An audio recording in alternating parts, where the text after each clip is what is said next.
Yo, check this out. Look at that. Look at that. Dark Souls 2 Scholar of the First Sin online features for PC are now live. Well, shit. That's awesome. Welcome back to Dark Souls 2. Hi, hello, how are you? So, the servers are back, and, it's interesting what all has gone down since they've come back. There have been some deep dives into the code. To start off, I should probably say you still need to play with the fucking backup tool. And this is because FromSoft did a pretty sloppy job, apparently, updating the game. They did remove RCE. They really did not do much else. Apparently, they fixed a few exploits, but the major ones being save bricking and all that are still there. So, what is the solution to that? Well, there are auto-saving backup tools for Dark Souls 2. I have linked some on my Twitter. You can find a lot of them online, but the one I like to use, I posted in our Discord Soulsborne section, and Neri fixed it up so that it works with Scholars of the First Sin. Originally, that download does not work with Scholars. I don't know why no one's ever updated it to work with it, because all the tools work with only the original, but it's literally just a code change. It's like you go inside of Visual Studio and you change like one value. That's it. Literally, you just change the value, and then it's fine.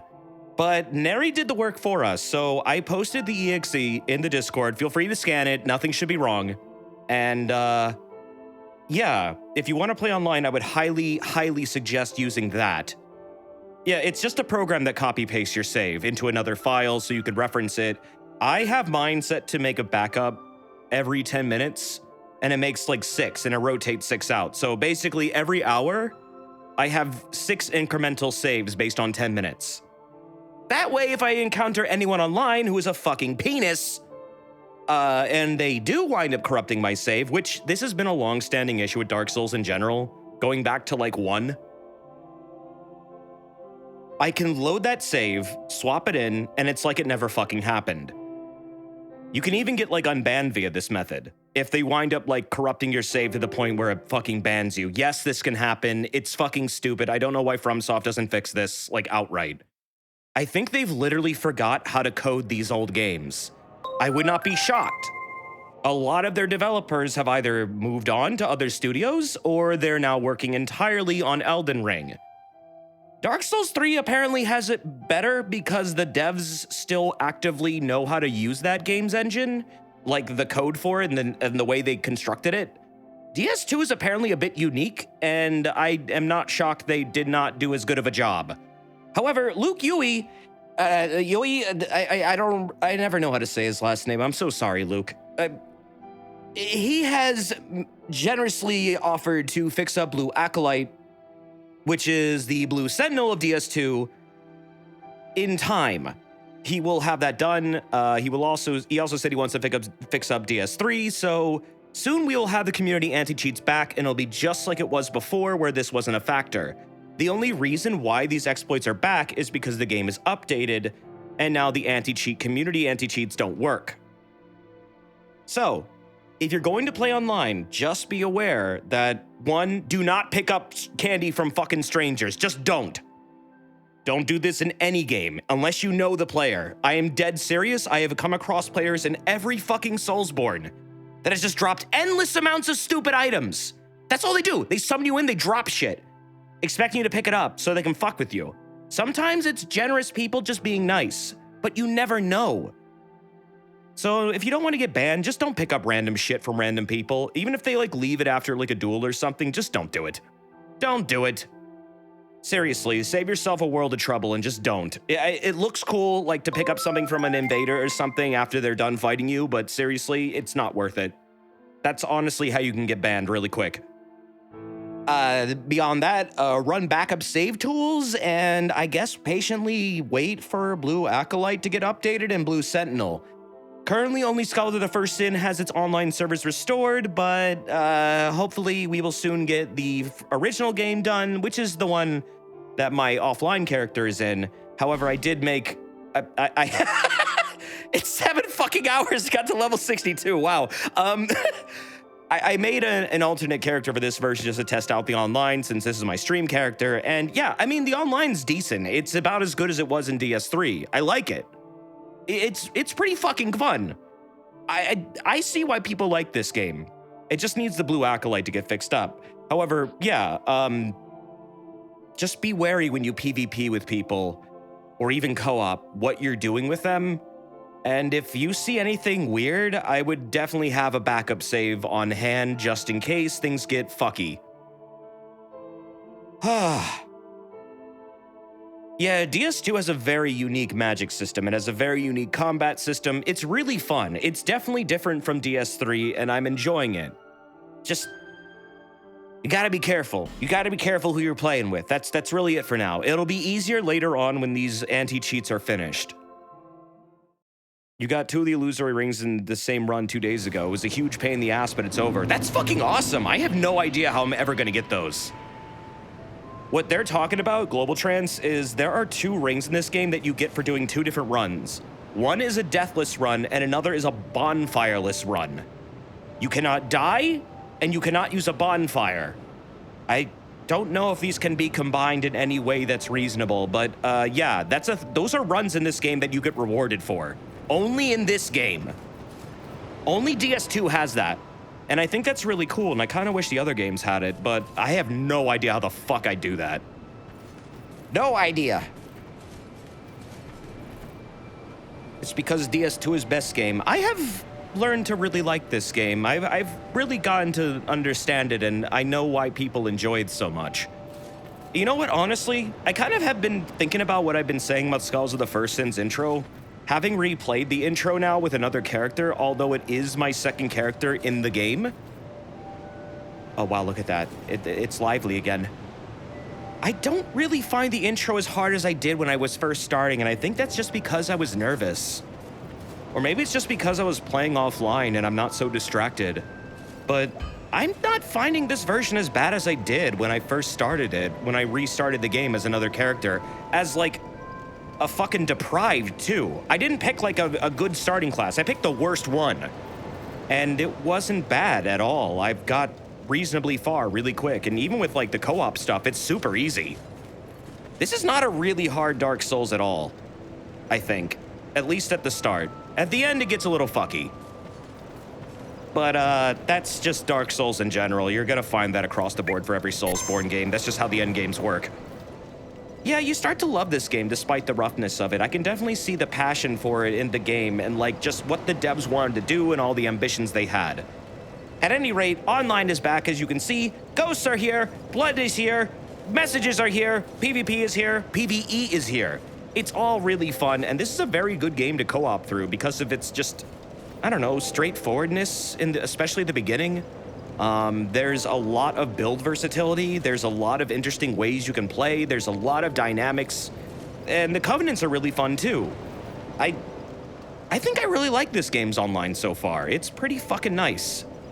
So yeah, I'm excited to dive into this, and if I come across any problems, I have my backup tool running. I'm also using Surfshark's VPN just in case I run into any assholes. So, I do kind of recommend playing this with a VPN. It's probably not totally necessary, but I mean, hey, I'm literally sponsored by Surfshark. I'm just gonna say that right now. But that's because I used them even before I was sponsored.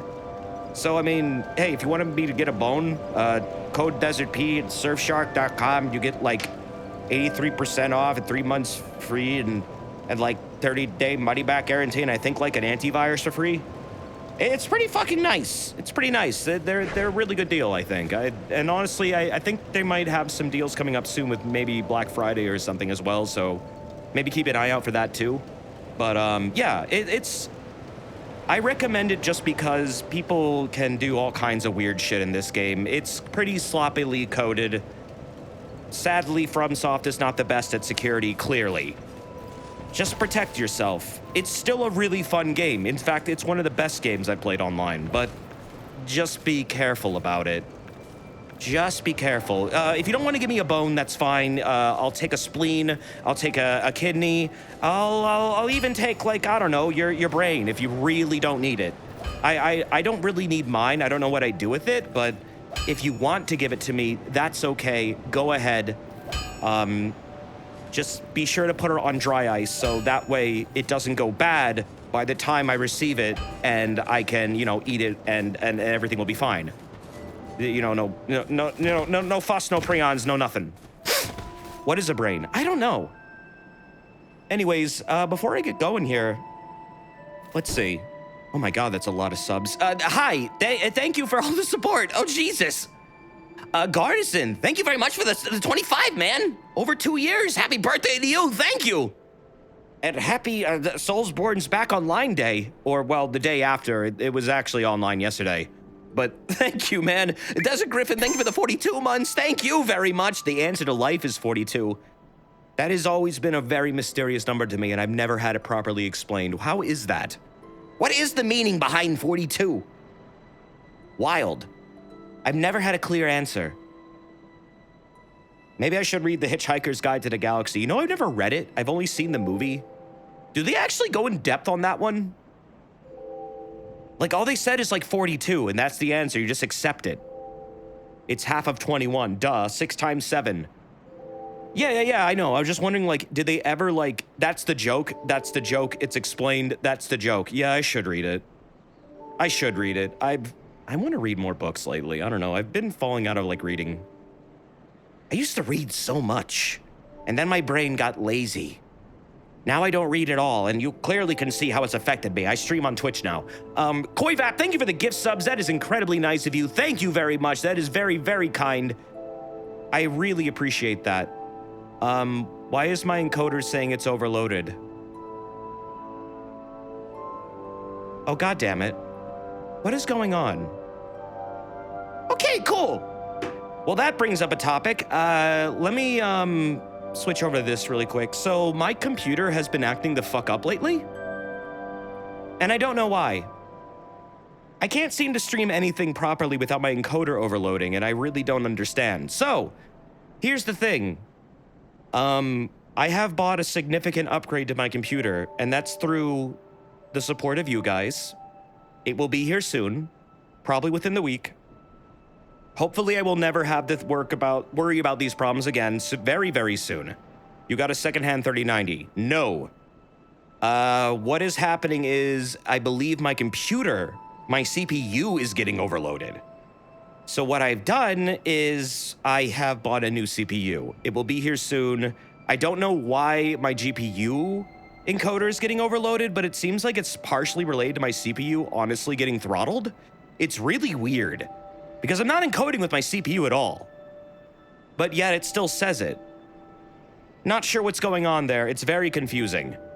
But I have basically figured out, yes, it's my CPU. I don't know why my CPU is somehow overloading the encoder when I'm not encoding with it. But weirder things have happened in my life. And the solution is upgrade your fucking rig. Encoder overload is a generic term in OBS. It just means it failed to keep up. Yeah, I know, but it means also that I need to fix my shit because it often dips into sub 30 FPS when the target is 60. That's not good. For a game that's over almost 10 years old, that's not good. And it's been happening more and more lately. I don't know what's going on with my rig, but I have bought a significant upgrade through your guys' support. I like to put it back into the stream. I don't like to waste them. I save up everything, sometimes for years, to get this done. And it seems like it's time. So, you'll probably not hear any more of these issues going forward after I get that shit. And I just want to say thank you. Thank you very much. I have gone Intel. I was going to go AMD. We determined after really looking into it, it would be less of a headache to go Intel for now, this gen. Maybe next gen I'll go AMD.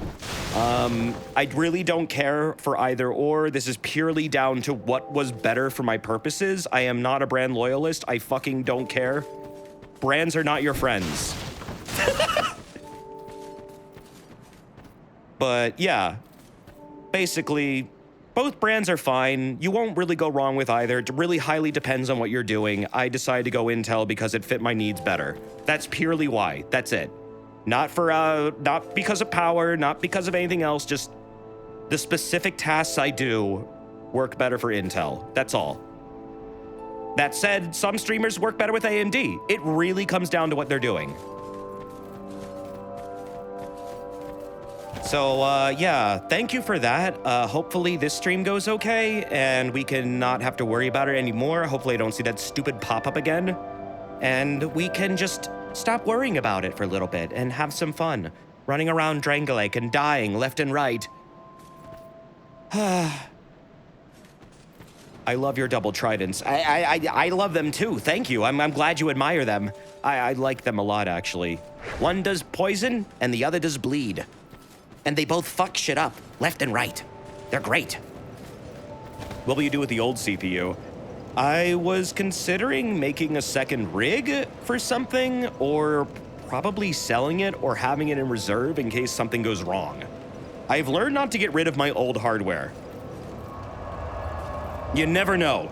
You seriously never know. It can honestly, especially with newer stuff, it can go bad.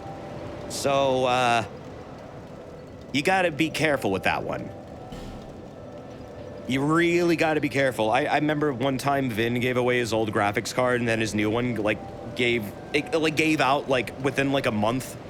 And then he was kind of in a shitty situation for a bit. You don't wanna be in that. So, probably gonna hold on to it for now and not do much with it, just keep it in nice conditions. And then if I need it, I need it. If I don't need it, maybe I'll make a rig or I'll sell it. It doesn't really matter, you know? You could blend the CPU, you could do it for content. Yes, I could, but also I feel like that would be a horrific idea. Fill it with beans. Oh God, no. No. We are not filling it with beans. I like to take care of my computer stuff. I like to make sure it's nice and pristine and in good condition. But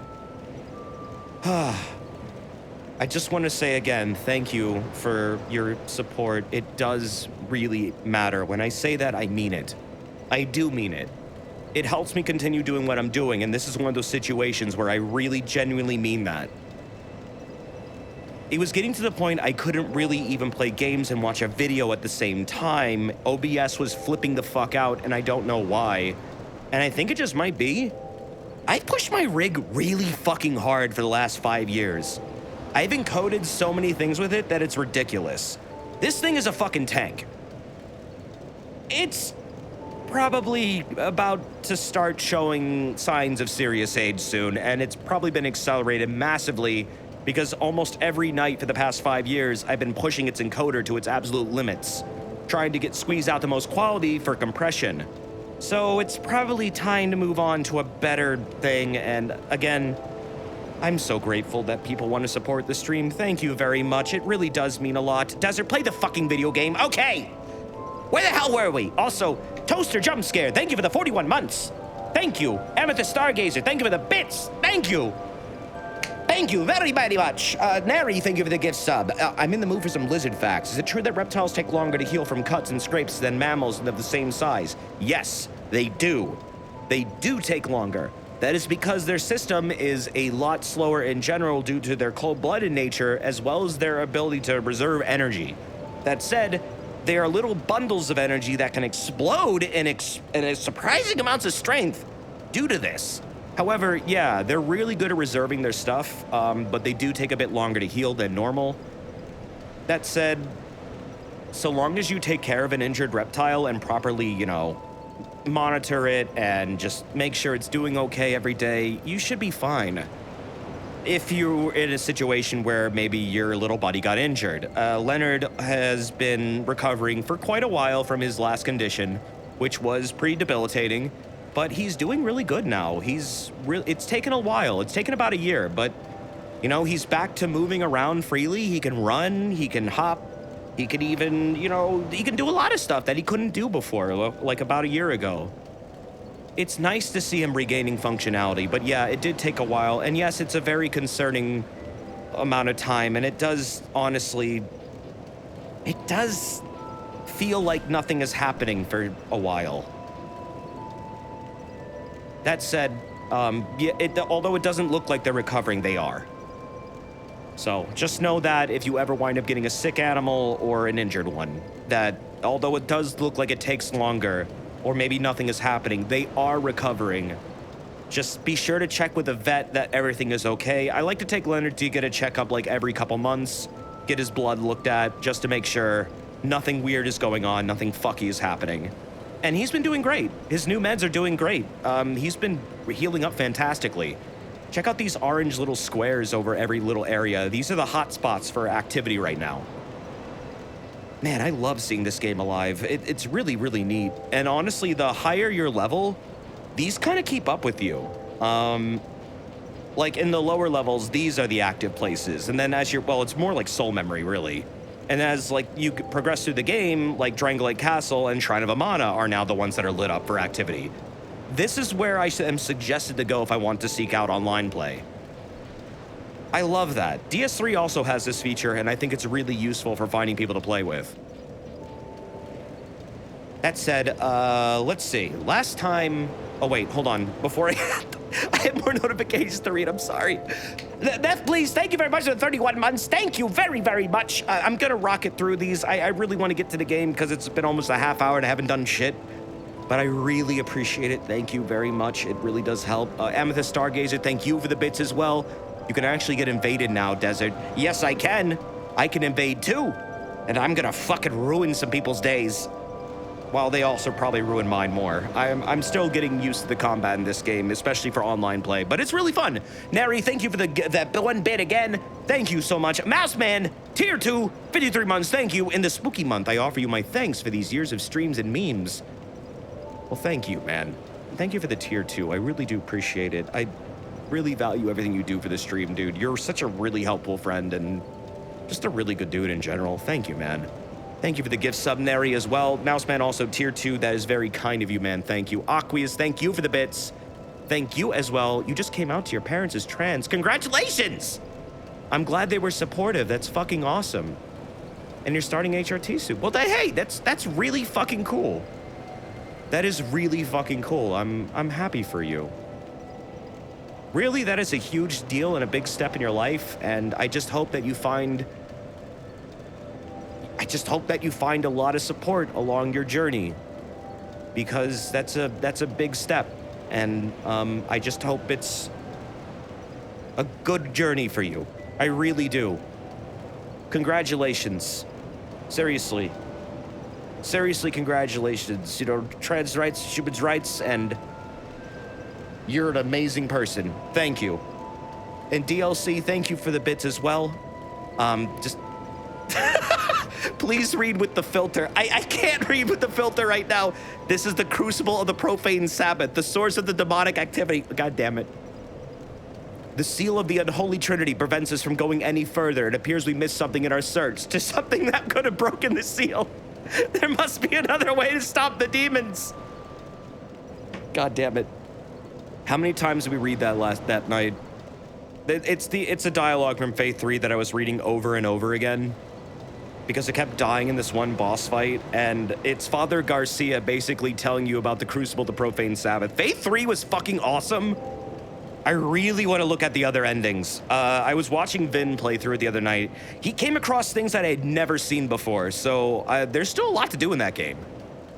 And Erdor's a fucking awesome dev. Seriously, go check out his games. Go buy Faith 3 for fuck's sake. It's a seriously good horror game, and probably one of the best I've ever seen in my life. So, I mean, just go get it. Just go get it. Just go get it. It's on Steam. It's on sale. Go. Anyways, let's go. Let's go play this game. So last time what we were doing was I just got into King Vendrick. He's stomping around like a zombie, and we got the King's Ring. So what do you do when you get the King's Ring? Well, you probably noticed throughout the game that there are all these giant, like, doors that basically... They always say, present the seal of the king in order to progress. One of those doors is in the Shaded Woods, and they lead to Aldia's Keep, which is his funky little lab where he conducts experiments on undeads and tries to basically break the cycle of the first flame, and also is trying to figure out how immortality works. He's also making artificial dragons. The King's Ring basically lets you go through these doors, but you have to equip it every time. It's a little annoying, especially in areas later where there's a boss behind the door and you have to go through the door every fucking time. Anyways, let's get going. Imagine artificial dragons. That would be their new band. You know, after they break up and one of the band members is like not gonna return. They're not quite Imagine Dragons, they're Imagine Artificial Dragons. And why is there an ogre here? Okay, that's a little different. All right, why not? Scholars of the First Sin. Switch it up on your ass. Ooh. Big boy. Ooh. Watch out for the chunky mans. Okay, cool. You've been poisoned. Oh, shit. I should probably be power stancing these. He said, get out of my swamp. That's funny, because this is kind of a swampy area. Step into my blender. Die! Oh. He doesn't really give a shit about that, does he? There we go. Yeah, does he? All right, let's get going here. Lucatiel's quest ends at Aldia's Keep. Did you summon her 3 times? I believe I did.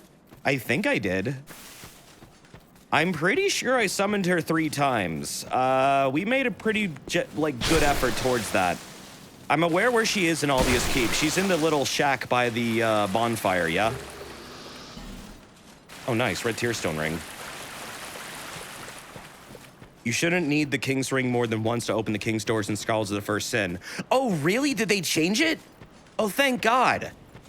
Dude, one of the most annoying things in the base game was, like, when you fight the Throne Defenders, you have to equip the fucking ring every goddamn time you go in to attempt that. And they're actually considered, like, the actual true final boss because they're the only hard ones in the sequence of bosses for that segment. And it's like... holy shit, just let me refight them.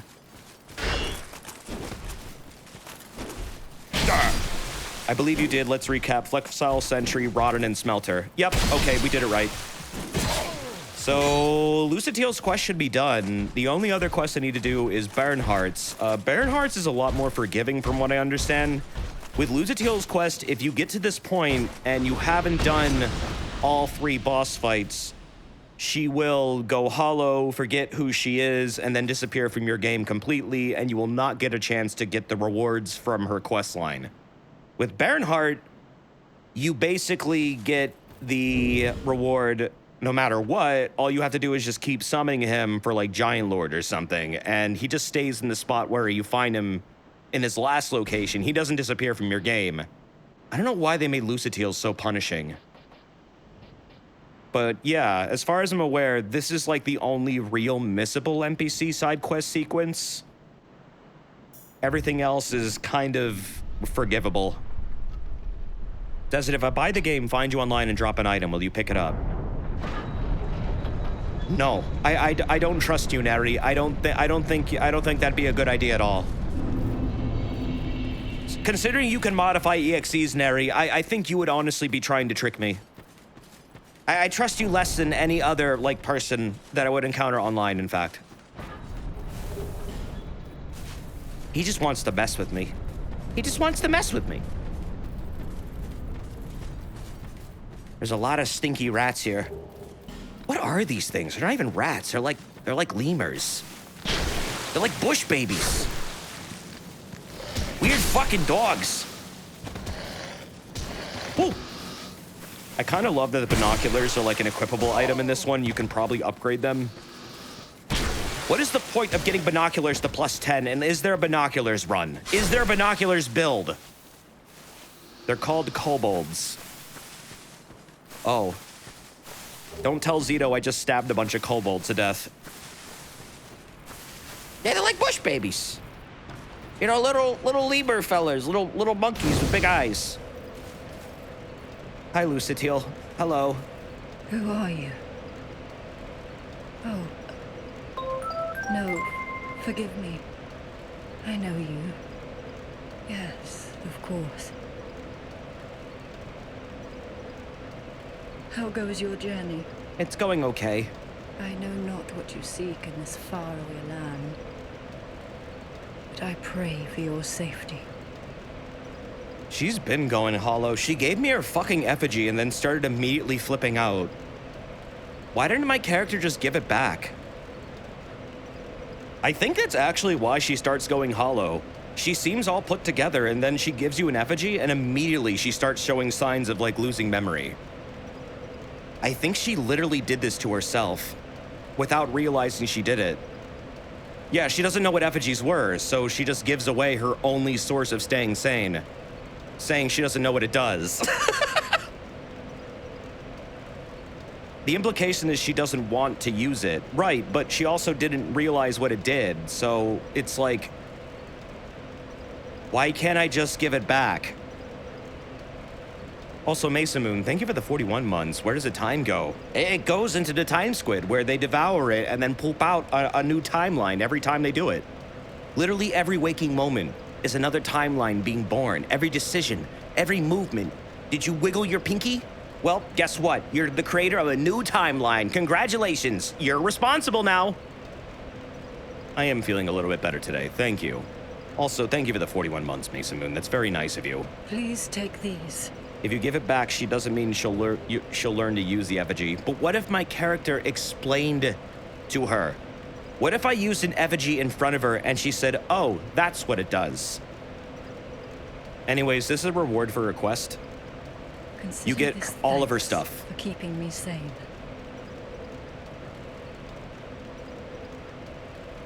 My name is Lucatil. Lucatil, not I beg Lucatil. if you remember my name, for I may not Whoa. myself. A little too loud. I turned it up a bit. So yeah, she's basically losing her memory. She's going hollow, and when you go hollow, you start to lose your sense of self. You start to lose really everything about you. You basically are slowly transitioning towards being a literal meat puppet that's just mindless and raving and really doesn't have a soul. My name is Lucatil. I beg of you remember my name, But if you remember, for I may not myself. her reason for coming here was to find apparently her brother, who was going hollow, but now she's going hollow too. Whatever happened to her brother? We don't know. We never found them. Desert, is your character a meat sack? No, my character is Ganondorf. He has the Triforce of Power! And 2 tridents, because, Ganon. It's a shame I can't throw them around, though, or spin them. But I can stab people with them. Also, Mizuru, thank you for the sub. Thank you. Thank you for 21 months. Dark Souls 2 is a really sick game. I'm honestly learning to love it a lot. I really like its story, and I like its storytelling. It seems a lot more focused on the narrative of the game compared to other ones, and is a lot more about being a character-driven drama. DS3 also has aspects of this, but I mean, it's way more than 1, that's for sure. 1 is a lot more loose in terms of its storytelling. You kind of have to really search for the story. But the NPCs in this one are very, very fleshed out and I guess really eager to explain what they're going through. This wasn't originally going to be a Ganon run, but now it is because I got 2 tridents, and how can I resist? Also, hi. Remember when I said her brother, we never found him? I think we just found him. So why was he in Aldia's keep?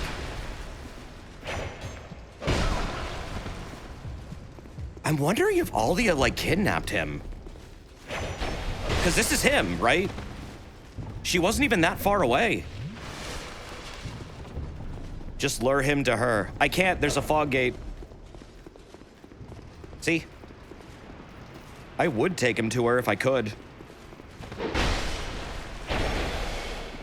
But yeah, I guess the implications are that Aslatiel of Mira, I suppose, went hollow and then came to Drangolake like a lot of other undeads, and then Aldia basically found them, took them, and has been experimenting on them for some reason, I guess to break the cycle and to study more undead, because that's kind of what Aldia does.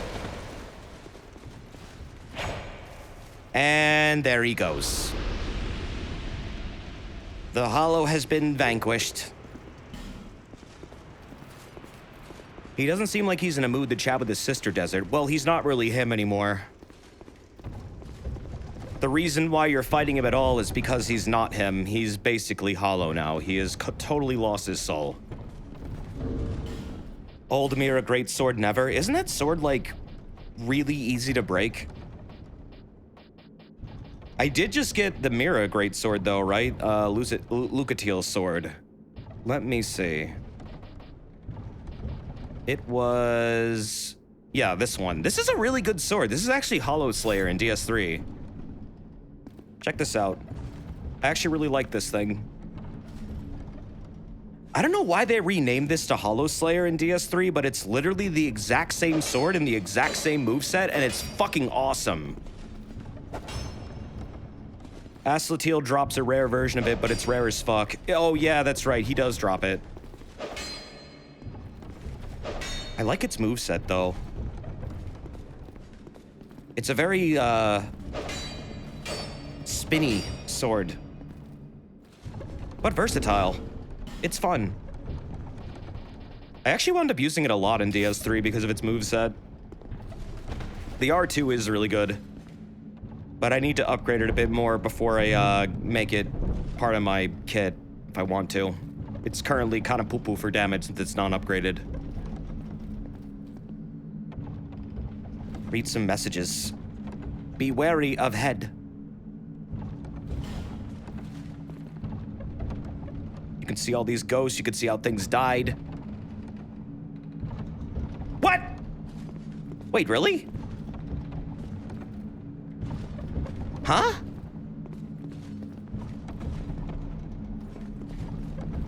What did that? Huh? Wait, these things can be interacted with? Try breaking. I can. He doesn't know.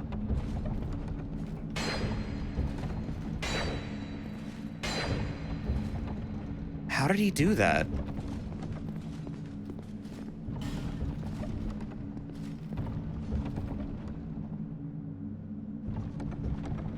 Oh, I thought they were interacting with this. They popped an effigy.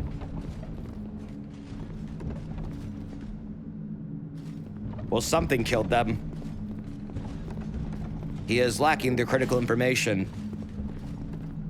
In the original version of the game, this thing came to life. I guess it doesn't come to life anymore. That's kind of a weird change.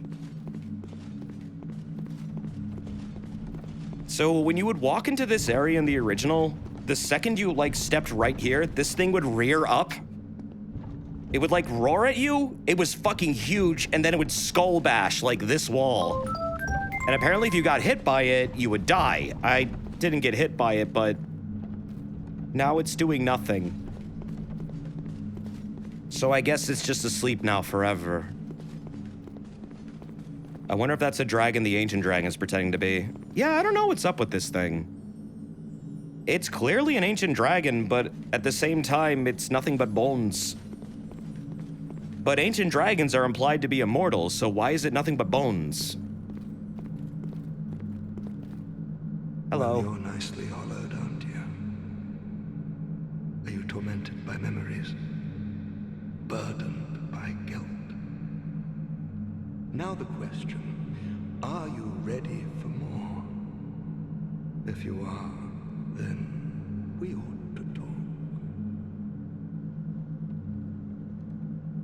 I should mention now, this is a character that if you let them out of this weird fog gate like prison cell, which you can, one, it fucks up their entire questline, and two, they will hunt you down for the rest of the game and be a constant annoyance. I did this on accident with my other character in the original game, and I regret it. This contains my power. Long ago, this naive vessel of mine set about devising new spells. The fool dreamt of bringing new forms of magic into the world. But instead, he created me. Mostly by chance, but he did a fine job, I must say.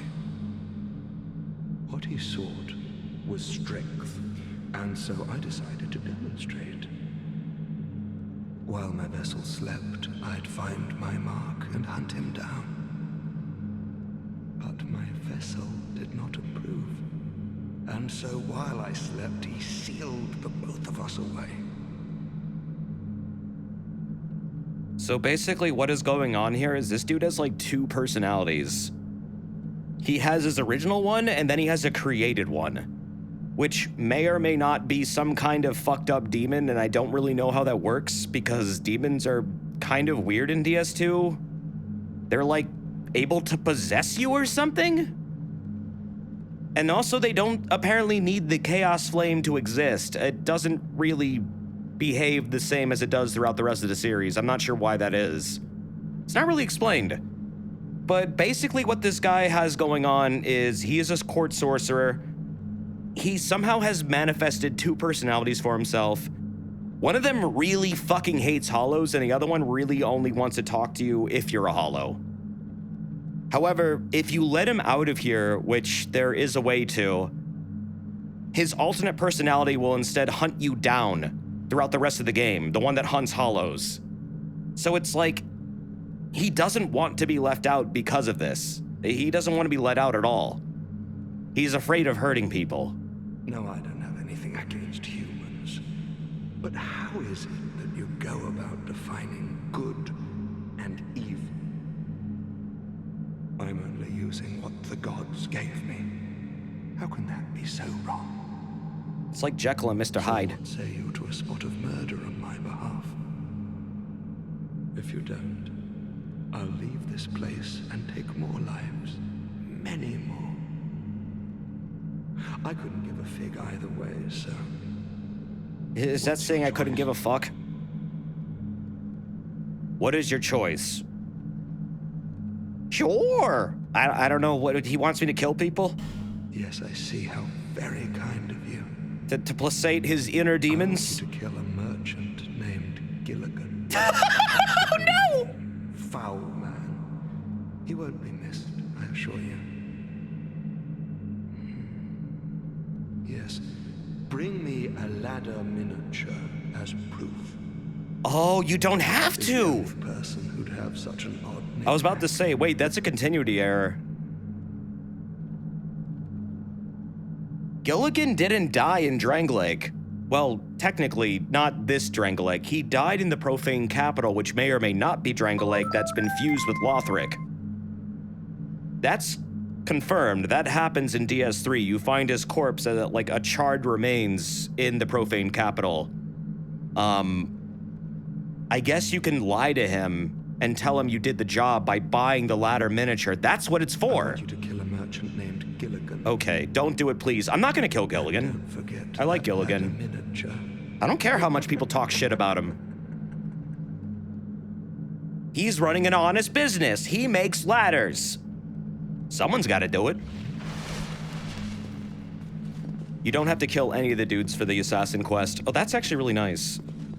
But basically, this dude has 2 personalities, so that's him when he talks to you as hollow. When you're hollow, he wants you to kill people, but then when you're human,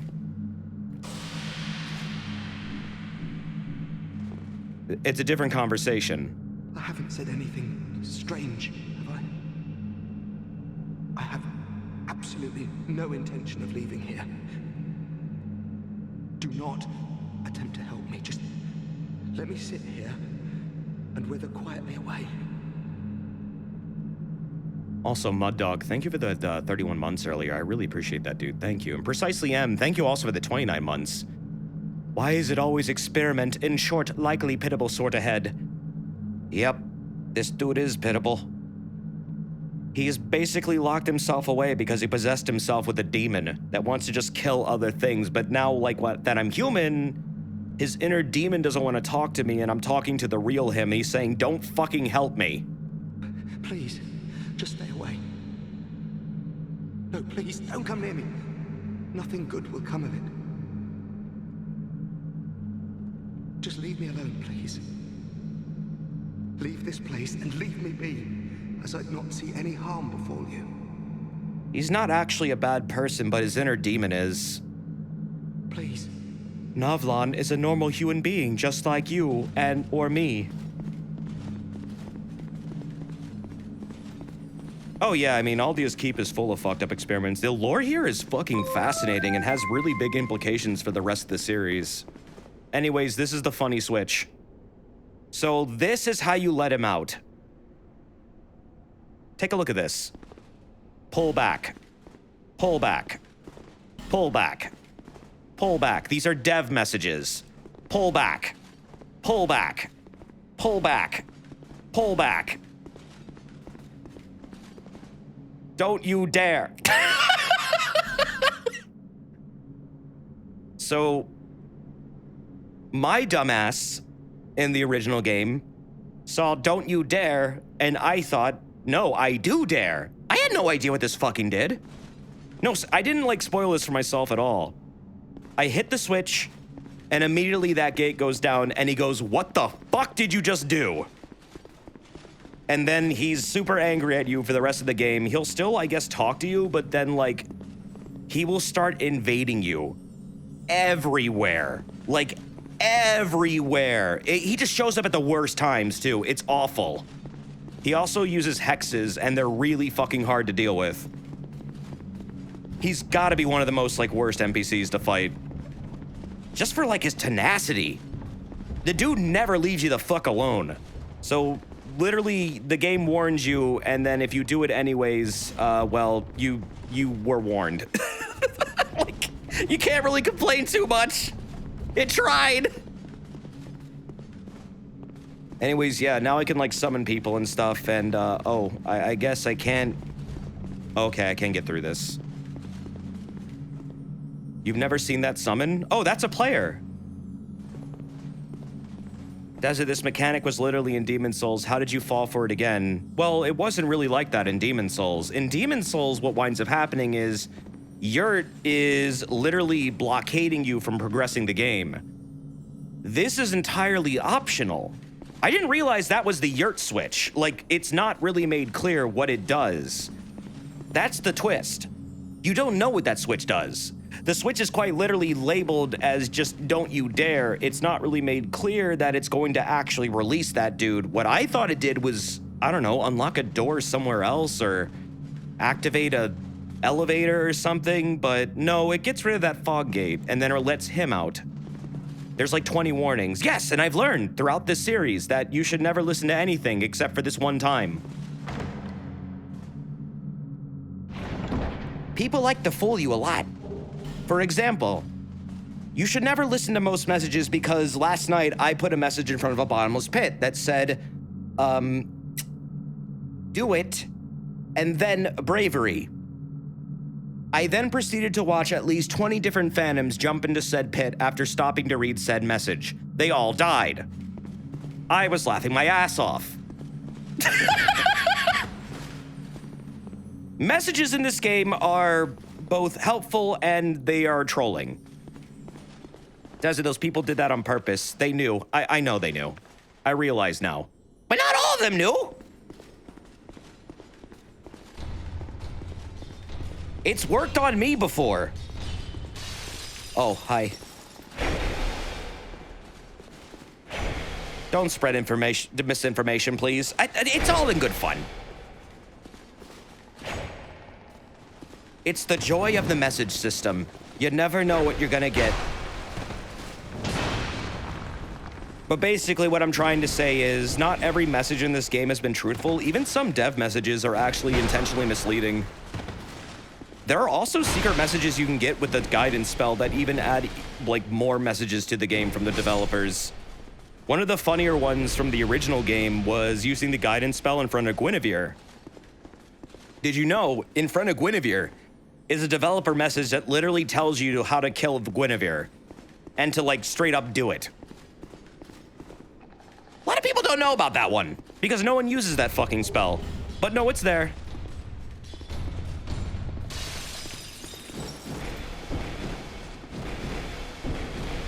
That's not really a surprise. Well, here's the thing.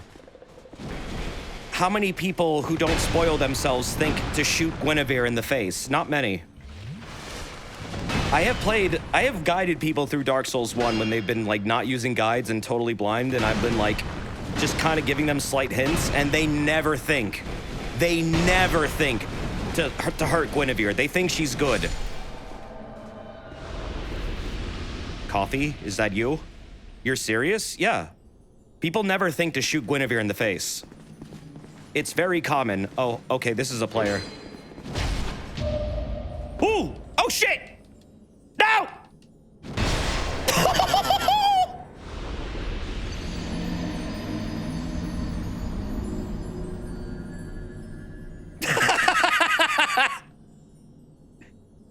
Coffee? Coffee kindred, that better not have been you. I got fucking outskilled. They poised through my punches. Well, that just means I need to put on my funny ring. The game has changed, chat. The game has changed. Wasted no time. They fucking, like, immediately knocked me the fuck out flat.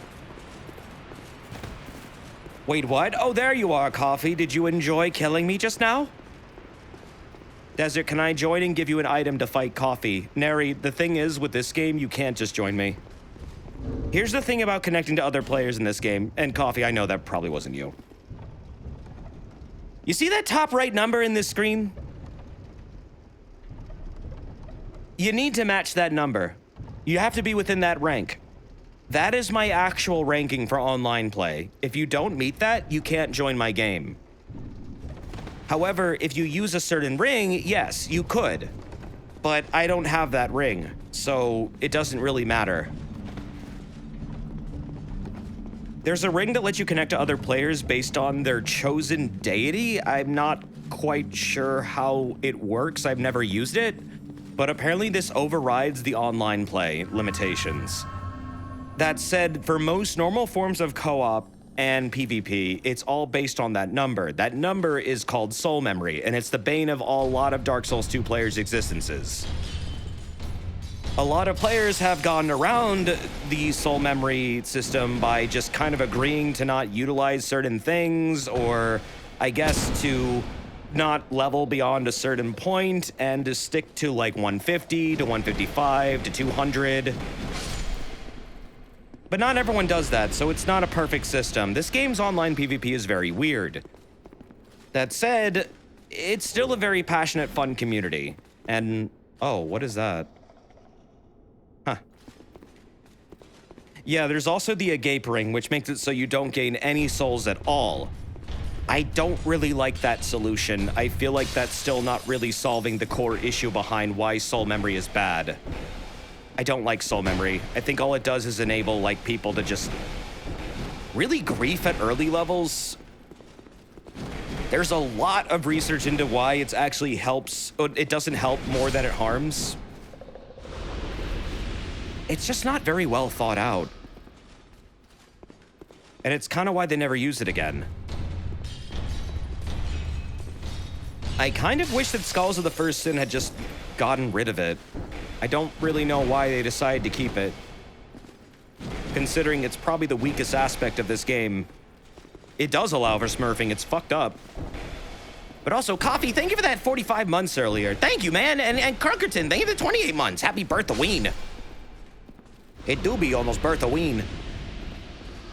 Halloween is coming very, very soon. They restored the servers just in time so you can see all the spooky ghosts and blood. Bright bug. Did you watch that video on Kami and Elden Ring yet? No, Mesa Moon, I haven't had time. I've had so many other things going on in my life. I'll watch it later. I'll let you know, but there are often times where people send me videos and I don't get around to them for a while. But I appreciate you wanting to know my take on it. It's just, I know I haven't gotten around to it yet. I'm sorry. What are you gonna be for Halloween, miss? Oh, probably just a Twitch streamer. Those awful things. They live in the dark, they're afraid of the sun. They devour nothing but pizza. Probably the scariest thing in this world. I love this thing. So check this out. It's a big fucking basilisk. So here's the cool thing about this that I find interesting. Aldia's thing is that he specifically is researching dragons and their immortality and how they might be able to get out of the cycle of the first flame and how they exist beyond time. The fact that he's studying a big fucking basilisk in his lab kind of makes me feel like basilisks might have something to do with dragons. Not only are they reptilian and they're winged and they have a curse feature that literally makes things inorganic like dragons are and kind of forces whatever they come in contact with to like default back to the stony state before life existed. But they also are scaled. And scales in Dark Souls are how dragons obtain immortality, which makes me wonder, are they a form of lesser dragon? I feel like this game is implying, yeah, they are. Looks like toad flesh. I thought that at first until I noticed that they had wings and spikes. And the fact that they vomit curse. They're also just really reptilian in general. Like, those are pretty reptilian scales growing along their bodies. That's, like, not really frog-like, leathery skin. I've studied that a lot. That said, in Elden Ring, yeah, they're way more amphibious looking. In this game, though, I think they're straight up lesser dragons. Seath did curse, Basilisk do curse, so they are dragons. Yeah, that's my thought too. Seath also did curse, so I mean, it's very possible that that's why he has this one caged up. Also, I love how it can break out. With all the other enemies in the area, I think Aldia also just likes collecting things. He does. Aldia likes collecting things and experimenting on them, but this is kind of a big deal, I think.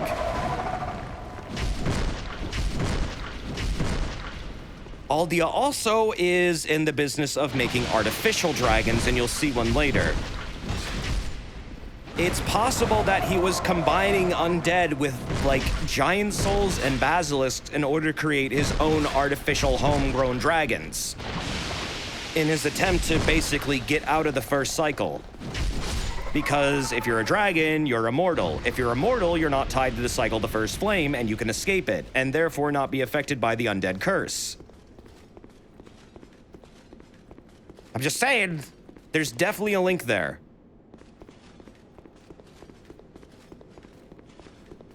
But there are other experiments throughout the game, and yeah, we have already seen one. We'll come across that later. It's not explained right now. Why was Seath no-legged? Was he inbred or like a genetic mutation? There are lots of different dragon forms, and Seath is just a mutation, from all we know that we've been given. There's not really a set reason for why Seath was scaleless. There's not really a set reason for why he had curse. There's not really a set reason for why he didn't have legs like other dragons did, other than he was just an unfortunate mutation and he was honestly angry about it, and that's why he went to war with the other dragons. He wanted what they had and he didn't have it. He was technically not truly immortal. He was studying how to become immortal. That's why he studied crystals. Crystals have something to do with immortality in this series. Dragons are also immortal because they're inorganic. Crystals and dragons and scales might have this huge dynamic that isn't fully fleshed out or understood, but Seath was researching, and I guess Aldi has been researching too.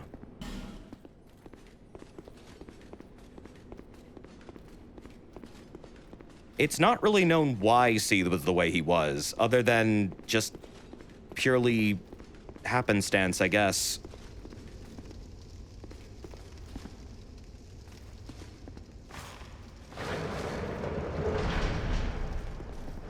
All right, that closes that. You're gonna want to waste a branch on the big guy. All right, I can do that.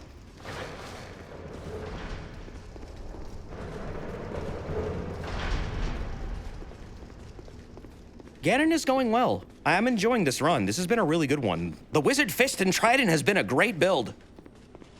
With a little bit of hexing. I'm gonna shove a branch right up his ass. There you go.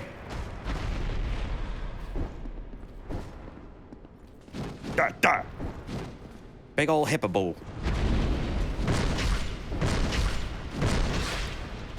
I fucking love punching things in this game. I don't know why, but it's very satisfying.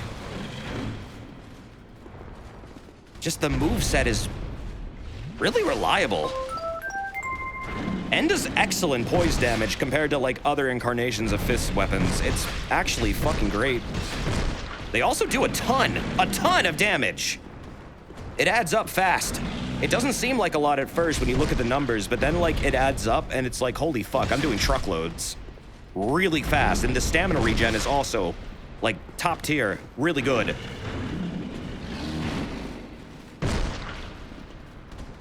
Whoa. What is the fist running attack? Hold on, I'll show you. Oop. Let me unlock so I can do this properly. Well, that one's just a big, like, swing. And then... Oop. If I do the running R2... Oh, well, there isn't one. It's really just that. And then there's also... a left hook. It's just kind of a hook. Was hoping for a Superman punch. That's the Bone Fist. Okay, you're thinking Bone Fist. Bone Fist attacks are really dramatic. We will get that later, and you will see Hadokens, you will see big running flying kicks. You're gonna see a lot of stuff, and here's coffee again. I can't wait to get that fucking weapon. It's so fun. Where are they? Bone Fist is a very different kind of fist weapon, though. Like, you have to completely time it differently because of... It's a lot slower, and the combo pattern is a bit offbeat. But once you learn it, it's really powerful. I keep hearing a shiny little lizard. Oh, there you are. Oh, you're an explodey lizard. Duh. Duh.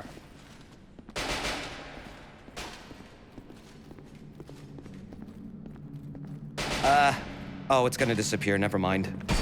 Hey!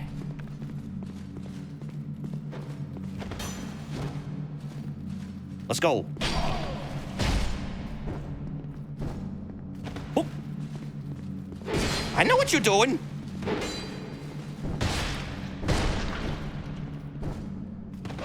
Oh. Here we go. He's trying to parry me.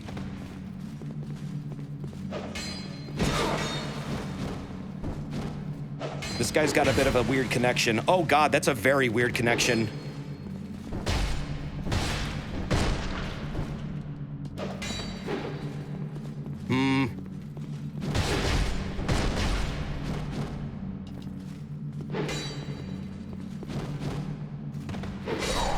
Yep.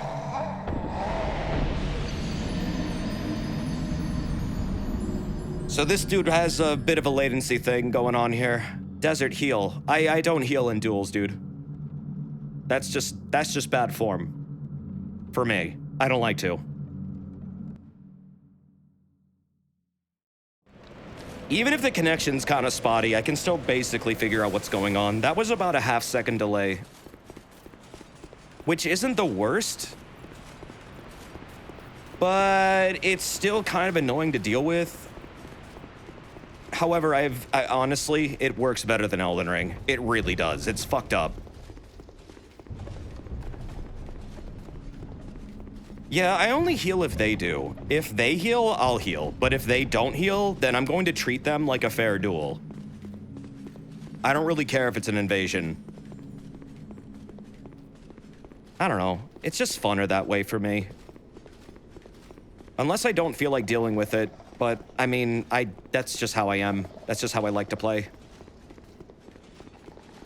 Some people don't like to play that way, and that's perfectly okay. You're not lesser for it. It's just how I like to do it. I gotta get my stuff back. And I think that's just more fun for the other player, too. I mean, it's, at the end of the day, you're both kind of playing a game together. Shouldn't we both be having fun? If they're not gonna heal, why would I heal?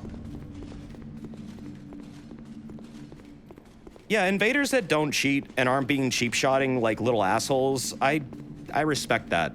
I don't care. I think that's fun. I think that's in spirit of the game. But I mean, if you want to heal, I'm not going to hate you for it. I'm just going to heal too. But you should also realize if you're going to start healing, then the host will start healing, and the host will literally always be able to out-heal you. So what you're doing there is starting a war of attrition that you're likely to lose, and that is primarily why a lot of people don't like healing in duels. It just literally doesn't make sense unless you like things being so drawn out that it becomes kind of boring and redundant. That said, if that's your playstyle, go ahead. I'm not gonna hate you for it. I'm just gonna be like, I'm just gonna think to myself probably, well, this could have gone probably a lot, I don't know, smoother. Maybe they aren't aware of the redundancy of it, but it's not a huge deal.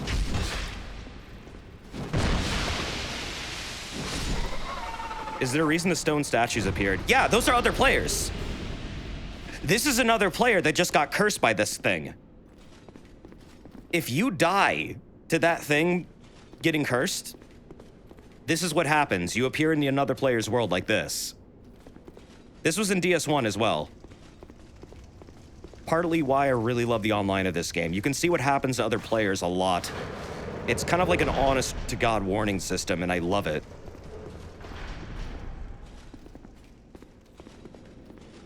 You always thought of it as drawing more time to redo the same damage, but hopefully better. Well, yeah, there's that approach too, and I get that. It's just, I just feel like it draws things out too much. Like, fights in DS3 can last up to 10 minutes with healing. Which, I love being able to download someone's ability to fight you. At the same time, it starts to become a little bit tiresome, and it's like, how long do we really want to fight each other? Like, I don't even fight people for 10 minutes in fucking Street Fighter. That's just annoying. Kind of depends on what you're doing, though. If it's a controlled amount of potions where it's like an arena, that works better, in my opinion, because that way at least you're both, like, evenly tied for amount of heals you have, and therefore the amount of mistakes you can make. The amount of steaks you can make. You want to bake a steak? Love steak. Can't eat it, though.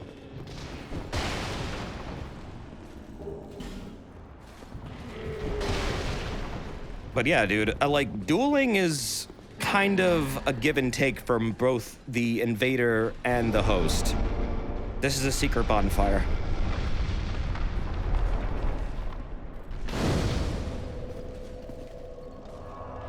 You kind of both have to agree on what you're doing together. Wordlessly. If you want to have a good time. Or you could just be an asshole and do whatever the fuck you want. I mean, that's part of the game too. That's also being an invader. You don't have to be honorable. There are honorable invaders, and then there are dishonorable invaders. Both are valid. Do I prefer being an honorable invader? I do. I think it's more fun. I think it's more fun for myself and the other player. That said, there's nothing wrong with being a dick. It's encouraged. It is actually encouraged. You won't gain any friends that way. Probably. But it's whatever, man. Bearer of the curse. I'm going to remember you said that in context of Dark Souls 2. Until hope has fully withered. Some people like dicks. That's true. That's true. That is very, very true. Also, what am I working towards right now? I'm kind of at the point where I'm going to be, like, leveling probably Vigor up more than anything. Because this seems done. That's done, that's done, that's done. Did I need to get this anywhere specific? Was it 30? I might want to get this to 30. When can we play Guilty Gear? On a night I'm not playing DS2? Yeah, you said 30. All right, let's get to the 30, then I'll start leveling Vigor.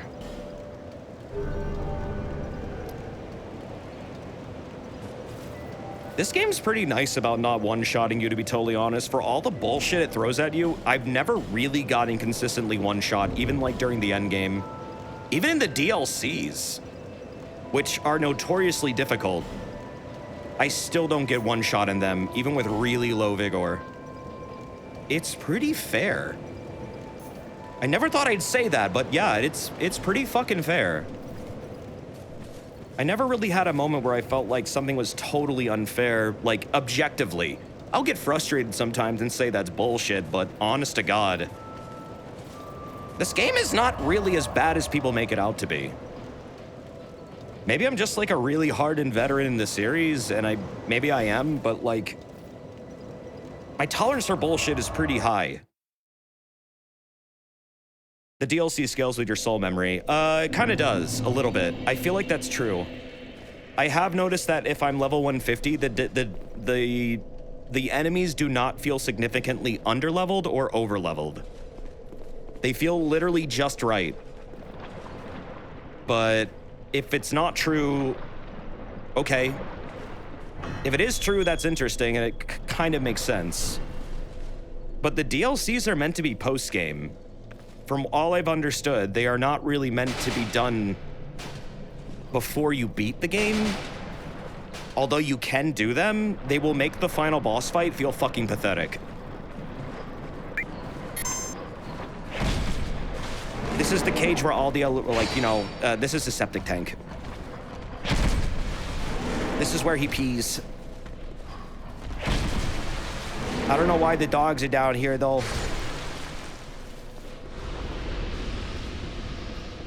Also, Rupcord, thank you very much for the 5 months. Frobot, thank you very much for the 44. Hi, Desert, inspired by you to do Dark Souls 3 run, smashing people in PvP with Quake Hammer. Thanks for the streams. Quake Hammer's fucking fun, man. Good luck with that run. Blunt weapons in Dark Souls 3 is like actually really, really fun. Lots of things are weak to that. In fact, my favorite boss of the game is weak to that specifically. Get over here. Come on, get out of the piss. Get out of the piss. You can do it. Dark, dark. Yeah, Leto's Great Hammer in 3 is really fun too. I feel like that weapon could have been a lot more interesting though.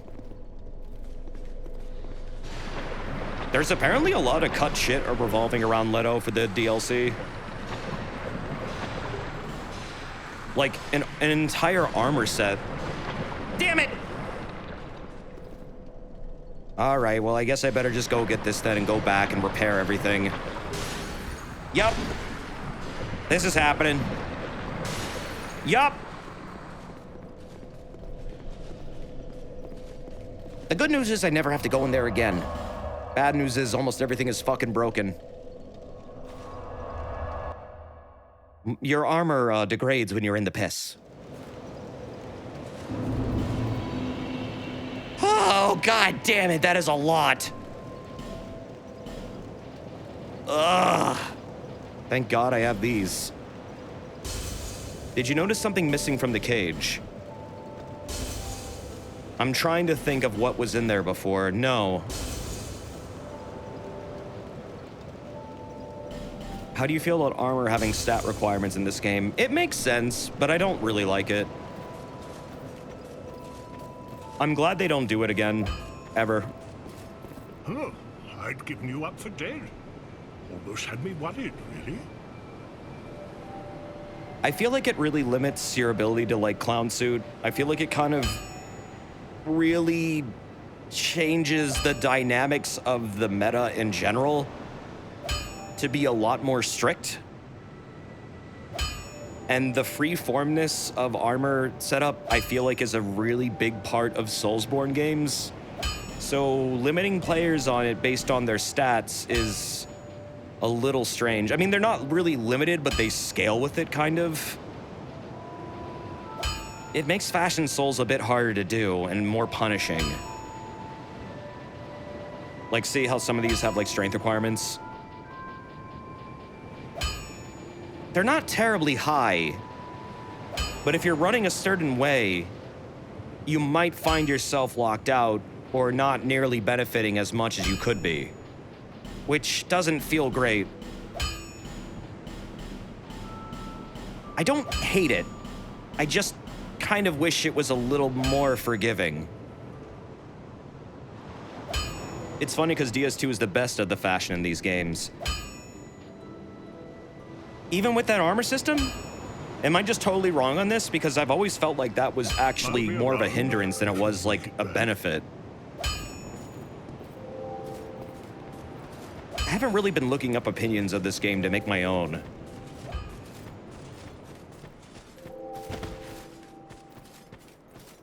Can you do a Quake Ranger grunt? Oh god, no, I haven't heard that guy's voice in a while. What, like, It's been a minute. Like that? Like when he jumps around? You need armor? Go ahead. There's a lot of armor, so you can mix and match quite a bit. Oh yeah, I mean, for armor variety, there's a ton. Yeah, of course. I mean, I'm gonna say this right now. As much armor as this game has, the later Soulsborns have a fuck ton more. Elden Ring especially has insane amounts of armor. But yeah, no, this is a very good variety. I mean, at least compared to DS3. DS3's armor sets are pretty varied, but at the same time, I don't think they're as varied as this game was. I still really like DS3 over this, though, I'm not gonna lie. It's still my favorite. But this game definitely has its qualities. I'm rich! I'm rich! I don't need to go Are you home doing Quake anymore. Ranger grunt or hacking up a furball? Furball? Both. Where is home? Oh, thank you, Robopon. That's really nice of you, dude. Thank you. Also, yeah, Hoff's comment earlier, Prepare to Die servers are in the Forever box. Yes. Prepare to Die is not coming back. It was never going to come back. Are you sure? I've been saying this all fucking year. I don't know why anyone's shocked. Prepare to Die at launch was the most broken version of Dark Souls 1 that's ever been created. It needed a third-party tool just to get fixed.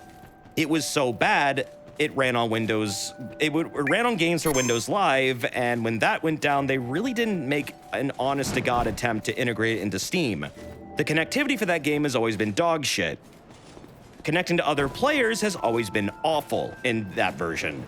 That said, is it one of the better versions of the game? I think it has its qualities, and I think there are parts of it I really like over the remaster, yeah.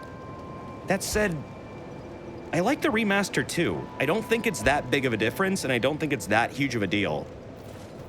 I don't really know what people think got ruined with the remaster, other than like some very slight graphical differences.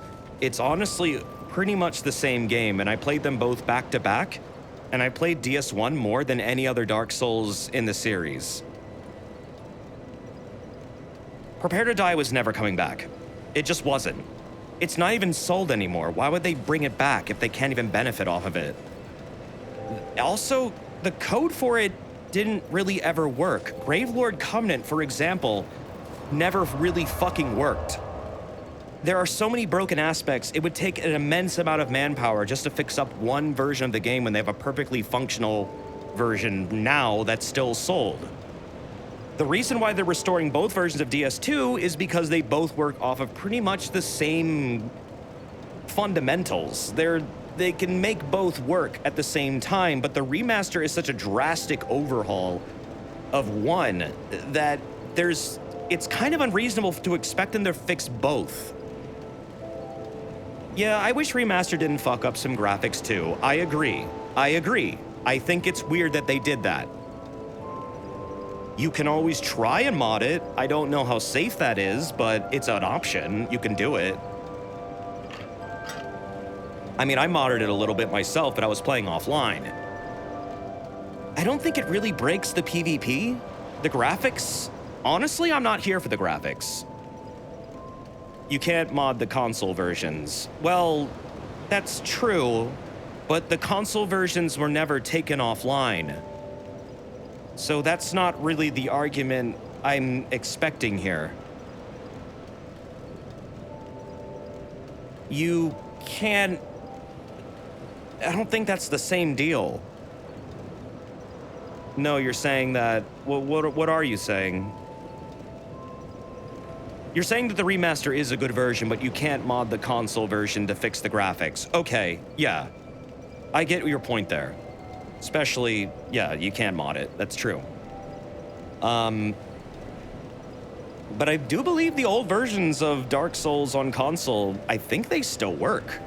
I haven't verified this. I don't know if the PS3 versions still work, but I mean... The Switch version is basically Prepare to Die. You can mod that version to have fixed audio, by the way, if you know how to do that with a Switch. And people say that's actually a definitive version of the game now. I don't know how active it is, but like if you want the graphics of the original mixed with the quality of life of the remaster, that's your boy. That's the one you want. The stuff that's broken is still broken on the old console versions. That's true, yeah. I want to replay DS1 on PS3. I was considering doing that. I didn't because it's a hassle to get my PS3 out right now. That and I wanted to re-experience the game via the remaster, and I had it anyways. And I already had done a Prepare to Die edition run. But then you think of Blighttown. Yeah, Blighttown on console is really bad. Really bad.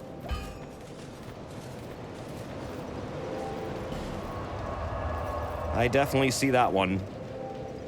I still have a ring I need to repair. Damn it.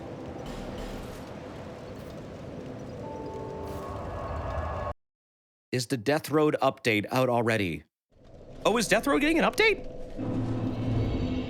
Was it DS3 you said was good to start with?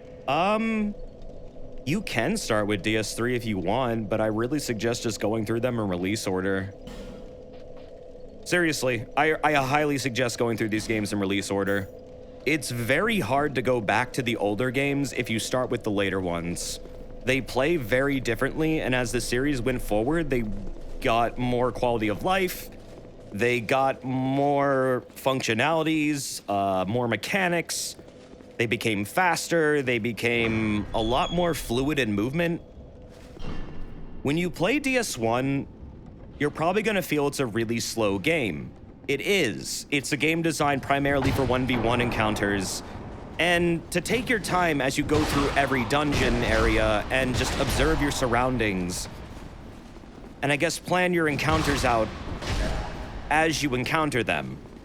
Whereas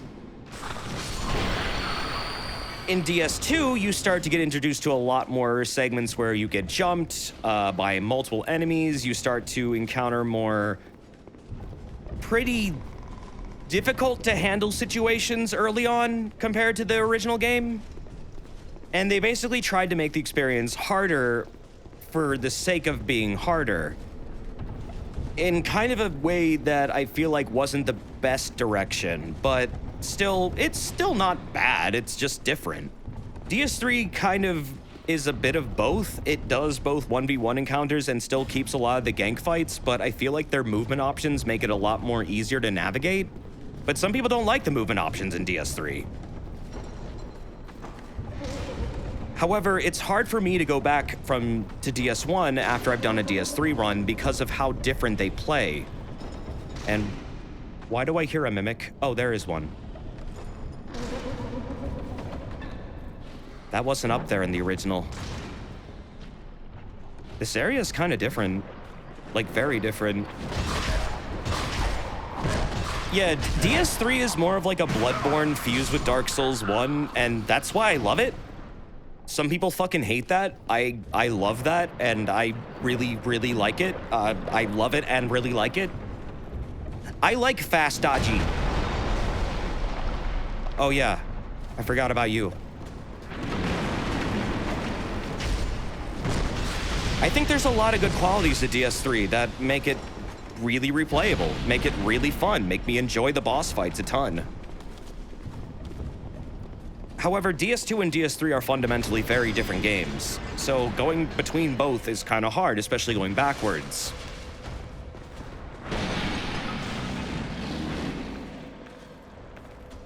But it honestly comes down to preference. Do you prefer a game that's a lot more based around, you know, fast-paced swordplay and dodging and figuring out, I don't know, boss movement patterns and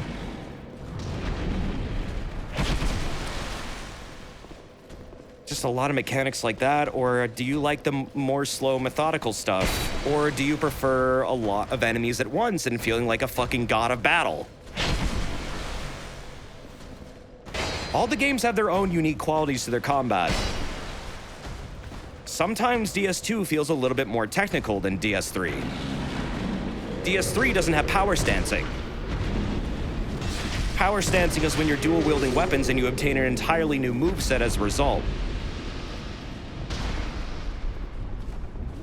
Like, it's a give and take. They have different qualities to them that make them play very differently.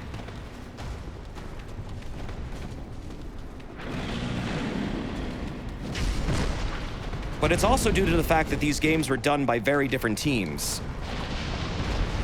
Like, oh, whoops. Well, that's death. Like, DS2 was quote-unquote by the B team. And yeah, it kind of was. They were busy working on Bloodborne and DS3 at the time. That said, that doesn't make it a bad game, because the same person who worked on DS3 also worked on DS2. Tanimura.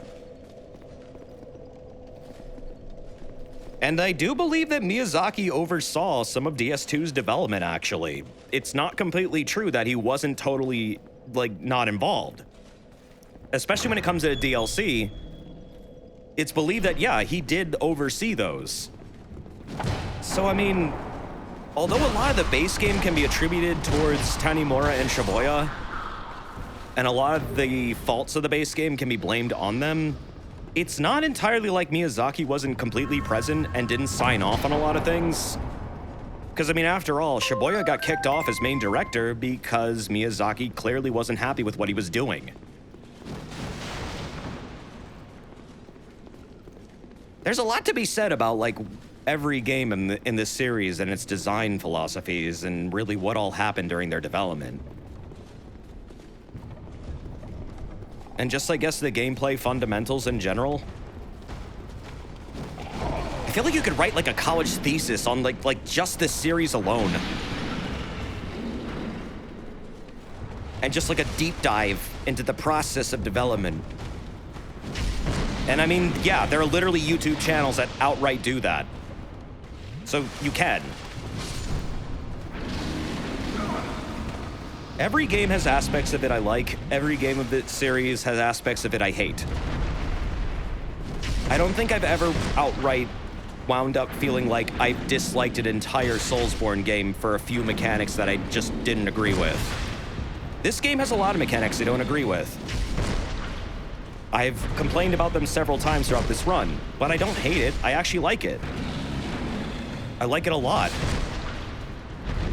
I've played through these games now, how many times? I've just made my third character. Trying, like, different runs. I kind of like the straightforwardness of this game. It's a little bit easier to run through compared to other ones, in certain ways. At the same time, it's harder. It's really hard to pin down where exactly the difficulty of DS2 lies compared to the other games when they are all very fundamentally different. What do you think of the tons of spiders and small runes mechanic? That's a part of the game I don't like. I don't like how DS2 relies on a lot of gank fights. I think that's kind of weird. I think that's not really good. But some people enjoy it. Some people outright enjoy the gank fights, and that's okay. That's your preference. That's fine. I may not be a fan of them. That doesn't mean anyone else can't be. Ah! Fuck! The spiders won't attack you if you don't have if you have a torch. That's true, and I forgot about that, and you're right. That's a mechanic. Bloodborne kind of brought that back with the Pig Roach Pete. Okay, that's a player. Bloodborne, well, not Bloodborne. Fucking, oh god. Got Poise Man over here. Not Bloodborne. Elden Ring. Elden Ring brought that back. Jesus, man. I'm surprised the ogre fucked off.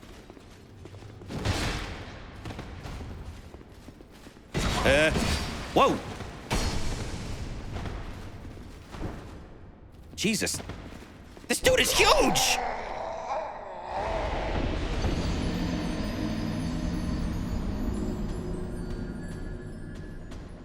So that's kind of interesting. You can be invaded even while, like, in Hollow.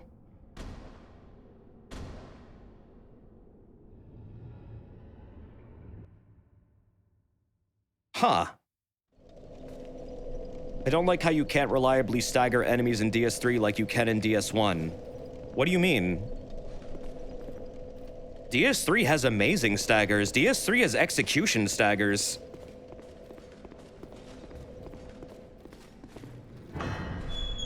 I'm not sure what you mean by that. Practically how I play DS3 is like making it so that I drain poise and then execute. Like all the time. It really depends on your build and your playstyle and your weapon. If you really want to stagger things more, you probably should be using heavier stuff. Don't you stagger punish him via fists? Yeah, like Castus, offhand Castus in DS3 is literally the stagger weapon. It can stagger the dumbest shit. It is hilarious.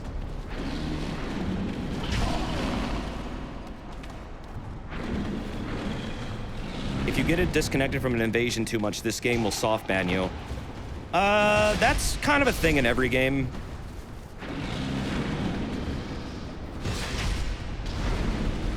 I don't think that's unique to this one. I'm pretty sure that exists in all of them.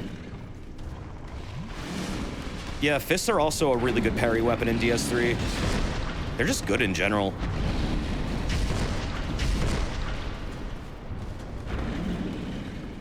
Yeah, the Castus. The Castus, the fucking fisty Castus in DS3 is one of the best weapons, like low-key. Same with this game. There are so many PvP fights. Okay, listen, in PvP in DS3, there are so many fights where my build literally is, in my right hand, I have a giant club, and everyone thinks I'm gonna use that to attack them. This is called faking out. I am bluffing. On my left hand is my fist. Guess which weapon I'm honestly going to be attacking with the entire fight? My left hand. It's because it fucks people's days up. The second they get cocky and they think I'm going to throw like a big heavy swing and then miss, I do it intentionally so they get close and then I start immediately assaulting them with my left hand. It is so fast and frantic. It shreds their health, causes them to get staggered, and they just literally get stun locked until they're dead. With the right elemental infusion, it's fucking bonkers. It's cestus, not case sounding. Cestus, castus, whatever. If you wanted an English major, you should have picked a streamer that was a languager, okay?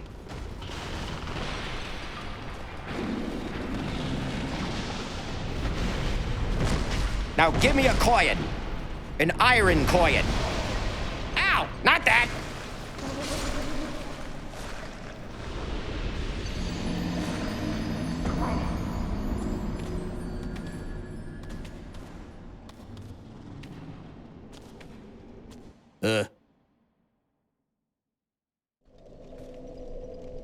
But basically, my attack strategy in these games, especially in DS3, is big heavy weapon in one hand, fist in the other hand, fake out with the big weapon, and then immediately use my offhand weapon as the main weapon. Unfortunately, this is kind of the meta, so a lot of people who are experienced with the game know exactly what the fuck I'm doing, but you'd be surprised how much this still catches people. Some people just fall for it a lot. But it's fun. I don't know, there's something really interesting about beating the shit out of somebody with a shitty little fist when they're fully armored. Some people hate that aspect of DS3 because they wish poise worked like it did in DS1, which, yeah, you can activate the poise from DS1 and DS3. You can honestly activate a lot of things in DS3 that you shouldn't be able to activate normally. If you know, hack the game's code. You can activate fucking Plague Status from Demon Souls, if you really want to. It's not intended though, but people thought it was like broken at launch because of this factor. Because people didn't realize at the time that DS3 is literally just a modified Dark Souls 1. So is Bloodborne, so is Elden Ring, so is DS2. DS1 poise was fucking broken. I'm sorry, it's fun to use, but it's actually pretty poopy for PvP. It's kind of boring to just walk through attacks.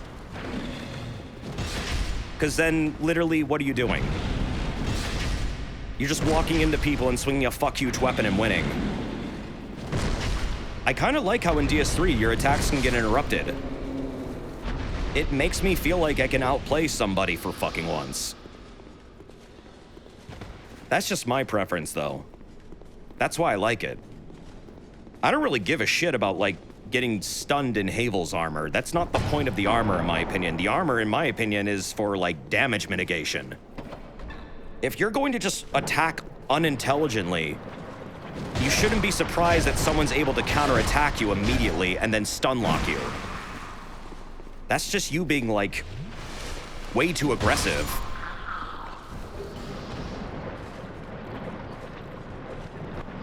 It's a combination of poise and backstabs being very forgiving that made DS1 PvP a mess. Have you ever seen a double backstab in DS1?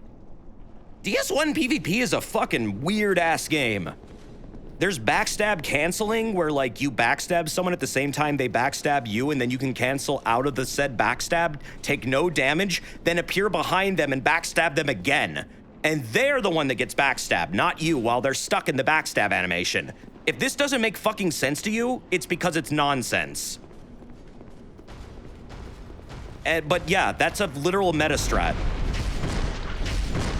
That is something people actively do in the game. And, like, backstabbing and poise is really why DS1 PvP is kind of weird. You either really like it or you really don't.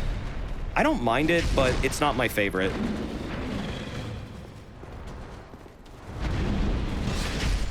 I think Bloodborne system where you have to do a charged R2 before you can backstab was a fantastic solution. I never got to play a lot of Bloodborne PvP because I didn't want to fucking pay for PS Plus. That's why I really want a PC version, honestly. Not just for, like, the graphical upgrade, but because I don't want to pay for goddamn PS Plus.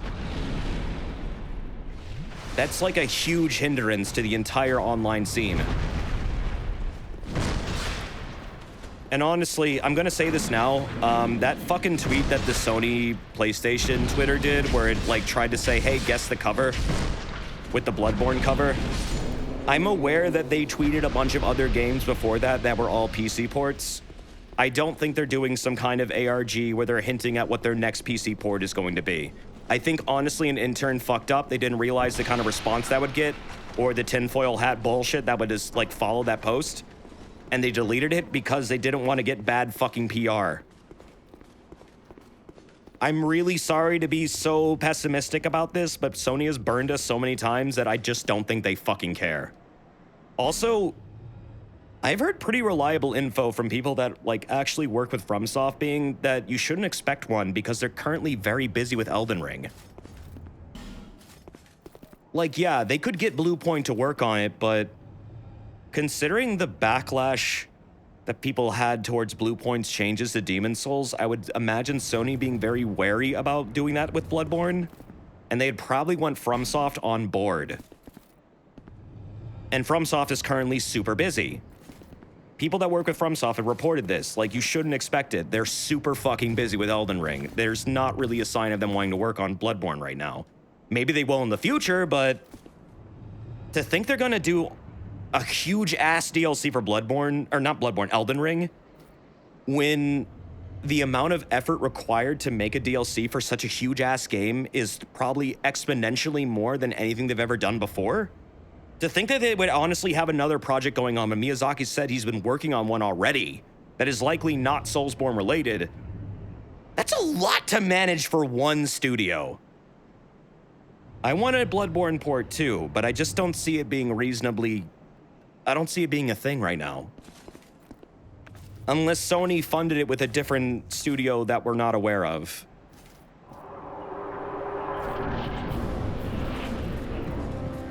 Elden Ring, but that game is already done. It is not. The recent update had new fun things. Anyways, here's a fake dragon that Aldia made.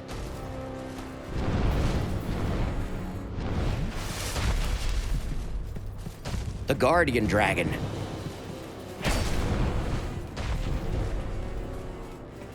He's kind of cool. Even if he do be a little scrawny. There we go. All right, now let's punch the shit out of him.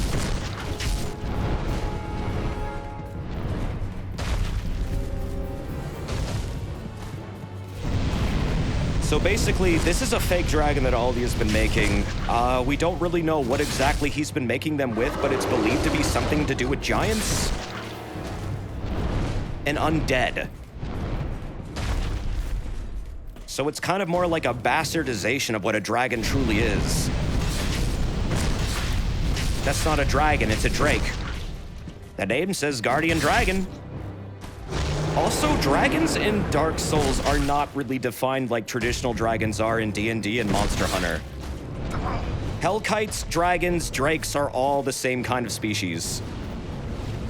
Some are lesser variants than others, but I do believe all are tied to immortality and all are tied to the eternal stone dragons. That said, they're probably seen as lesser than like the actual stone dragons, like the big dude in Dark Souls 1, for example.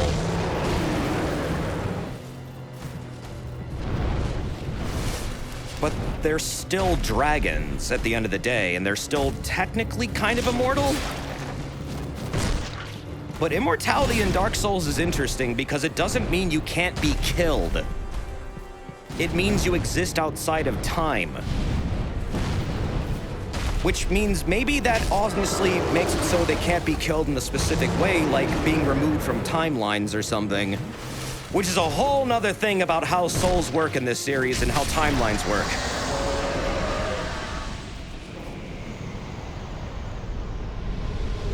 Like, have you ever wondered why you can kill a boss forever, but it doesn't respawn in a bonfire? Or like when you interact with one? There's a lot of theories behind that. Maybe being that those souls are in limbo, or they're so powerful that they aren't like adhering to your timeline and they're honestly kind of in their own. But it's interacting with yours, but you literally deleted them from theirs and all the other timelines.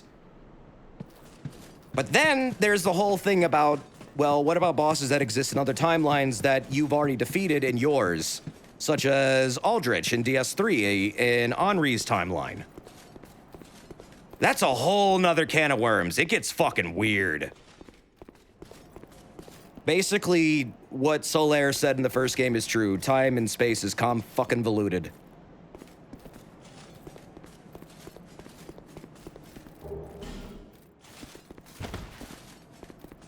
When a boss dies, they go see the devs for comfort. That's one way of explaining it.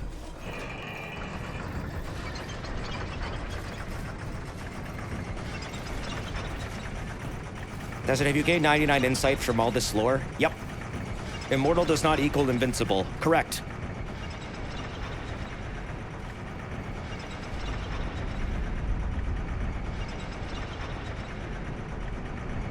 Does it? If you want to get Aldia's key, you have to light all the sconces. Oh, is that what I gotta do? Okay, let me do that. Do you see the amygdala outside? Yeah, all the time. Why? I wave to him every time I leave my home. Just so you know, he doesn't do anything weird. If he knows I see him, maybe he won't act up. It's good to be polite. Aldia's key used to be in the acid pit. You're right, it was! Oh, hey. Does he ever wave back? Sometimes he tries to grab my car. Bearer of the curse, Seek? long have I awaited one such as you. One who might shatter the shackles of fate. I love this area, looks cool. One who can set me free. But I hate how it plays. Bearer of the curse. It was my own manifestation that led you here. The ancient dragon has watched over the world for eons past. Take this. Yay, no more homeward bone! Do not resist. The dragon welcomes you. There's lore behind that feather. Did you know that there was apparently going to be a past version of the Emerald Herald where you were going to interact with her as like a child? And it was going to explain the feather? It's still kind of explained later on, but I just really wonder what the fuck the story was there. There's not a lot left in the game code about it. An aged bird feather. Yeah, there's concept art of it. Also, I think there's a model of her child form still in the game. It's like, I think someone managed to restore it once, but it doesn't do anything? But yeah, there was gonna be a past version of her at some point. An aged bird feather, returned to the last bonfire rested at, can be used repeatedly. The child of the dragon, sequestered away from the world, imagined a world of boundless possibilities from the mere sight of a feather. The child of the dragon.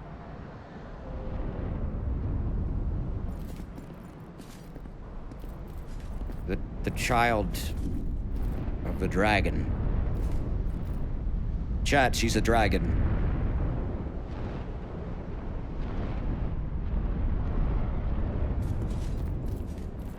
She's half dragon. Fucking weird. This gets spelled out for you later. In case the feather description wasn't clear enough.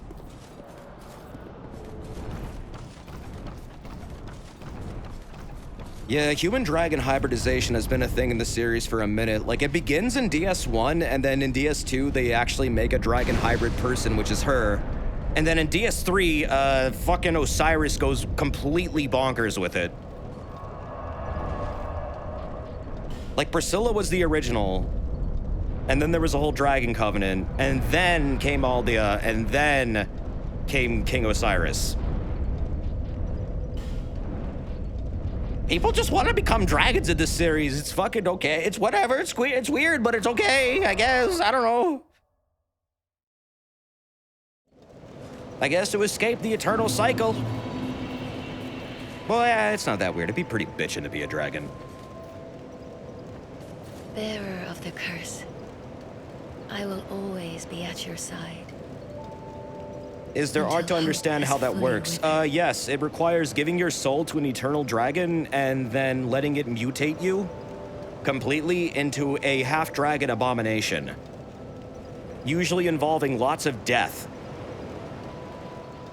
You're basically transmorgifying your soul into something it's not meant to be. This also continues a trend into Elden Ring. Did you know the rune bears are part dragon in Elden Ring? Does that make a lot more sense now, why they're so stupidly strong? This was actually recently figured out, I think, by Zoli. And they're right. They are. They literally have the dragon eyes going on, and apparently there was a beta element of the game where they would drop dragon hearts. They're part dragon. Fucked up. I really wonder if we're gonna get more on that in like some DLC, man. That's gotta be cool as fuck to explore. I wanna know more about them. Why are they like that? Did they kill a dragon and eat one? Because that would make a lot of sense. That's kind of what you do. No wonder they're the scariest things in the game. Yeah, they probably ate like a dragon corpse or something. That's why they're so stupidly strong. Fucking fascinating. All right, now I'll pump this up. I don't really think I have anything else I want to level right now that I can think of. I'll respec if I need to. But I think Vigor is going to be the way to go for the rest of the game. Get strength to 32 for what? What, for like one-handing a fucking greatsword? Maybe. Oh. Pogonabot says that they're gonna do something. Forgive Pogonabot. Bearer of the curse, I will always be Here's the at your thing. side I'm gonna be testing something today. until hope has I'm gonna fully see if this is withered. really annoying. To kill pre-rolls, I have to run fucking ads. I don't want to run fucking ads. But what I'm gonna do is I'm not gonna do really anything significantly while this is happening. So you're not missing shit. It's only like a minute. It's only a minute. And then pre-roll's gone and I don't have to worry about it again for another 2 fucking hours. I feel like this helps people just join this stream and not get fucking annoyed. I'm so sorry if you have to watch them though. It's not really what I want, but Twitch is making them more annoying lately and I don't want people to get annoyed, and this is the best way I can find a way to offset it. That said, god damn it, I really wish I didn't have to do that. You know what, actually, why don't we do this? Why don't we take a BRB? Hydrate. So that way you're really not missing anything. And yeah, you know what, take 2 minutes to stretch, you know? I think that's healthy. You like this? More streamers need to give advance warnings for ads. Yeah, this is Streamlabs chatbots capability. They have a system where you can set a warning, and then after the warning, it will play like 30 seconds later, and it'll also give me an alert too. So, how about I take a really quick BRB while that's happening? Sorry for the awkwardness of this. It's just I really wanted to figure this out because I think it's going to become more important as Twitch continues to change how this fucking platform works. And I just want things to not be stupid for people. I don't know. I'm getting nervous about this lately, so let me BRB. I'll be back in a minute. Get up, hydrate, stretch. You're not missing shit. And I will strive to, you know, make sure people don't miss anything during these little breaks that are sadly becoming more and more necessary. I'm so sorry. Burb. Burb.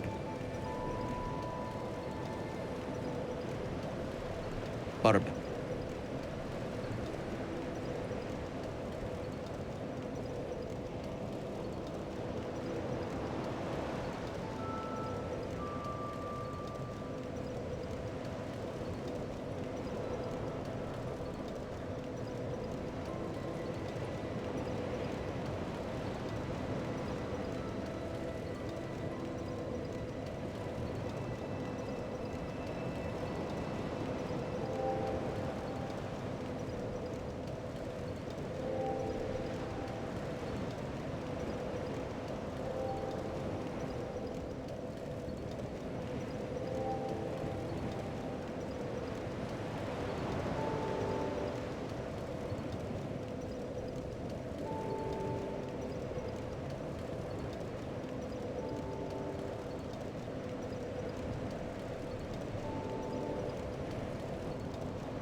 Okay.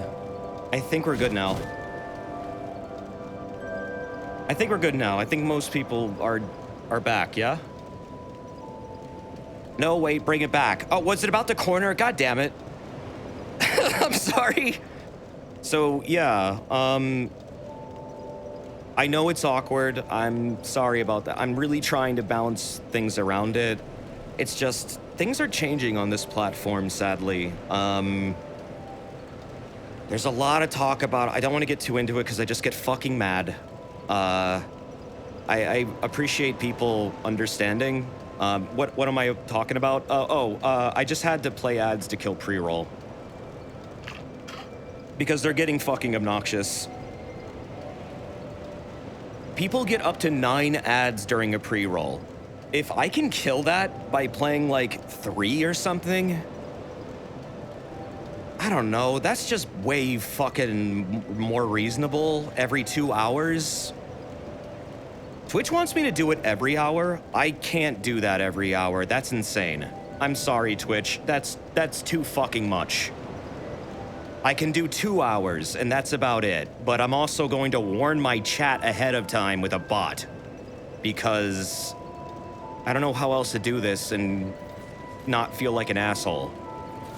Yeah, they want streamers to be more like TV, and it's like, I don't like this new dynamic. I don't like it at all. I wish I didn't have to deal with this. I'm trying, man. I'm trying to work with them, but at the same time, God, I wish I didn't have to. Read the message. Which message? This one? Leg and then tongue. Don't be licking legs. You don't know where they've been. Try right arm. What? Try joy. What? They mean chicken legs. Oh. Yeah, like, I stopped watching TV because of the ads. I'm not sure how to balance this, man. I'm not really that smart, honestly. But, I don't know. I mean, I've been talking to, like, Sphinx and stuff about it. It is getting more annoying on Twitch in general. I view a lot of streams where I'm not subbed to it, and the pre-rolls are fucking obnoxious and annoying. Again, if there's any way I can mitigate it and lessen that kind of pressure by, like, I don't know, likening it to, like, a steam valve and, like, offloading it a bit. Just a tad. Maybe that'll be better. But it's just an experiment for now. I may not keep this system. If it really is annoying and I feel like it's bad and more people are getting annoyed by it than they were before, I'm not gonna keep it. You stopped watching TV because Cartoon Network stopped making good shows. They did stop, and it's fucking annoying. They should go back to making good shows. Stop making poop shows. Make a good show. You had one during Vinny's stream and you're subbed. That's not normal, Crunkerton. That's not right. That's not right at all. He doesn't have that activated, and I know he doesn't. Why would that occur? I think you got glitched, Crunkerton. Were you signed in? Vin has his subs, they don't get ads. My subs also do not get ads. I feel like that's just basic. But no, he's not gonna force ads onto subs. That's not what he does. But maybe you weren't signed in, maybe you got glitched. Twitch is changing their layout a lot lately. I wouldn't be surprised if you got glitched or something, but that sucks, man.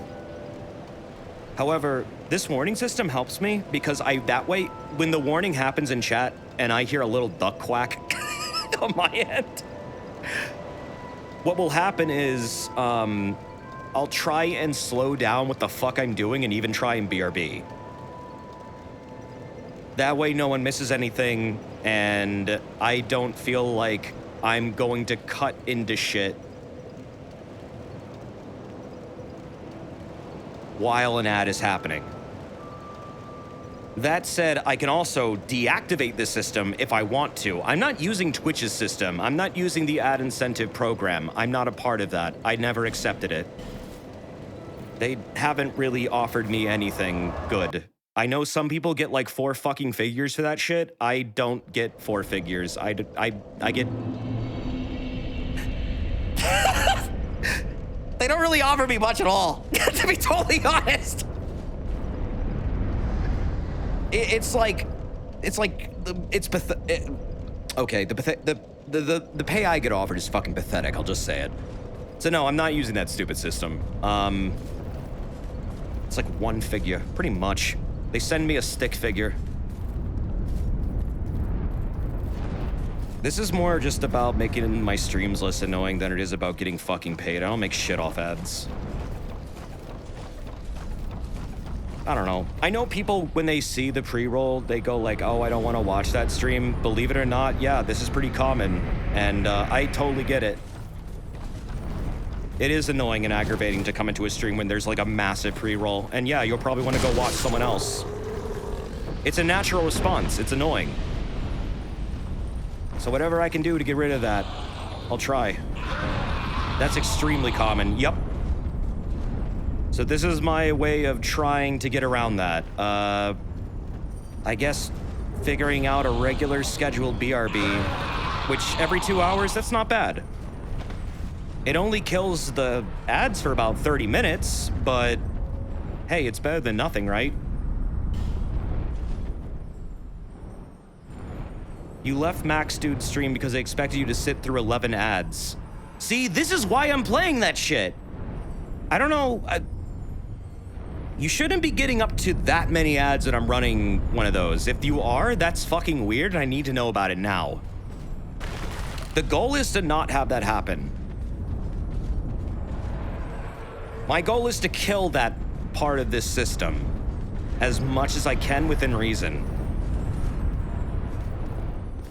Yeah, 5 minutes of ads is insane. I'm trying to run only 1:30. That's the recommended amount because it gives you the most yield, as in like 30 minutes, which is the proportion that is the highest. So that's why I chose that specific amount. And oh, this is a person, isn't it? Yep. Fencer Sharon. Oh wait, you're not a person. Are you? No, you're not. Who are you?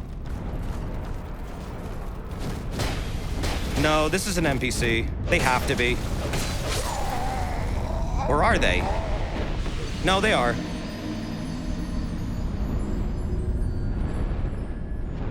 You fought them in Iron Keep. Oh, right, I forgot about them.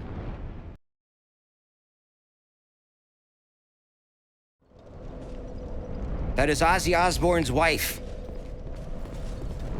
Oh. Do you think the Herald's a natural hybrid like a mule or an artificial hybrid?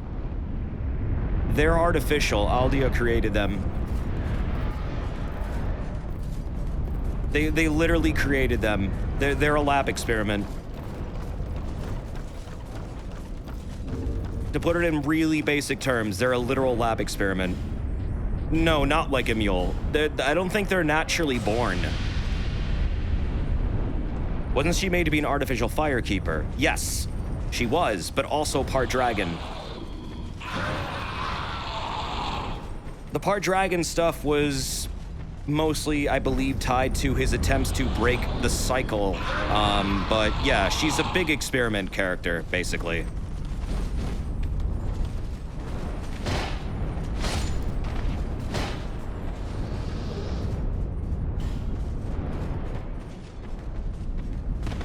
I don't think Aldi is capable of fucking anything. He's a giant muted tree man. He's like melted. The dude is literally made out of fire. I don't think he has a working thingy. Or maybe he does, I don't know. It might have a tree penis. A treenus, maybe. How do you think he got that way? Fucking everything. Well, he got that way by merging his soul with the first flame in an attempt to escape the cycle and fucked up. That's believed to be the canon answer to how he became the way he is. In his endeavors to escape the cycle, he tried to merge himself with the first flame and fucked up. He fucked the first flame, sure.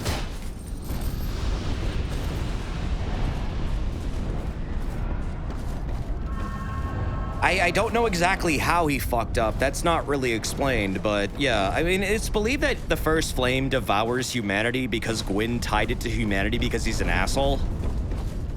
Which is why everything involving humanity is so fucked up. And why humanity can be used to, like, bolster fires and shit. And also why the sun also responds to humanity and will burn everything alive if a giant tries to link the first flame.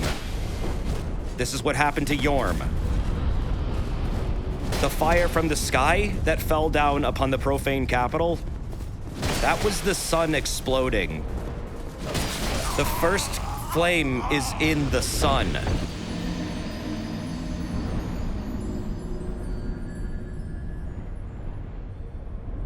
Which means the kiln is in the sun, which means you fought Gwyn in the beginning of the first game, probably in the sun. And when the kiln is all fucked up and dragging space-time into it, the sun resembles a black hole. It's humanity, but it's also a literal black hole pulling in all time. So, yeah, I don't know. I find that part interesting. So you may as well be walking on the sun. You may as well be walking on the sun, my man. Won't you come? You're gonna need a source for that. It's kind of in the game. It's literally explained. Look at the items for everything that explains the profane capital and Yorm's, like, entire lore. When Yorm tried to link the first flame, it didn't accept his soul and instead burned everything human in the profane capital. Not him, not the monsters, not giants, humans. It wanted human souls, not his giant soul. Giant souls are different. Giant souls don't work the same. This game explores how giant souls are different from human souls, like in a big way. You can't link the first flame with a giant soul. It just doesn't fucking work. It makes it freak out. And then it tries to get what it needs anyways. Did we ever get the explanation with the tree for that fucking ad? No, we didn't. That tree requires you to be 25 or older to play their PC game, and honestly, I have no idea what its deal is. The lore for that thing is fucked. I have no idea why that guy betrayed the tree. That is a... I mean, maybe it's like man versus nature. Maybe it's... I don't know. It's weird. Giant souls are weird and interesting, and the game just kind of froze. Whoa.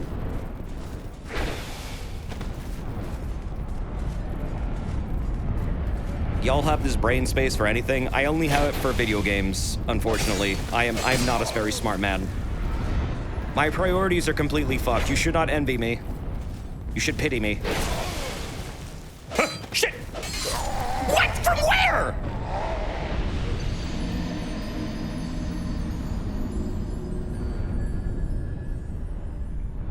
Yo, did I just get fucking lag struck by an NP fucking C? Oh, was that the fucking puzzle sword? It is. No, that was the... I know what happened. I did get lag struck, but it was the puzzle sword that did it. The puzzle sword is like Ivy's sword from Soul Calibur. It extends and it's funny and wacky. But that also was bullshit. Did anyone else who's been playing this notice that the lag strikes for local play wound up getting a lot worse once the servers turned back on? Because I kind of noticed it a little bit.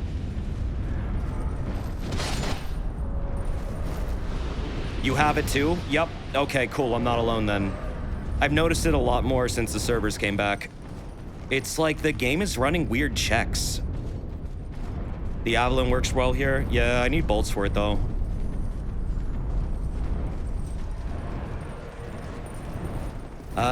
Well, this is not the correct way, but I kind of want to go back over there.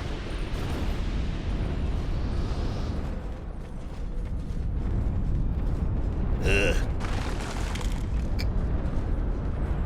I guess since it's the Skulls of the First Sin and all the DLC is included with the game itself, I mean, yeah, you're gonna see DLC weapons in the base game now. Which, yeah, that's a DLC weapon. The puzzle sword is a DLC weapon. Okay, shoot your... Shoot. There you go. Da. Da da da. Blah, blah, blah. This isn't really working. Oh God. No! Have mercy! Jesus!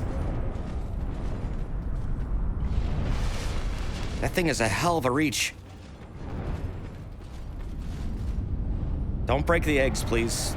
The mama dragon gets super angry, and I'm not making that up. Literally, if you break too many eggs in this area, there's an angry NPC that will actually wind up killing you. It's a big mama dragon. She just appears out of nowhere. It's great. Prove it, show it to me. All right, I will. I forget how many you need to break, though. I don't believe you. It's a thing.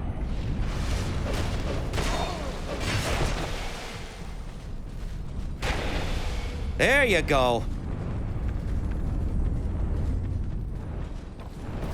All right, follow me, follow me, follow me. Let's go. It's 10 eggs for maximum penalty.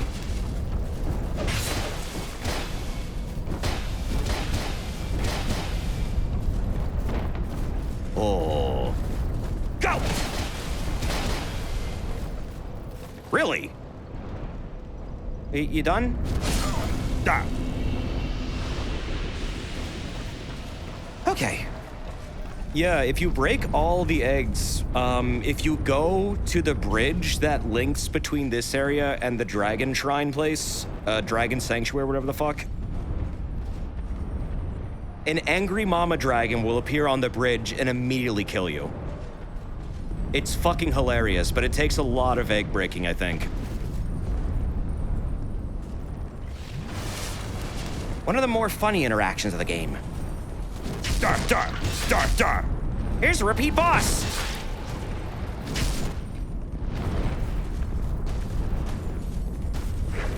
Oop, shit.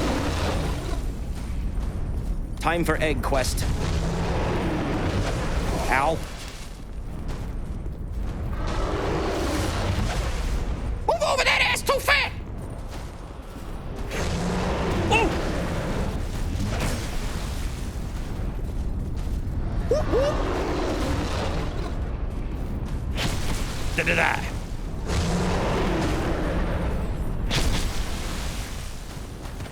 Also, Solaris Polari, thank you for that 44 months earlier. I know it was an hour ago, but thank you. After finding out Pikmin 4 was going to finally happen, I went and completed Pikmin 2 for the first time. Coincidentally, as it turns out, your Pikmin 2 streams were what made me subscribe in the first place. I fucking loved Pikmin 2. I need to get to Pikmin 3, man, now that Pikmin 4 is going to be actually a thing. I think I will do that soon. That could be a fun, comfy, like, Christmassy kind of game, maybe. Something nice and wholesome for the holiday season. Really comfy. So we can all cry when they die? Of course!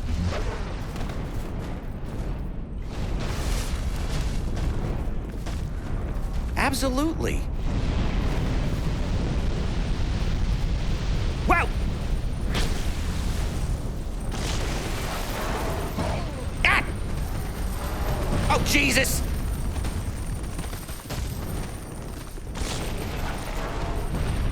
Them exploder boys be trying to kill me again. Ah! All right, come on down here. Or don't, whatever. Where? Oh, there they are. Wow, that was fast. Hi. Oh, there you are. Okay, that's how you get down here. Those are called enhanced undead. They are apparently Aldia experiments, again, that are like given souls, but like way too many, and they become volatile and explode. If something seems fucked up and weird in this game, or like just mythical and strange and unexplained, it's Aldia. It's just Aldia. Aldia did it. Just like how in DS3, everything fucked up and evil is like Sullivan. It's always Sullivan. Sullivan is behind literally everything in DS3. If it seems shitty, it's Sullivan's fault. No, Vendrick was a good guy. Aldia isn't trying to be evil, but he definitely is flawed in his practices. Vendrick might be the most benevolent person in the entire series and just tried to be like a good person and tried to save everybody but didn't really know how. Aldia, though, is kind of like the mad scientist brother. Yeah, Aldia's more like a Seath. Just experimenting for the sake of it, but unlike Seath, he's not just mindlessly doing it. He has a reason for his madness. He is mad, but not in the same way. It's more like he stopped giving a shit and just wants this problem solved, and he wants it solved so badly, he's willing to basically mutate people against their will in order to figure out how the fuck do we get out of this situation. I guess you could say he's kind of like an anti-hero, but like a really fucking bad one. I mean, he literally mutated himself and used himself as an experiment because I guess he wasn't getting any success with using other people. Which, okay, fair enough. Still kind of sucks it happened, though. Ah! Stop breaking my shit!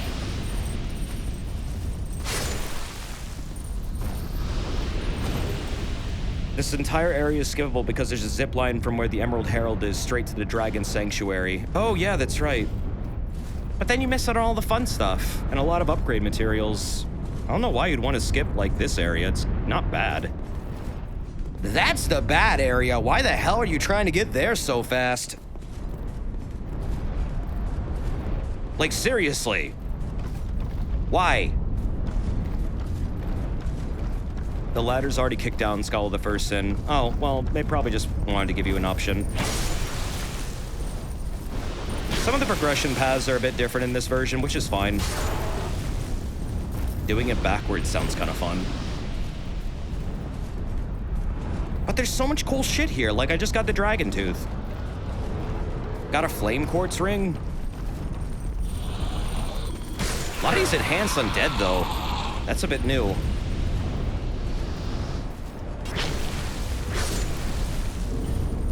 Wow, these weapons are dying fast.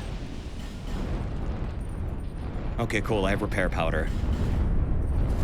Yeah, there's like 11 fucking geckos here, which is actually a really big deal. This is like the farm spot, and I think they do respawn if you use an aesthetic. I have no armor.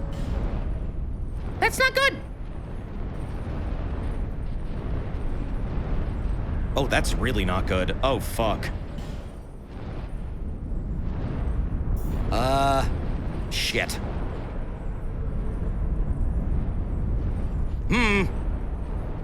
This is a bit of a situation. What do we do? I actually really like the Hexer's robes.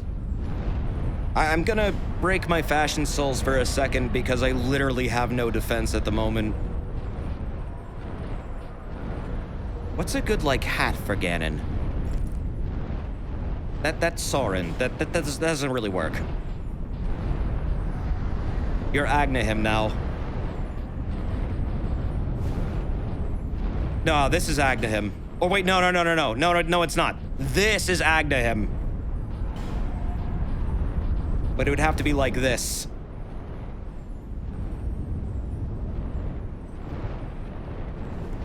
Agnahim. How do you guys say it? Agadam, like agony, right? Agadam. Agadam. Agunim. A Gundam. It's a Gundam. Yeah, this robe does really make for a good, like, Wind Waker Ganon, you're right. It's very regal. I like it. I don't know what the fuck this is. What is that? This is such a weird helmet. Hood worn by the Archmaster of Aldia. Several of the greatest minds converged in Aldea to weave strange new rituals, but rumors suggest that during the course of their work, their thoughts were not their own. The nebulous face of the mask is designed to deflect the ire of the ritual sacrifice. It does remind me of Lusat's.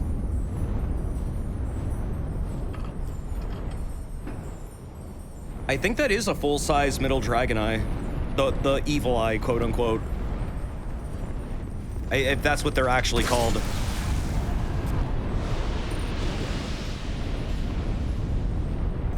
But then there's this version, which is a lot more clear. Oh, wow, there's like an actual eyeball design in that. Lusat set. These are cool helmets, actually. I like these. I mean, I think this is the best fucking mask in the game, but it doesn't work well with fashion souls unless you're trying to look like, I don't know, like a metal mask man. Now we're going Aghanim. The green one has an eye, too. Yeah, it does. It's just a much larger, more prominent eye. Oh, hey, look at that! Someone else wearing my hat. Hello. Die. Bye. Darn. I would really, really like it if they added, like, layered armor or something to this series. I find it kind of weird that they never have, but I guess I understand why, though. It would kind of break the PvP because you can identify someone's, like, entire loadout based on their equipment, and I guess that would totally obscure it. But then again, they do have spells that literally hide shit from other players, but I guess in this game, you have to earn them by doing those special runs that I mentioned at the beginning of the stream, the Deathless Run and the non-bonfire run. Those give you 2 rings that specifically hide your left and right hand weapons. They make them totally invisible. That is a way you can fuck with other players, but yeah, they only ever hid weapons, not armor. They've never done armor hiding, as far as I'm aware. Have PvP just not show the lair. Well, yeah, that too, but I don't know. I guess I get why they would do it for balancing reasons. It would be kind of fun, though. Just to, like, run around with an armor set that looks totally different from what you're actually running. Get back here! Hey! No! I should be blasting those away with a goddamn crossbow. Now let's do this. Get fucking blended! Will it blend? I don't know, but I'll get stomped. Woo.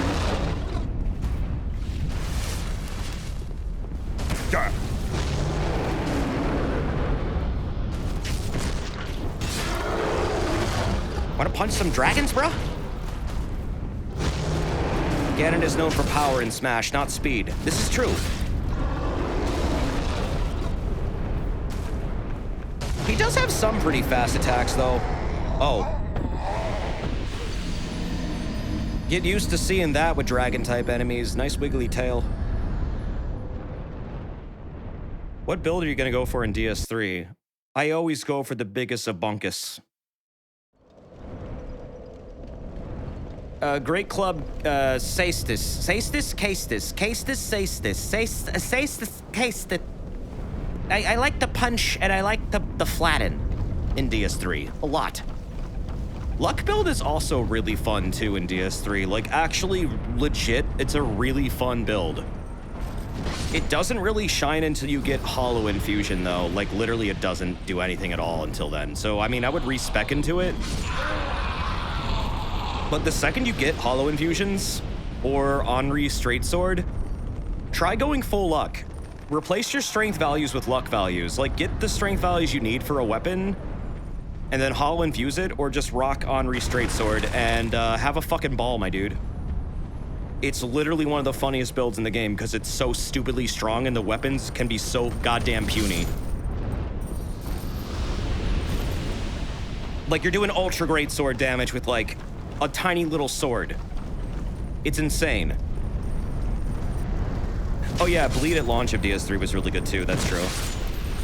Does it do a flip? I can't do that in this game. There's no dark wood grain ring. Or at least I don't know where it is, if there is one. Is there one, actually? Also, Jet's Fantasy, thank you for that raid earlier, dude. Thank you. That's very nice of you, man. Sorry I missed that. I appreciate it, though. What you been up to? And Cambrian Arjuna, thank you very much for the 27 months. Happy 3 to 3rd power months, Desi. Same to you, dude. Your Souls guy is dripped out right now. Yeah, not in the way I want to, though. Half his shit is broken. I need to go back and repair it all. This area loves to wear out your durability.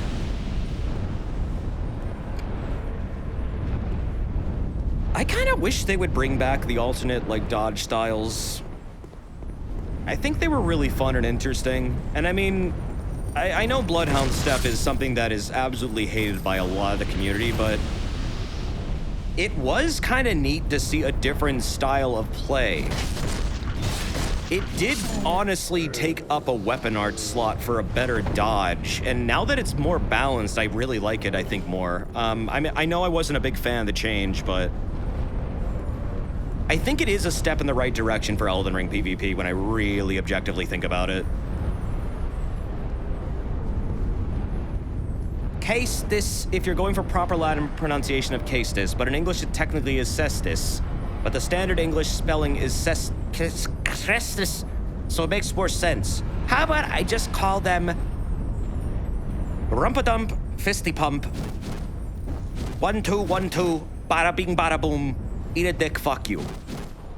How about that? Yeah, that's good. Okay, cool. Call them Brass Knuckles. That's boring. That's boring. Fuck all these eggs. Making the mother of all omelets. Da, da, da, da. It's so funny. The power of a fist. Taking out giant-scaled monstrosities with a single blow. Except probably over 100 of them, but still. I like punching. I like punching. Slaying dragons with, like, spears and swords, that's baby shit. No. Get in there with your fist, man. Really dominate that nature. Show them some discipline.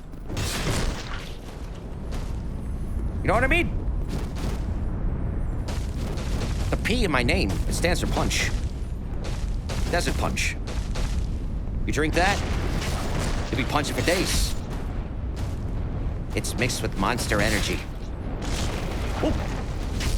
Punch-gona.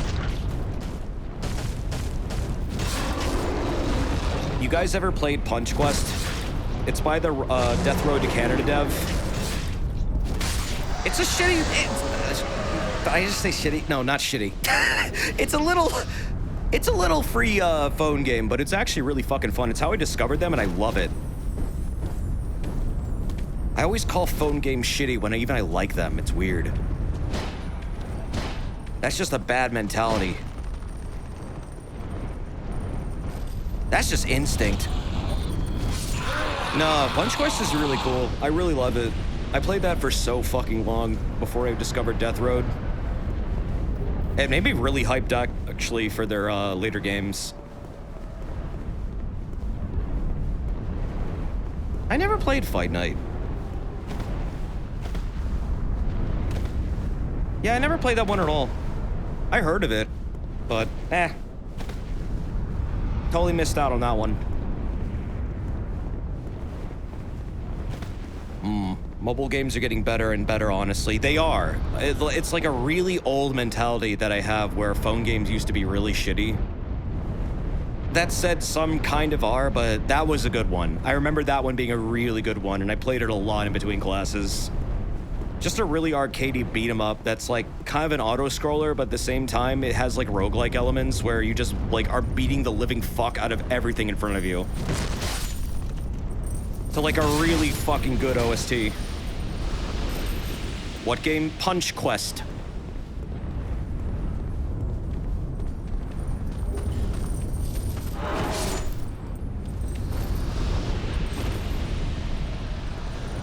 It's pretty old. It's probably like over 10 years old now. They wake up. What are you doing to my babies? I'm beating them eggs.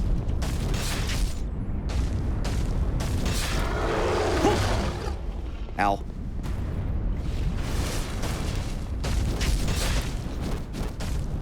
Okay, here we go. The FF3 DS remake on the phone is good, but it's not free. I didn't know they added that to phones. Really? I never got around to playing that version. Is it higher resolution on a phone? Because I imagine it would be. It is. Oh, cool. Is that actually a really good version of FF3? Like, I was never sure, like, how the remakes fared compared to the original, if they actually were considered better or definitive. It's also on Steam. Oh, is it? I know FF4 was brought to Steam. I didn't know they brought FF3. It's probably the best one? Really? Pretty close to the original. Nice! Yeah, that whole series of games I never really got around to besides, like, a little bit of FF4. You miss Nintendo power. We all do. I remember in Nintendo Power, the writers, they would have the letters section, and like kids would send in letters talking about their favorite games and stuff, and their thoughts about like the game industry and their like opinions on Sony versus Nintendo. And the editors would just rip these fucking letters apart. They would be brutal. They would hold no punches. It's like you would submit a letter with your opinions just to see it get, like, eviscerated in a magazine. By someone who's probably 20 years older than you.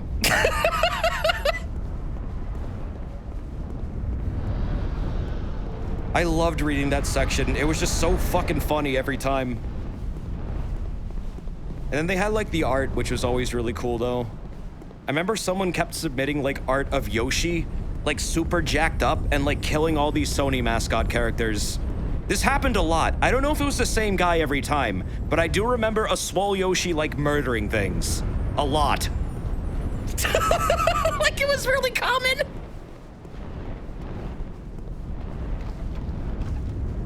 That's pretty much what happens when you submit a research paper for reviews. Oh, I know. I've done that. Oh, I'm very aware of that process. Yeah, research papers are a fucking pain in the ass. Everyone wants to disprove you. Just know that going in. If you think you have a good idea, you don't. According to someone else. And they will make it so that you are aware of that. This is the fucking gauntlet that all researchers must go through. Even if you're just like an undergrad. You gotta write that thesis. That was the bridge to the keep, but I'm gonna go over here for a sec.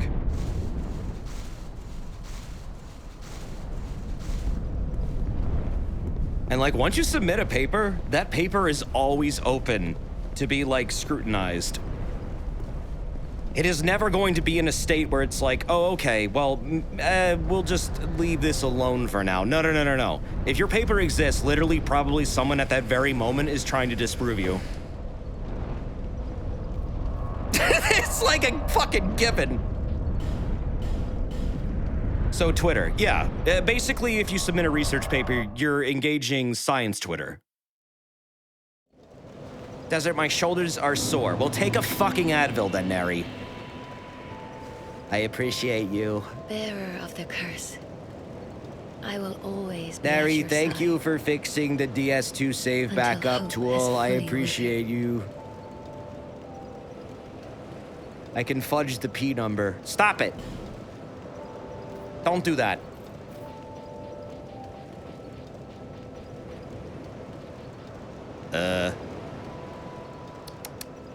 Let's keep on powering that up. Is glue a drug? It is a toxic substance that, when introduced to your body, can cause your nervous system to shut down in very interesting ways, which is like a drug, but no, it fucking kills you and breaks your brain cells down. Almost had me worried. Don't do that.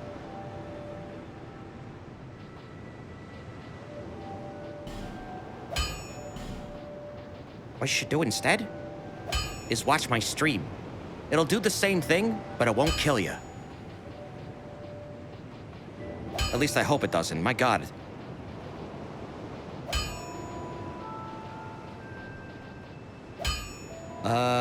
Oh right, repair. Okay, let's get this all back. Yosh, we are I'll be back in around action. if you make it back.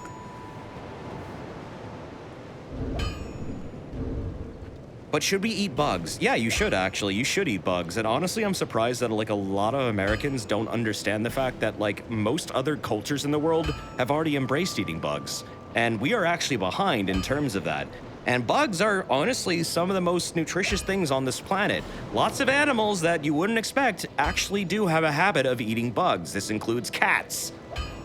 Most feral cats live off primarily bugs. You want to know why? Because insect protein is good, and bugs are literally like living pills. They will eat so many things, and if you feed them good stuff, guess what? A lot of that stuff is just literally inside of them, being turned into insect protein.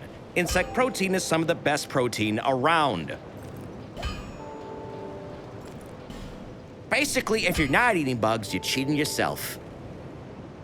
Your cat is scared of grasshoppers? Really? That's what cats usually eat. No, seriously. That's what cats normally eat. There's been studies on feral cats, and that's normally what they go for, grasshoppers. Cicadas are really good, yeah. They actually are good cooked. But should we eat bugs? Of course you should. You should eat so many bugs. You should eat so many bugs, more bugs than your body has room for. In fact, you should be eating so many bugs that they're pouring out of your mouth in your sleep. I mean, they do anyways. I mean, you have spiders inside of you, like, right now. So, in some ways, you're already there. But in other ways, you're not doing enough. Bearer of until So you would eat cockroaches, yeah. Yeah, if they were properly prepared and, you know, healthy, yeah, of course. There are lots of cultures that eat, like, roaches, dude. Straight up, they're like little, they literally are like little pills. It's fucking weird. That's what they mean by, like, gut loading. You just feed them a bunch of good shit. You get the benefits of everything. It's fan-fucking-tastic. The stomach of spiders, spiders, spiders. Except, like, no, really. Eat the bugs. Eat them. You should stop streaming forever. I've considered it, a lot, but then what would you do? You wouldn't, you just miss me. I know you would. Everybody would, I think.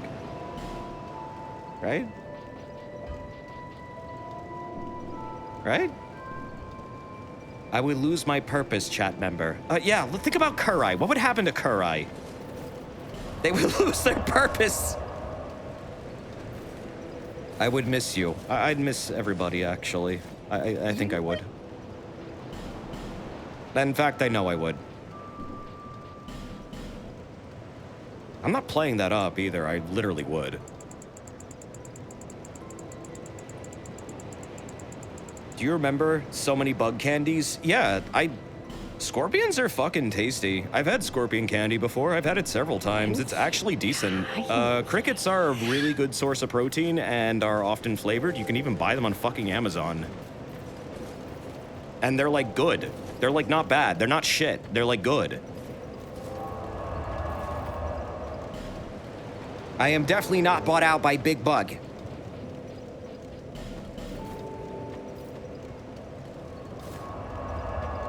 But I do think that bugs are good. Yeah, chocolate dip crickets are really good. Chocolate dip grasshoppers. You guys probably eat shrimp and lobsters. They're like the same fucking thing, except they live underwater and eat shit. At least crickets and like grasshoppers eat like grass. Like, what would you rather eat? Something with a shit vein you have to pull out of their body in order to digest it and not get like E. coli? Or a nice little buggo who only eat grass? Healthy grass. Don't tell Mike that. What, does he eat the shit vein? No, he doesn't. No, he doesn't. No, shut up. No, he doesn't. Mike does not eat the shit vein. There's no way he does that. No. But I'm used to the shit bug. Well, that's you. That's your body. You can eat whatever you want, but you probably shouldn't eat that. Just saying. Whoa! His dad complains that he doesn't eat the shit vein? He flosses with it. Of course he does. Also, this is one of the only areas in the game where you have to, like, use this feather to get around because they put treasure in these spots you can't get out of. Here's one now. Got the Twinkling Titanite. Where the hell do you go after this? Oh, you just die. Or you do this.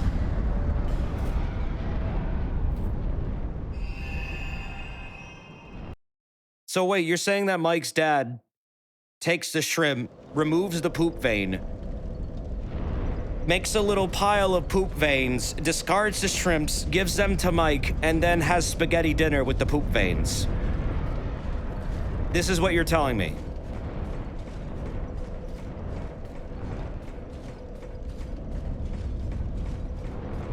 Yes. No way. No way. Yes, no way.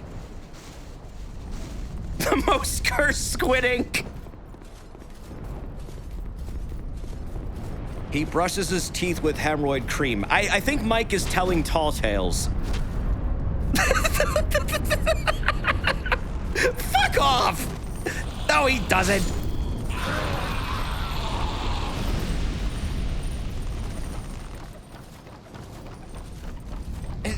That's not what you do. That's not what you do. You think someone would do that? Just rip out a poop vein and make a spaghetti dinner? I'm sure someone's done it. Maybe Mike's dad is that someone. My God, it's invincible! Why are these lizards so hard to hit? What? Have you heard the butt paste story? No, and I don't think I want to. That Mike's dad sounds like a fun character. They're probably a funnier character than we've ever had before, or he's had. I don't know. Your punch is too high. Well, yes, it is. You're right. Use a two-handed R2. You're right, it's a two-handed R2. I need to use your... That's right.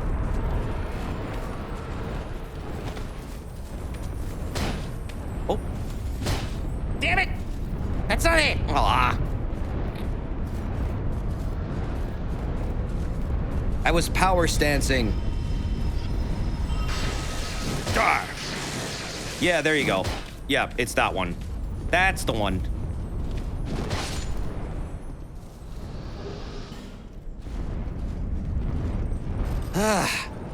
Something about them in this game just makes them hard to hit.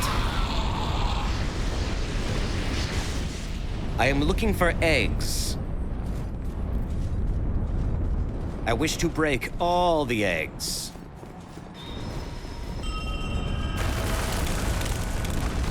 Destroy the youth of the next generation! That's what they say in Congress a lot.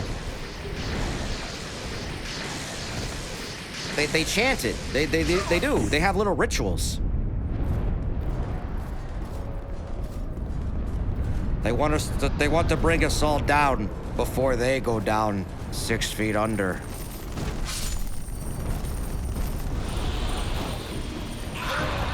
Ooh.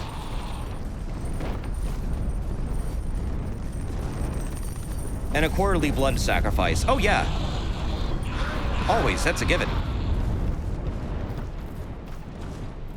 They do be sploding. Imagine someone just crushing wildlife like that. Soulsborne protags really are murder goblins. They are. They're murder hobos, all of them. Seriously. Every fucking Dark Souls protagonist, every Soulsborne protagonist has just been like a fucking, like, ridiculous murderer, man.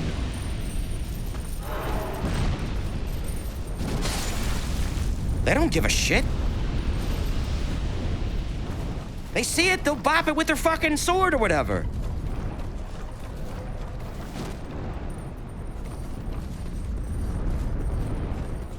Okay, here we go. I want you. Duh. What? Duh. I don't know how this one didn't see me. I guess the trick is don't do the double combo, just do the single big attack. So this one, overhead. What? Ooh! Except when that happens.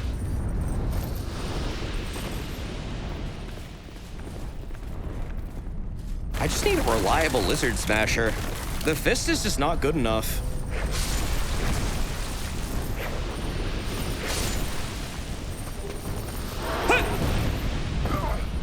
Stop!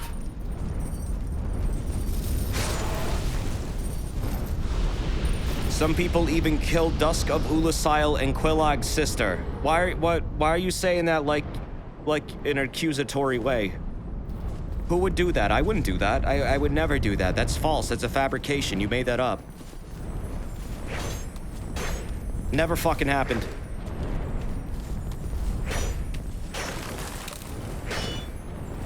You're talking shit. Fuck you! Those things are the worst for killing lizards. The small hammers and great hammers have two-handed running attacks that work wonders for lizards. Yeah, that's true. I don't have any leveled up, though. I should work on that. This character doesn't have a whole variety of weapons yet. What? Damn it! Oh my god, I'm so sick of my shit breaking.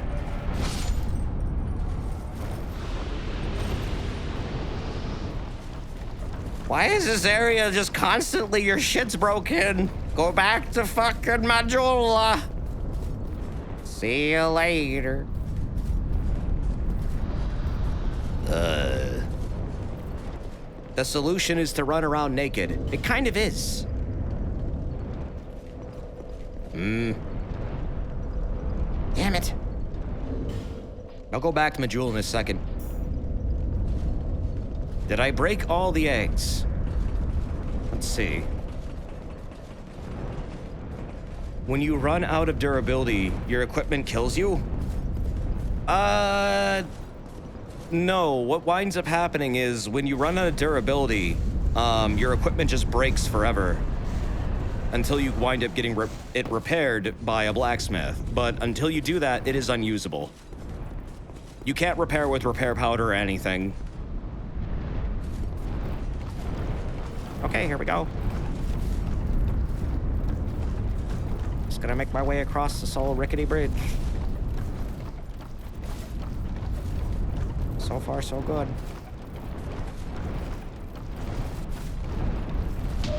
Oh, shit! Here we go! You will reap the rewards and die. That's what you get for breaking eggs, you stupid fuck. That only happens if you break a ton of eggs. That mama dragon be pissed off. I don't believe you. Literally, that's the only way that happens. I just showed you.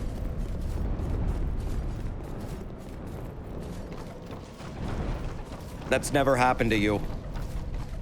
It takes effort. It takes effort to be this much of an asshole. You have to seek out the eggs and destroy them all one by one until it's done. Until they are no more.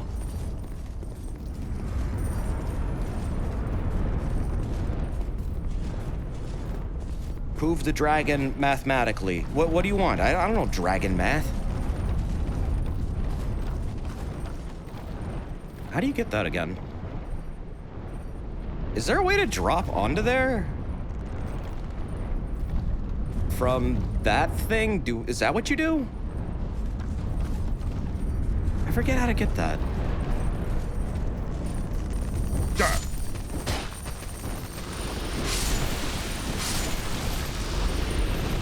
Yeah, you have to drop from that, the zip line? Okay.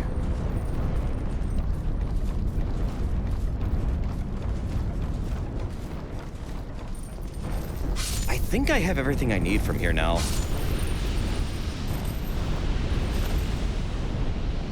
I should go back. I should go back to the starting area. Then take the ladder up, and then zip line across, and then just cross the fucking bridge. Then go back to Majula, repair my shit, and begin the arduous journey through one of the most difficult, fucked up areas of the game. At least in the base game, the original. I fucking hated this next part. It actually kind of infuriated the shit out of me. It's like probably one of the only areas that has actually made me a little bit upset. And it's one enemy in particular that does it. I'm sure most people know what I'm talking about if you played through this game before at all. Would you say this area tends to drag on? No, it's really short actually. It's not that big. It's filled with things that do, but it's not that big. It's pretty small.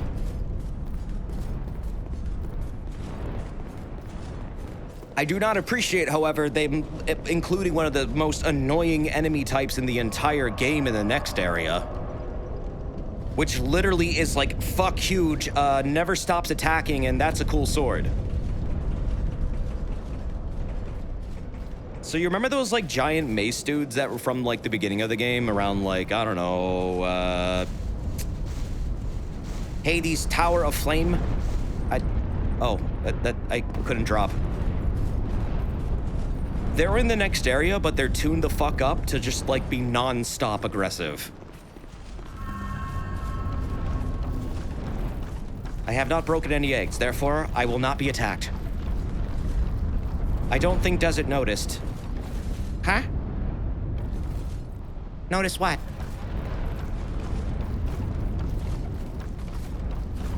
You can detach from the zip line with B. Yeah, I was trying to. Wait, what the fuck? Oh! No! But I didn't do anything!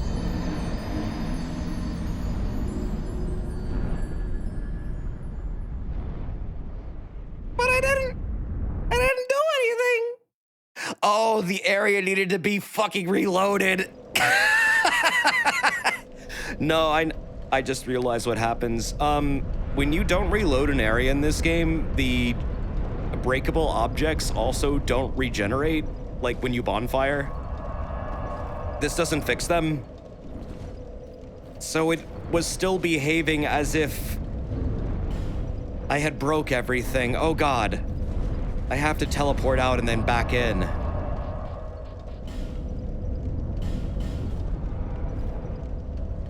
My sins have not been forgiven.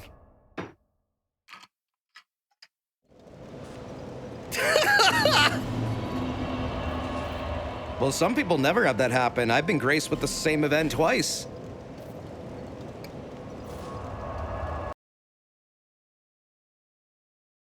Fuck.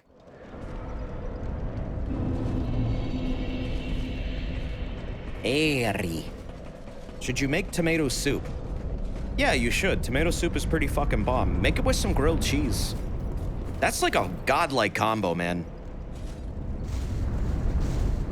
Doesn't sound like it'd be amazing, but it is. I'm trying to... B only speeds you up along the zip line. I don't think that's a dismount. No, it sucks. I mean, okay, if you want to say it sucks, it sucks. But I disagree. Make broccoli cheddar soup. That is also good. Okay, this time the dragons say I'm good.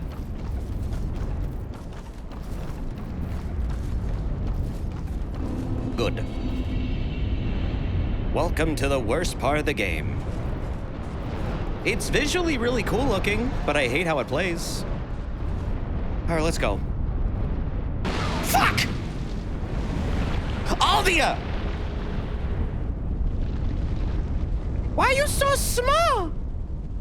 Little teeny tiny. Look at you. Look at you, you're so teeny tiny. He's a little chippy Aldia. Small Aldia. Itty bitty Aldia. Young Hollow. Hi. How grapple with a photo? He's so tiny. Twisted. Why is he so tiny? Peace grows in the illusion of them. Shackled by falsehoods, they yearn for love, unaware of his grand illusion. Until the curse touches their flesh. We are bound by this yoke, Egg? as true as the dark that churns within men. All men trust fully the illusion of life. But is this so wrong? A construction facade, and yet a world full of warmth and scandals. Young Hollow, are you intent to shatter the yoke, spoil this wonderful falsehood? He's asking if you want to keep living in the lie that is Gwyn's world. Because although it is technically bad for humanity to be oppressed like we are in this, you know, fucked up dynamic that we have with the light souls or whatever, it is still peaceful in some ways. People still can live their lives. It's just they don't know they're being fucking oppressed by the gods, which are not truly gods. He's asking if you're okay with continuing this facade, knowing that it's a facade. Obviously, no. I am older. Yes, you are. I sought to shed the yoke of fate, but failed. Now, I only wait an answer. Seek the truth. Seek light, dark, and what lies beyond. Desert, a world without fire. What if I get cold? Grab a fucking blanket.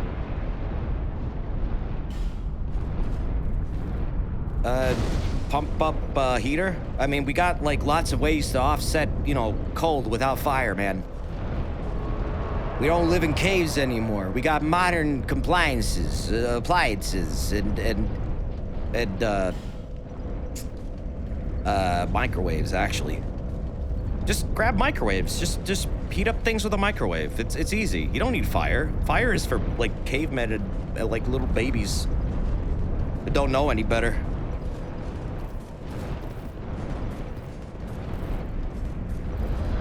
Embrace the flame of chaos. No! Or I mean, you could if you want to be a fucked up spider demon thing. I mean, that's whatever. It's your prerogative. Here we go. This is not the one. Whoa! However, they still hit fucking hard. Whoa! I forgot how hard they hit.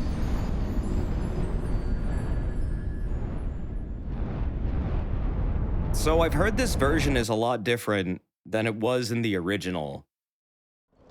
So Dragon fucking Sanctuary. What? Controller? Hello? Controller? What'd you do? Where are you? What the? Whoa!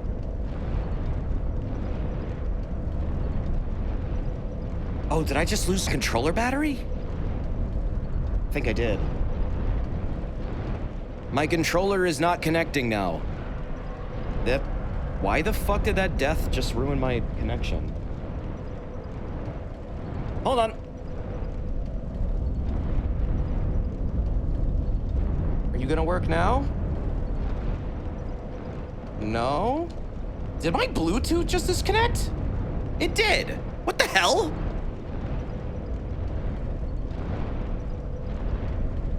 Oh my god, I really need that fucking adapter that they make for Xbox controllers. Now I have to repair everything. Fuck.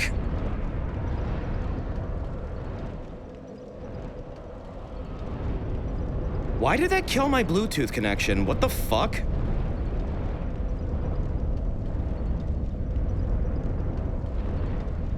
This is something I really don't like about Windows 10 and Xbox controllers. I don't understand why the fuck it doesn't automatically repair the goddamn wireless connection. It says it's paired, but it's not behaving like it is. I have to unpair it and then pair it again. The Xbox adapter is a lower latency than Bluetooth. Yeah, it'd be great if they still fucking sold it. Try and find me an official Xbox adapter for Windows 10. You can't. You literally can't. An official one, not one of those shitty ones that they sell on Amazon that are clones, that really don't work right. They literally stopped making them.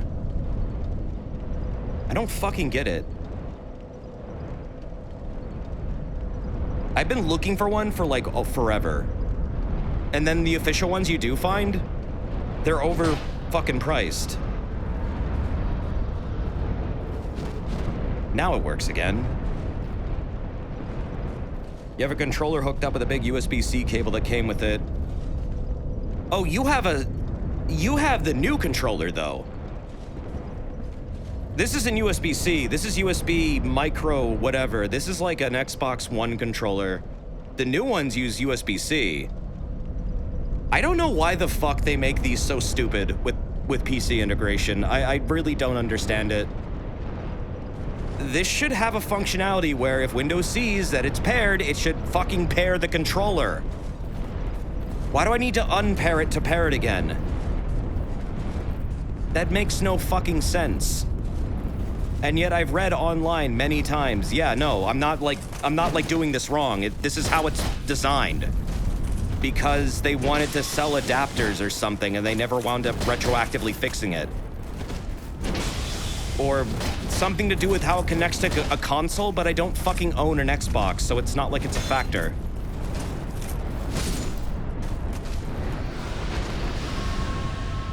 Hey. Okay, cool. We good?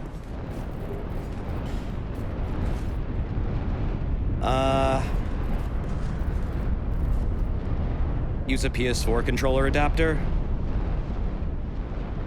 I mean, I could try that. What adapters do you need for a PS4 controller, though? Because this is getting kind of dumb. Why do I need all these fucking adapters? Just let me use the fucking Bluetooth. This is stupid. PS4 is micro USB. Right, but I'm talking wireless. I'm not asking how to connect it. I'm asking, why is the wireless in Windows 10 so dog shit? That, like, if I break a connection just once, even though Windows still says the controller is paired to it and it sees it and it knows it's there, it will not connect the controller because reasons. Because Microsoft is fucking dumb. Use a Mayflash Magic Stick and for wireless on your PC and you haven't had pairing issues with any of the controllers. I'm not sure what the latency is though. Also works for other wireless controllers. Okay.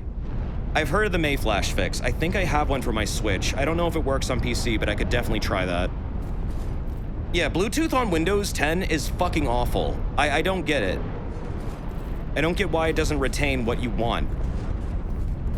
I usually have it plugged in, but they made the ports for the Xbox controllers fucking terrible, and they will eventually, like, get worn out and dislodge. This has happened to me so many times, it's stupid.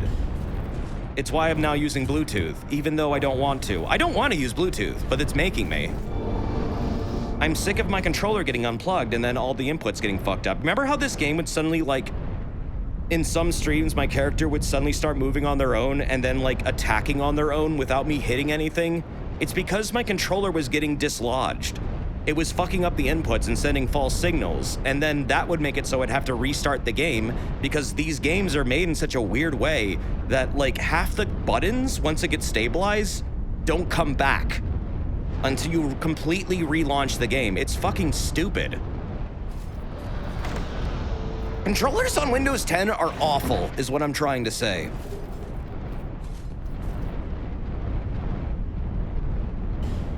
Oh. You literally lost virtualization proper from the home version of Windows 10 from 7. 7 had it. Yeah, I don't remember these issues being a thing in 7. May flash sticks work on PC. You just have to set up the output to X input for wider modern capabilities, though D input works as well. Let me check mine really quick. I have it around here somewhere.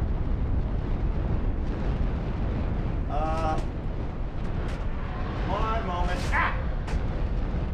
Oh, don't fall down.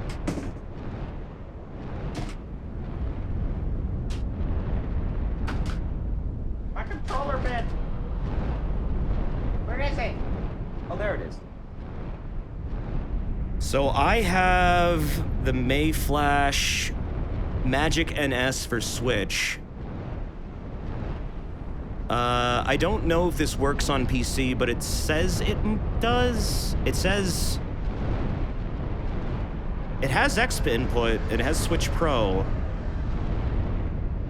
There are 2 models. Yeah, I have Magic NS for Switch.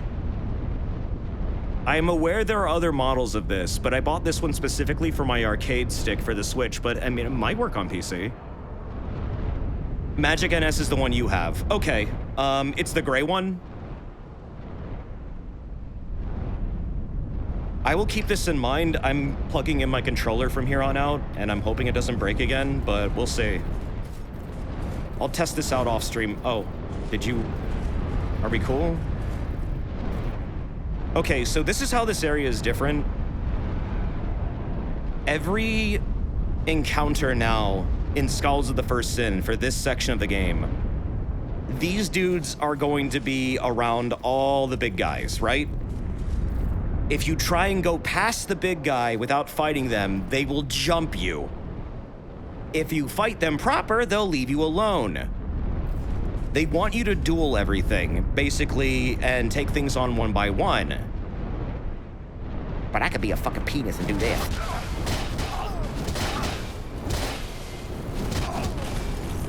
But now they're all gonna jump me! Whoa! Whoop!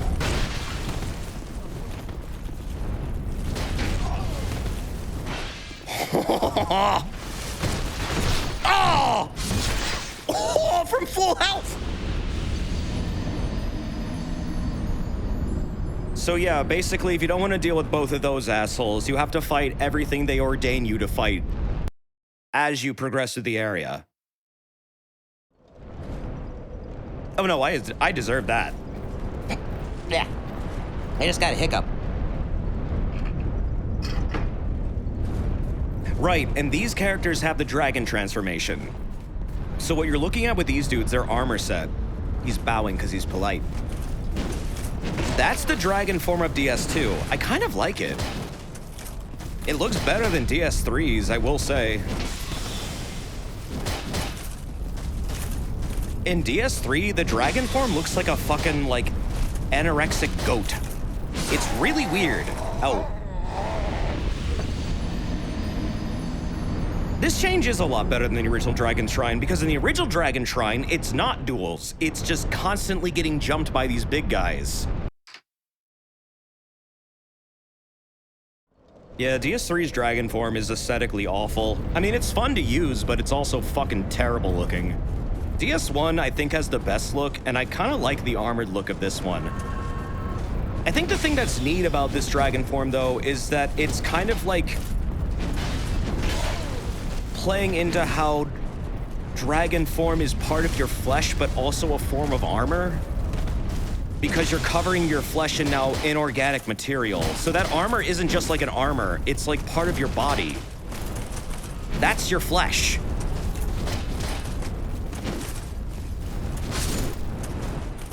It's kind of neat looking. It's like it grows out of them or something. Like that's their actual head. It's not just a helmet. They even have an evil eye.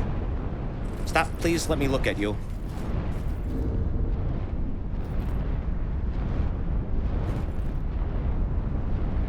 Like even their chainmail. Like look at it. That's just fucking dragon scales embedded into their body. The pauldrons are growing out of their body. It's really cool. They got a little teeny tiny tail.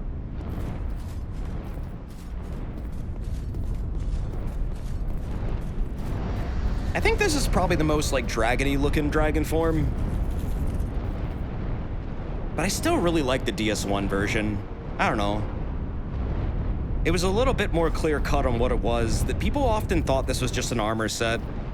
And I get why people would think that. It's not really well conveyed what this is.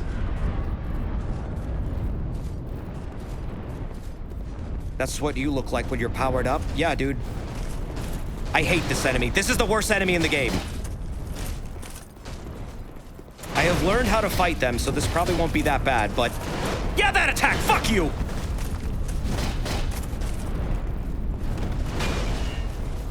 They can chain that attack to, like, never end. It's fucking dumb.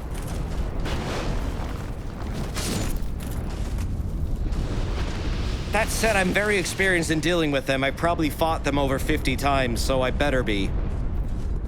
But learning their fucking attack patterns is awful. Did they still not fix it? No. No, of course not. They never will fix them. Are you kidding me? They're never going to fix the fact that they can interrupt themselves and enter a completely different combo string and then cancel out of that. That's what they do. That's why they suck. And they will catch you off guard and then pummel you into oblivion until you're dead. Yeah, you gotta like roll beneath them pretty much, like to the right normally. I'm glad they got rid of this stupid dude who was sniping you up here though. Oh, I guess that's his job now. Did they replace him with him? There used to be a fucking arch-dragon mage up here that would just pelt you with really annoying spells while you're, like, trying to run around this area. I appreciate them replacing them with a dude who's passive unless you're, like, rushing the area.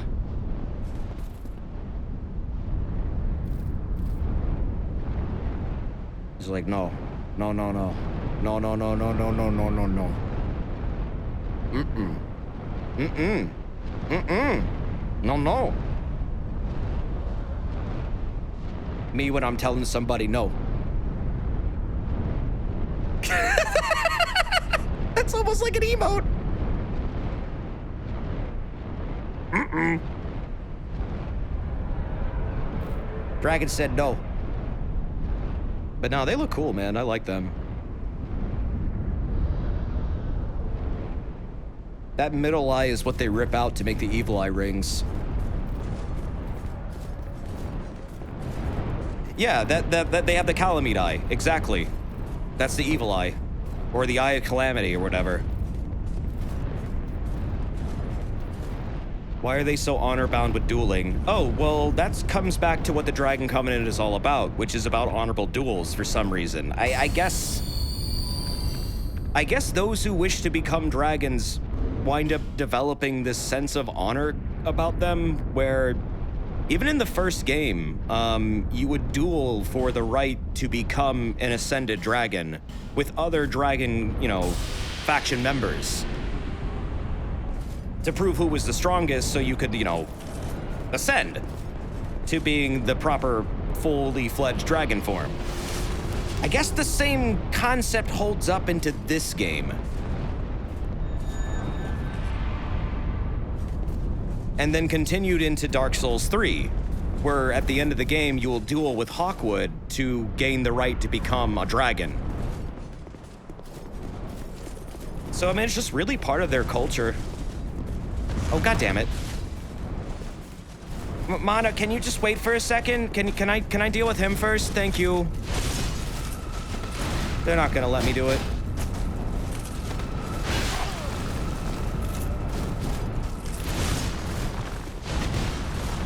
Okay, they are. They're cool. That's very nice. I respect that. I respect invaders that respect this. Okay, wait, let's, hold on.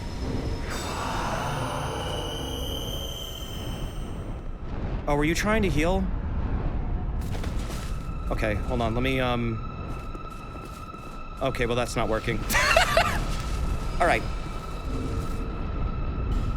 Let's go. I bow. You bow. We good?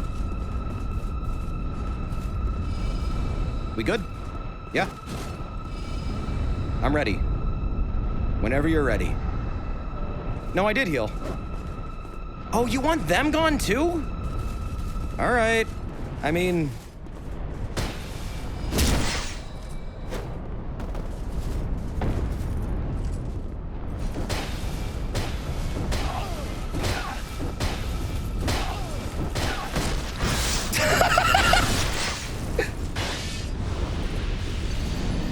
I'm confused.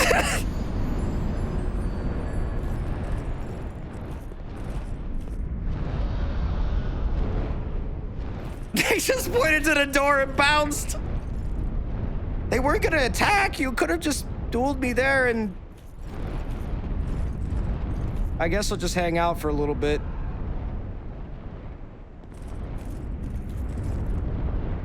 Game? Game. Game. Oh, okay. This is now their world, I guess. I can still lock on to things. You guys ever wanted to see what this is like when you're dead? What they do?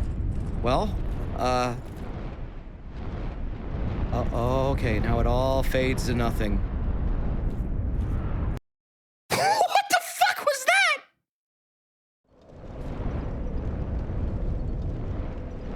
That was very weird.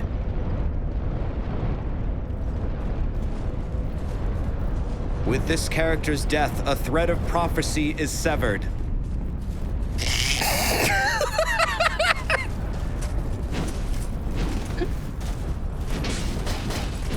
Goddamn Morrowind. That was a very interesting glitch I've never seen before. Damn it. I wanted to duel them. Why did they make me kill all the other things? They weren't gonna jump in. I'm pretty sure they weren't gonna jump in. Am I misunderstanding? It looked like they were totally cool with it. Why did they want them to... Whatever.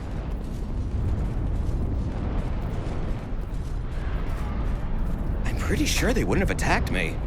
They just wanted you away from the warmth. Oh, is that what they wanted?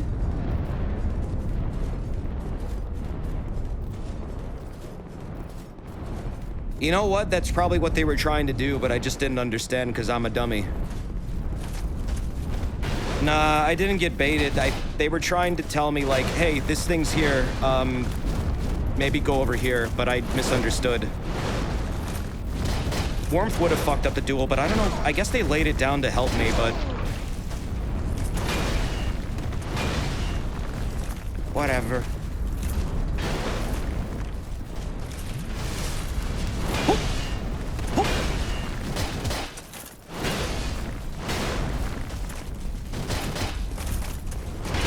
Damn it! There we go. Dragon Dude Ruse was a distraction. I am fucking up these duels. I don't know the culture of this area.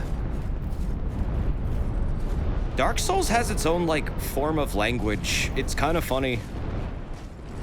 We all communicate with emotes, and then we try to, like, understand based on context clues what we're trying to convey. It's kind of cute. At the same time, things like that can happen, and I'll, like, misunderstand. Ooh. Ooh.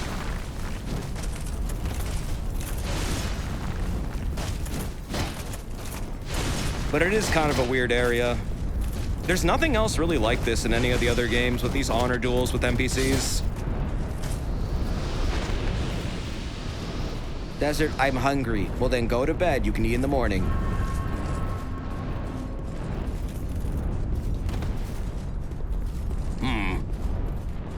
No duel this time. I guess they wanted to fight me in this hallway where they wouldn't be interrupted. That would make sense, actually. This dude's attacks can sometimes go through block. They can. I think it's because they go behind you. All the Drake Keepers are super annoying, and oh my god. Oh. Desert, how often do you go to Micro Center? The only one nearby me, I think is dead. No more fights. Who is that man? Who is that undead? Are they gonna engage me one by one? Okay. Wow, this is so different. This is insanely different. Dude, the climb to the fucking archway up there in the original was awful. I really like this. And now I get to duel one big dude. Okay, all right, okay. Yeah, I like how they all bow. That's neat. Yeah, it was really brutal in the original. All right, you ready? Let's do this. Let's go. In front of all your friends. I'm gonna whoop your ass with my fist. Ah! Ooh. Ooh. Do they get mad if I heal?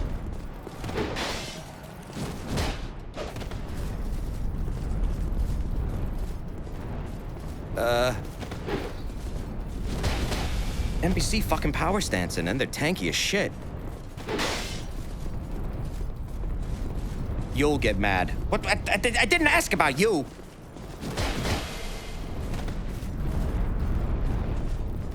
That is a lot of HP.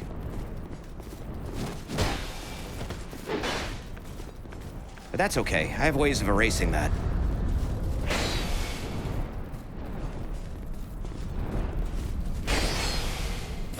Ooh.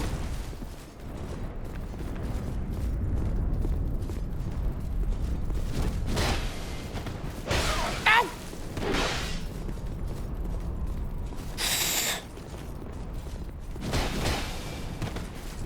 Get the hell out of there. 1, 2, go. 1, 2, go. Punish the whiff. All right. Whoa! Why aren't you dodging?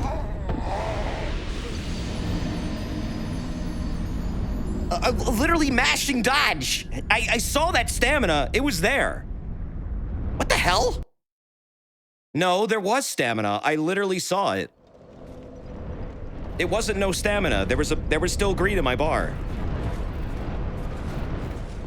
So long as there's green, you're allowed to dodge. I have no idea why that happened. Sometimes it really feels like the dodges just don't come out. I really doubt you have to avoid healing. Yeah, you probably don't. I don't know. It would have been cool. Ow.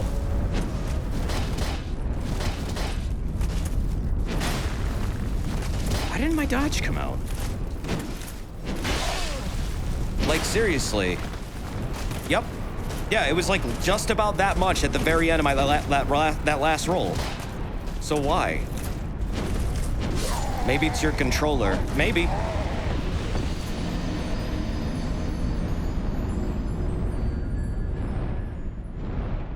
fucking weird. Maybe it's the way you dress.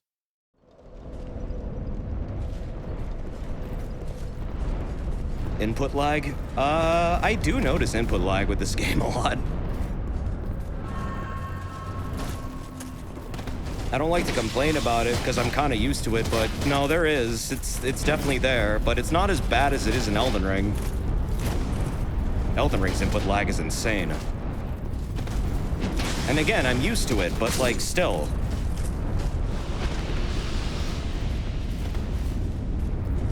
I think if you don't bow to every enemy, it should aggro all the dragon guys. That would be a really good and very not cryptic change.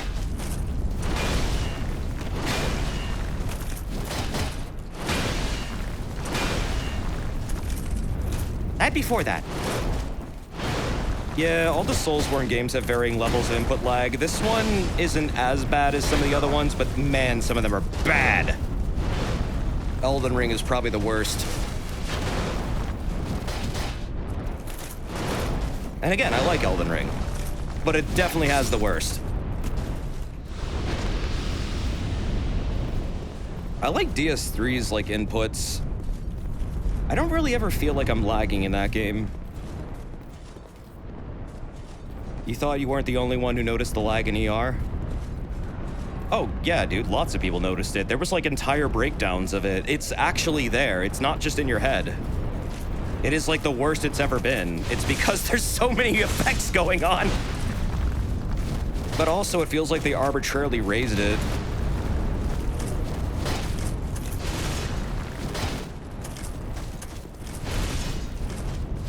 I feel like often my rolls in this game come out a little bit later than I want them to. But, I don't know, maybe that's just like agility stat stuff.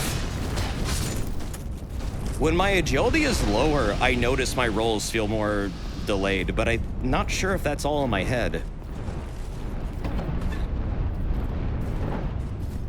There's so many weird systems revolving around the rolling in DS2.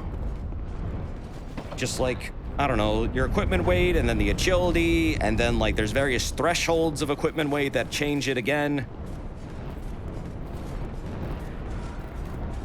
It's a lot to think about. And then also how the iframes work when they're at the start of the animation. That's like when they're actually the most prominent. But then at the end of the animation, you don't really have any, so you get roll caught a lot.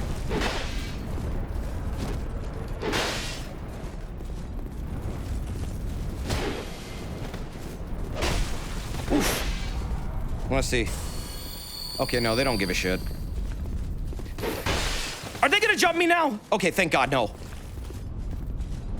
I thought I went too far.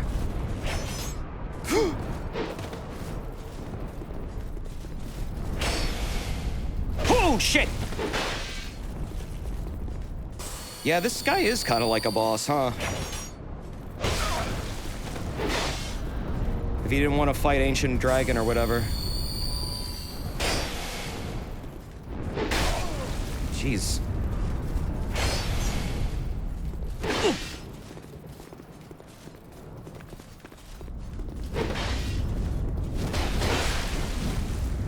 Shit.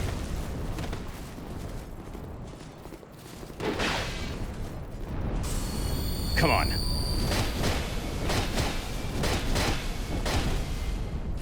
Whew. Let's go.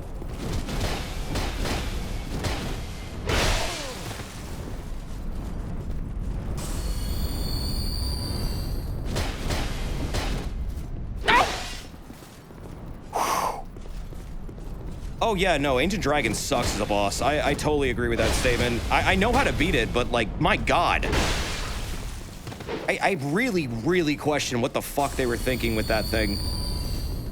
It's not fun to fight. It sucks. It actually sucks. It is everything everyone's ever said it was. It is terrible. It's probably why this area is considered one of the worst ones, but this is a good change at least. Now it's not nearly as bad. There you go. Yeah, it feels like an MMO raid boss. It's fucked up. Do we even have what it takes to kill it?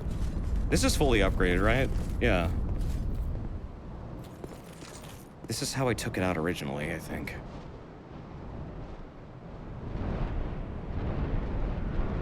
Yeah. Oh, do we have another fight afterwards? Are you gonna duel me too? Or... No? Okay. If I turn the dragon aggressive, are all these dudes gonna fucking attack me? Or do they just not care? Yeah, they do. Welcome to the sassiest dragon on the fucking planet. Look at this thing. It's not even a dragon. This thing is literally a giant.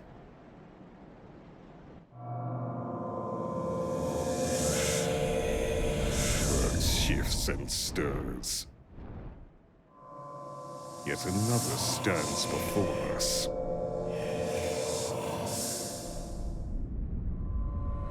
Then so be it.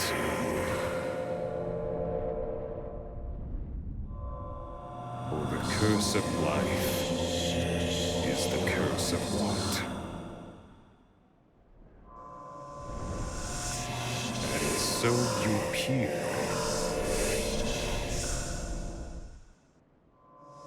into the fog in hopes of answers. Yay! Now he don't give a shit. He doesn't say anything anymore. So to join the Dragon Covenant, what exactly do I need to do? I forget how you do it.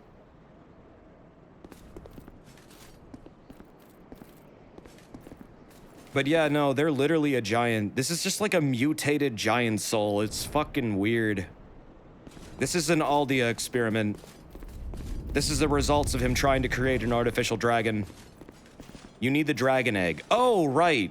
Right. Yeah, I remember now. You need the dragon egg and then you give it to the merchant dude. Right, I remember. It has nothing to do with him. They do look kind of cool, though. Yes.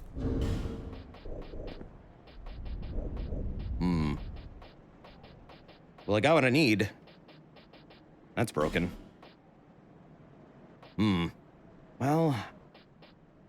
Technically, this is more of a don't get hit kind of fight. Can I do this? Can I do this right now?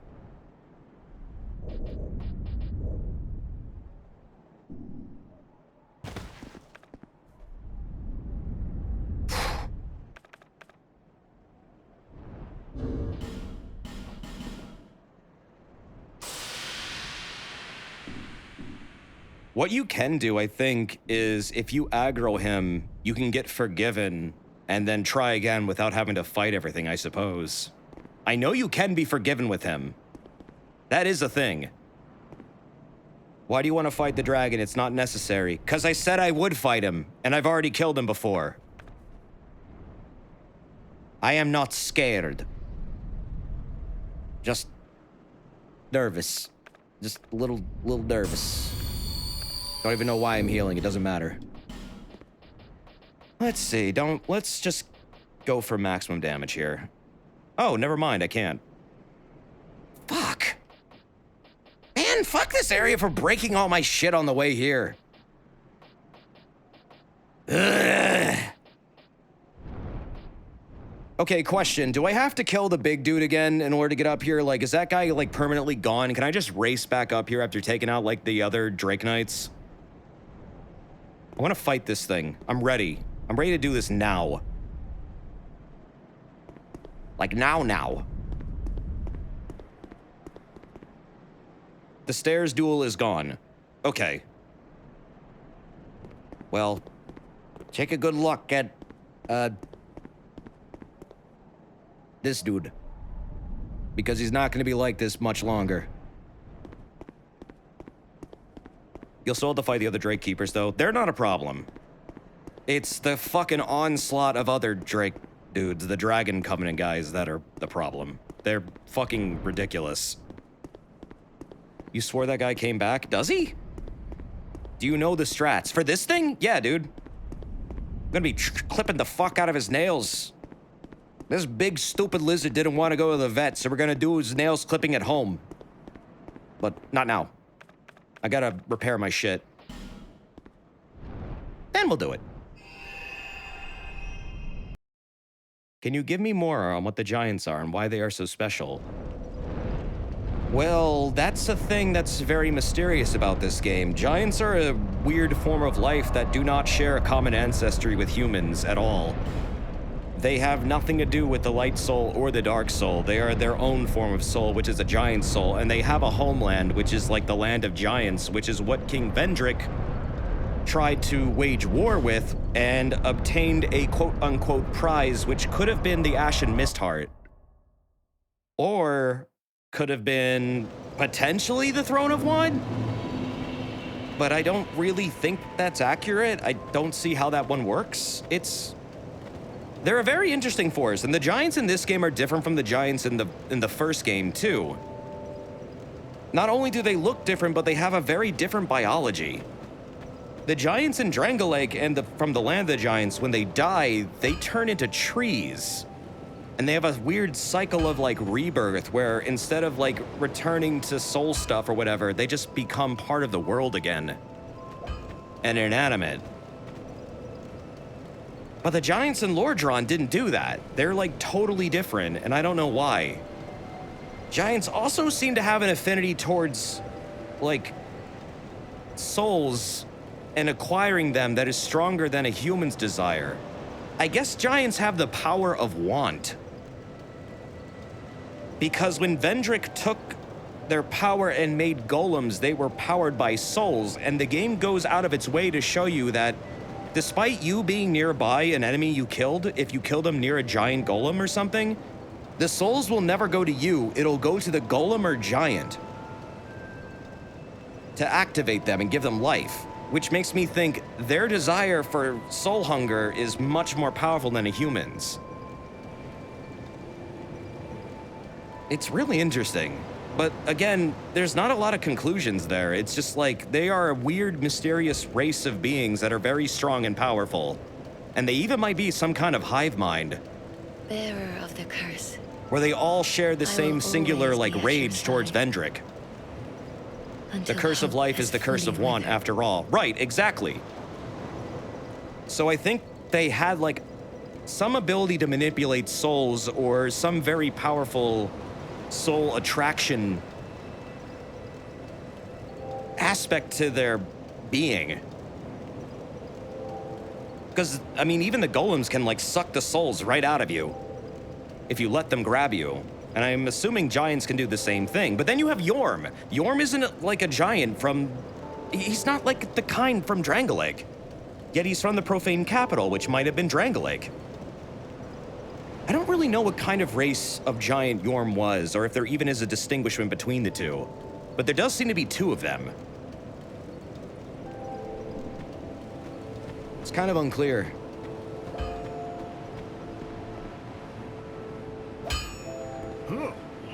Maybe they're descendants of dragons. I mean, they might be. That's a possibility, but dragons become stone, whereas giants become wood. Stone is inorganic, but wood is organic. So they're almost like the opposite of a dragon. They are actually pretty much the opposite of a dragon, so maybe that's not it at all. I think Yorm's just one of the giants, like, off. Yeah, I think he is too, but what do you call that? What do you call that kind of giant? They aren't given a name. They're all called giants, but the giants from the Land of Giants are clearly very different from the ones in Lordran. They are totally different. They are physiologically different. Drat. You're worse than my reckless daughter. Stone and trees are part of the world, though. Right, but stone specifically in Dark Souls is attributed towards inorganic stuff, which is attributed towards dragons. I'll be around if you want it back. Dragons are living rock. The world before life came into it was nothing but gray rock. and the stone dragons that literally just were unmoving throughout time. They didn't move, they didn't do nothing. Nothing was anything until, like, I guess light and dark came into being, somehow was willed into existence. It's not explained how that happened. It just did, like a big bang. And from the dark they came, but they as only humans. I guess giants were their own thing.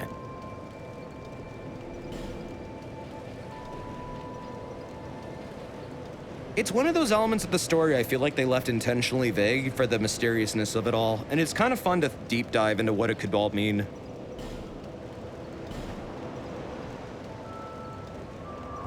Yeah, they're basically soul-sucking trees. It's like X-Death. Seriously. That's what giants are. I don't really know how else to describe them other than that.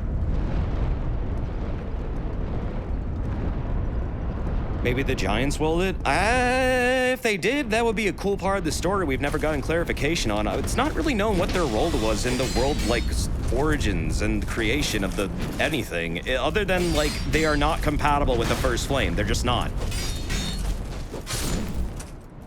Like, Yorm is the evidence that giant souls cannot power the First Flame. It just goes wrong every time, and it just wants more humanity, more. But Yorm didn't have any, so it didn't work. It just drove it into a fucking frenzy. Then burned everyone alive in his kingdom that he wanted to protect from the First Flame fucking up reality. He failed. Jesus.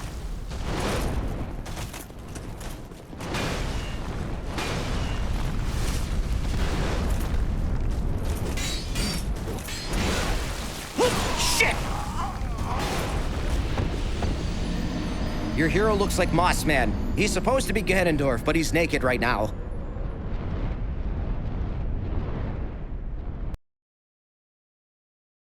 Are you going to bed, Kurai? Well, good night, man.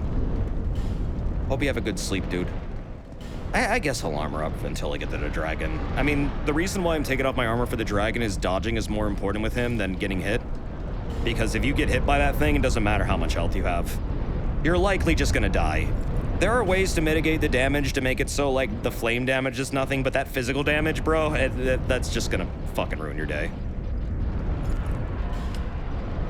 It's kind of fucked up how strong that thing is.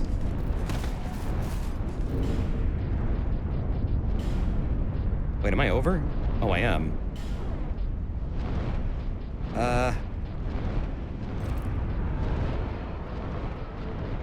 Oh, right, this thing is really heavy. I forgot about that. I'm not gonna use these. What do you get for fighting the big dragon? A giant soul. The last giant soul that most people get, which it helps you fight King Vendrick, because you can't damage him without at least one. And then usually people fight him with 4, but that is technically the 5th one. It is the hardest to get, and it makes his fight a lot more reasonable. However, again, it's one of the hardest fights in the game. I think I get what you mean, Shade.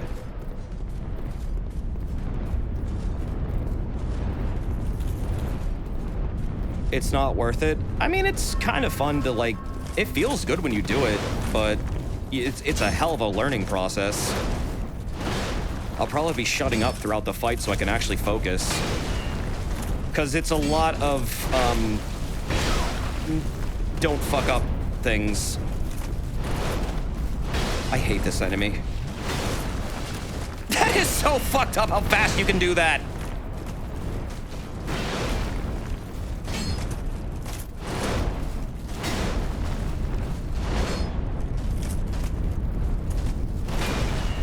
Jesus Christ.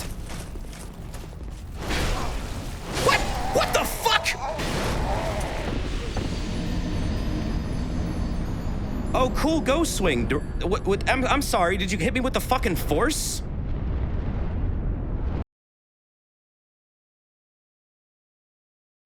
I hate that enemy. I really wish they would just delete that specific dude from the game. Yeah, depth perception got fucked up, but like, no, really, I hate that thing. It's not a fair enemy. It's literally not. People who love this game will tell you that fucking thing is actually the worst. I think it's worse than the reindeer. At least with the reindeer, I can stun lock them until they can't move. That guy, it's not really reliable. And he attacks way faster. Like, this guy isn't really that big of a problem. Me dying to this dude is whatever. Like, my bad, I'm getting greedy. Like, that's greed. You think the Alone Knights are worse? I didn't really... Yeah, they're annoying.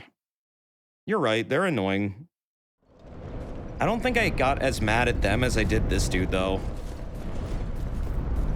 They can get stun locked pretty easily. The big dude just tanked through everything. It's so fucking stupid. When they attack that fast and do that much damage, it's like totally unfair. It feels like an oversight, like they were supposed to have a delay between certain attacks, but literally they're coded wrong. I wouldn't even be shocked if that's what happened. Like, why they can attack that fast. Like, this doesn't look weird at first until you start to see, like, how they transition between combo strings. And how they just literally never give you a chance.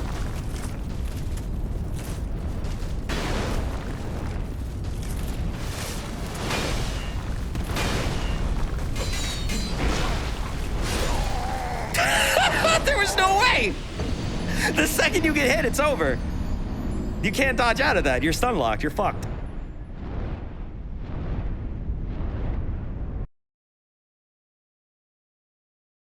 If you get hit by the first one, you're just done.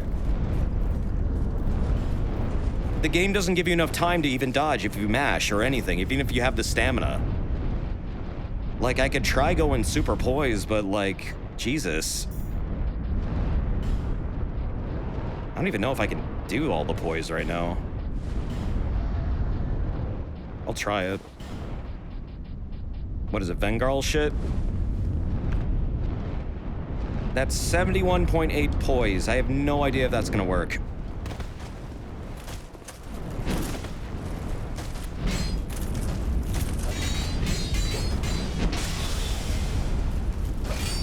Whatever. You can't poise through that 2-hit combo. No, I figured you can. I just want to see if... I just want to show. I just want to see. You know, let's just find out how stupid this is. Oh! I don't know how I'm fighting you with fat rolls, but I am. Yep, nope, you can't poise through that at all.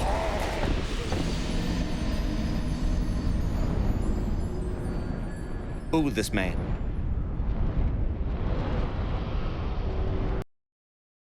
That was my heaviest armor. They just don't give a shit.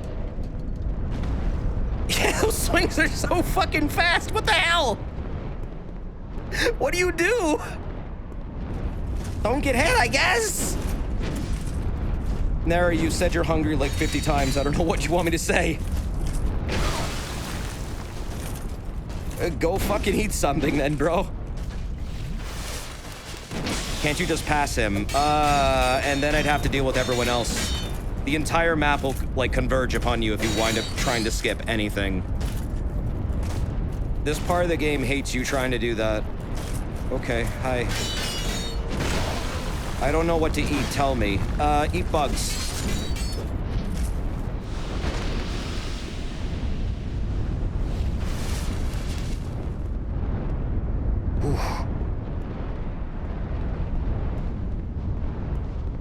You like the Copper Wolf armor? Vengarl's armor is sick, dude. Like, I like it. I'd be using it if I wasn't trying to do a stupid Ganon, like, fashion run a little bit. Okay, we're not... I'm not reusing that attack anymore. We're going, like, single strikes only. Not with this man. What the fuck? Cool combo.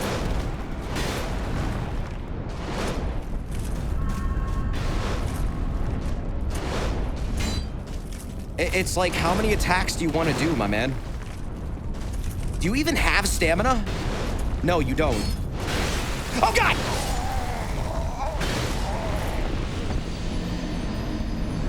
Wow!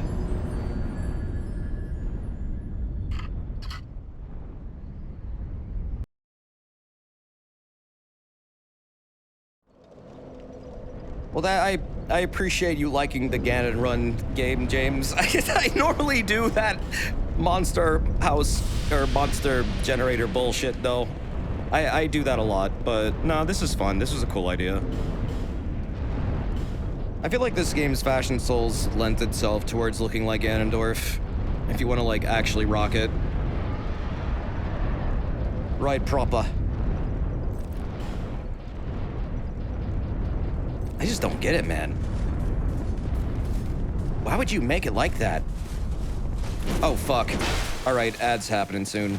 Wow, it's already been 4 hours? All right. Well, ads are about to play, so, I'm going to take a BRB really quick. Yeah. So get up and stretch. Hydrate. I'll play for a little bit longer. I'm gonna attempt Ancient Dragon, but I'll BRB.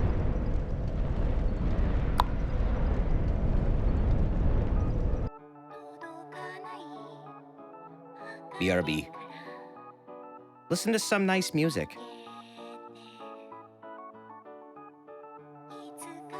Hydrate. Also, let me know if this is annoying. I think they're nicely spaced out, though. 2 hours is pretty reasonable. Let me go get some water. Be right back.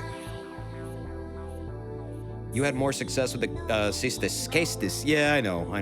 Let me go get some water. I'll be right back.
All right.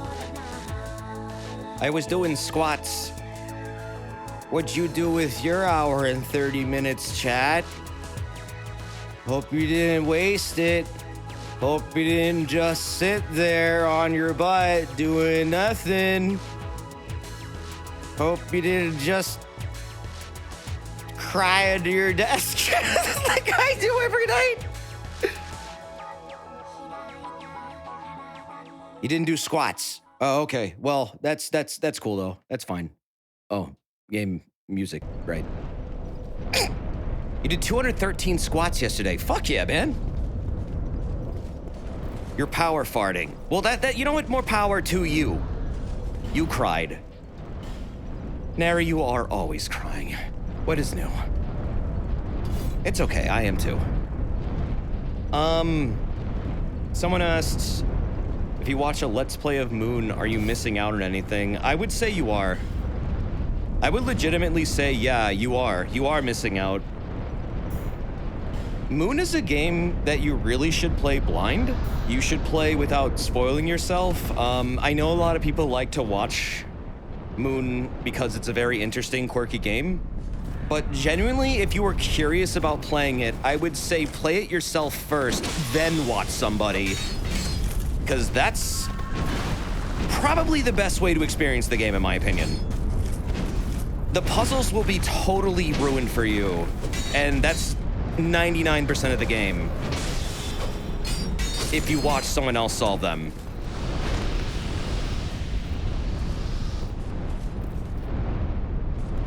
Yeah, they turn really fast. It was a big criticism of this game when it came out. People were shitting all over these enemies. Their tracking is kind of bonkers. I'm gonna go back to punch. Punching was working better with him. Oh yeah, much better. Not nearly as much stamina either. Woo! But yeah, if you wanted to try Moon, I would say, one, you can never go wrong with Moon. It is one of the best games ever made. Two, don't spoil yourself. Play through it first, then after that, watch a stream of it. Watch my playthrough of it if you want.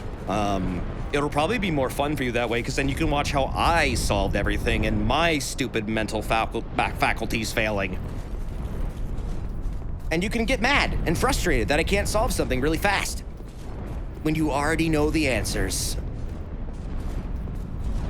But that's kind of part of the fun, I guess, of watching a stream, to watch someone else's journey through the game. Maybe when you've already had your own.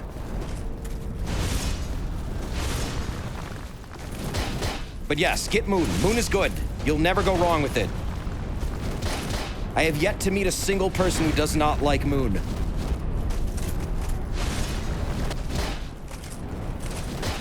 And if they do like them, I think they're... Well, if they don't like it, I think they're lying. Oh, God damn it. All right, where are we fighting? What are we doing? Who are you? Where are you? What's going on? Nary, I knew you were going to say that, and I know that's a lie, because you literally are making me a hat kid. Goddamn. You're making me Invisikid. As a 3D model. You wouldn't do that unless you really loved the game, right? Kakunte means friend, Neri. Yes, because you like Moon. No, you like Moon too. Otherwise, you're not allowed to make that. Thank you for shutting the door. We don't live in a barn.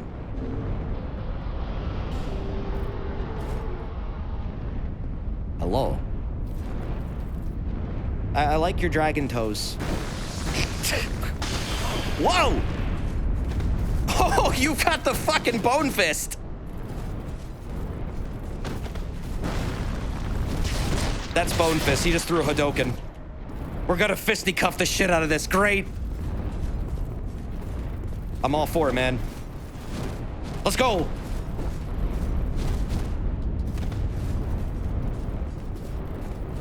Come on. Doria! Ooh! Fucking Bone Fist! This is goddamn Tekken. This is a good invasion. I agree, Sphinx. Yeah, it's not exactly the same, is it, buddy? Ooh, good Hadoken! Oh, he got me! Nice! I love him! That was a good one. What's the build for fisticuffs? Strength or dexterity? It's a bit of both. For the bone fists, I believe it is 30 strength. If you want to dual wield them, I think, is it, wait, no, or is it, hold on, I need to look at the numbers again. Bone Fist DS2, to power stance the Castus, that's easy. That's done so easy. But the Bone Fist has a lot higher stat requirements to dual wield. They require, okay, 15 strength, 30 dex, which means you would need to do... Is it 20? I think it's like 22 strength, 35 dex? No, it's 45 dex. Yeah, you need 45 dex in order to like Hadoken shit. So they're a little bit more dexy. Yeah, you can't really neglect either stat with the Bone Fist either, but they're really strong when they work. They're fun. You get them in the Ivory King DLC.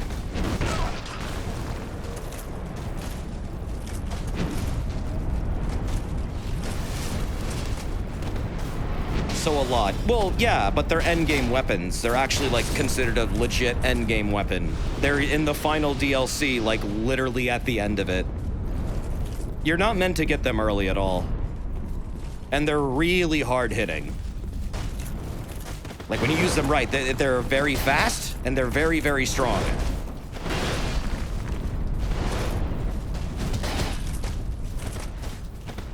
That's late. Yeah, but I mean, some people will like to rush the DLC for them. You can do it. You're not really locked out of the DLC at all. Like, the second you, like, have access to it, it's available to you. Just, it requires a lot of stats. Ooh. Fuck this thing. Fuck you, man. Fuck you, man. Why is this enemy literally the worst? Yeah, he never stops attacking. He's awful. Have you seen the Vanquisher's seal ring for fists? I have seen it. I don't have it. I haven't been able to get it because online hasn't been online, and it's kind of hard to get that without online. I haven't done the commit to grinding it, but I would like to get them. They're very interesting. Vanquisher's Seal is a Champion's Covenant reward where basically your unarmed attack gets like at least 200 plus base damage. And you basically don't have to have any weapon over your fists, so literally your fists are your armor. It's just a cool looking aesthetic weapon. It's really good though. But it is definitely a reward for beating like the actual game's hard mode.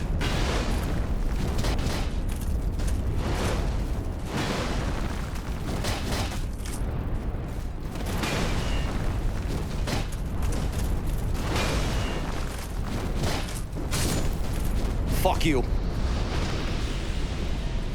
About to despawn this asshole. Most people use the cases for PvP because the Vanquisher's Seal got nerfed to have somewhat slower swing speed. Yeah, I heard about that. It's slightly slower, that's true. Still though, looks badass when you rock it.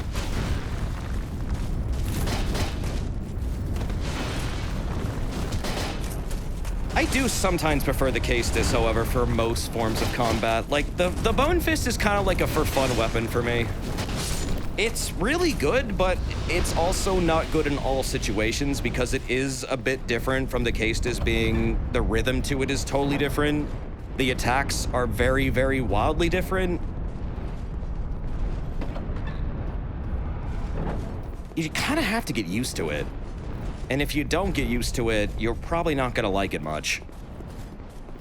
Still, it's fun to learn. Why do they nerf it? I guess because fists are already really fucking good and making an even stronger fist is kind of overpowered. Oh, Dirk Universe, thank you for that. That's really nice of you, man. 45 months that's very kind. Appreciate that. Appreciate you. Thank you.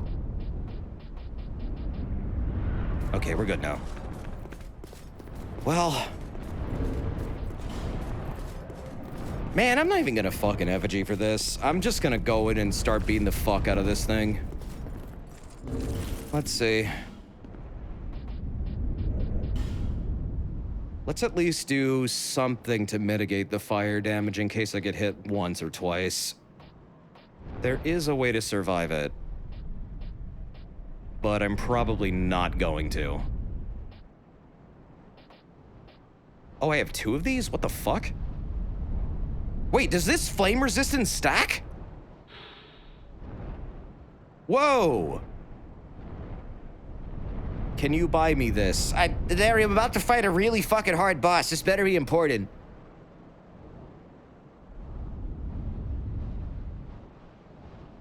Yeah, I'll buy you that. If it means I don't have to deal with you anymore.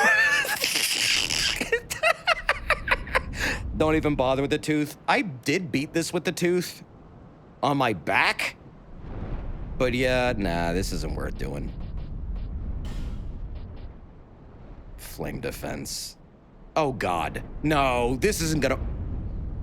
If your flame defense isn't even at least like 800, it's pointless with this fucking thing. You're just gonna melt immediately. So nah, I'm good. No armor. None of that.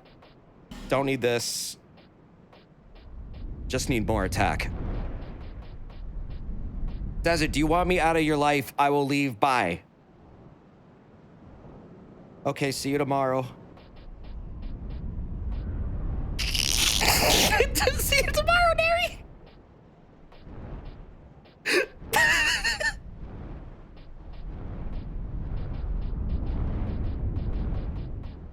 What can I equip to make this work better?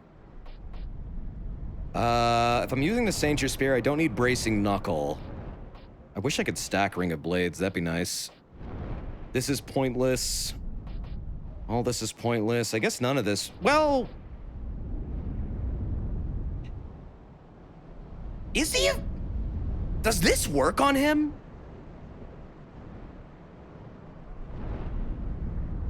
I really... Okay. Thrust weapon counterattacks. A counterattack is when an enemy is attacking you and you wind up attacking them in the middle of their attack. And this specifically works with spears and rapiers. So, I mean... It doesn't work with the spinny moves. Right, but I'm not going to use the spinny move. I'm using the poke. Yeah, I'm doing one-handed R1. I'm not going to do spinny move. It doesn't work well against him. It actually does significantly less, I found. So I wonder if this actually will benefit me. I'm going to try it. Don't need this. Don't... Man. Wow, there's really not a lot of rings that help you here.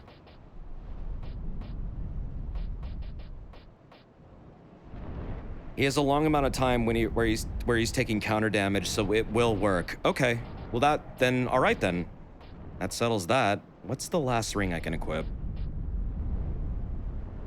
Not... Technically, this should work. But I heard they made it, like, not work at all in this fight specifically. I tried this too. I don't think this works against their flame damage anymore. But it could work against their stomp. Maybe. I also get a funny friend on my back. Hello. He's just hugging me. Wear a soul protection ring so it's no big loss if you die. I guess I could do that. They're pretty easy to repair too.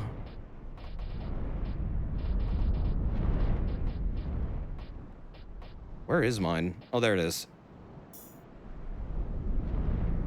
Yeah, but then it won't be light rolling. You're right. I won't be. Okay. Well, then that's all we need. I thought that only reduced backstabs. No, it reduces anything that hits you from behind, or it's supposed to. For this fight specifically, it does fuck all. I'm pretty sure they specifically made it so that when you fight this boss, it does nothing. Because funny. Haha. Ho ho. Hee. This isn't a normal dragon, so it's not weak to lightning, right? Isn't it weak to dark? This thing's weak to dark, right?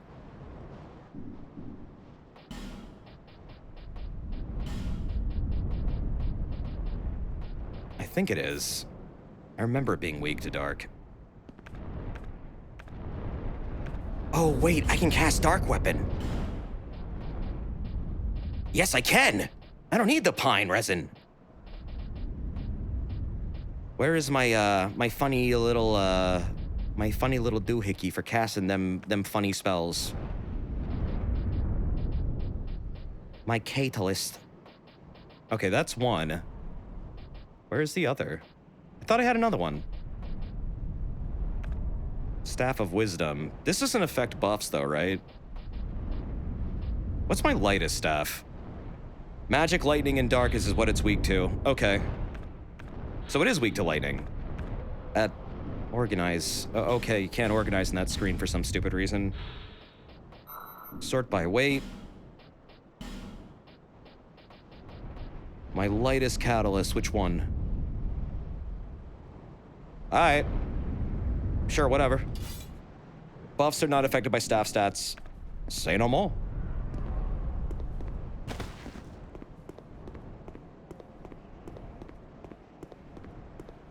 Okay, you overgrown giant lizard. Quite literally that. Let's get going. Let's get doing this. Time for your fucking nail trimmings. You're going to the vet. Here we go. Don't like that much, do ya? Here we go.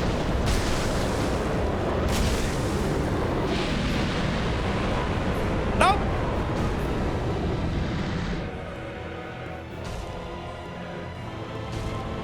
Probably gonna shut up for a little bit.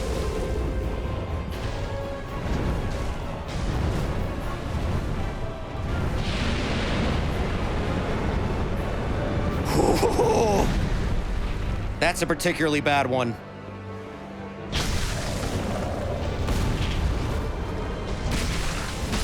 And then that foot.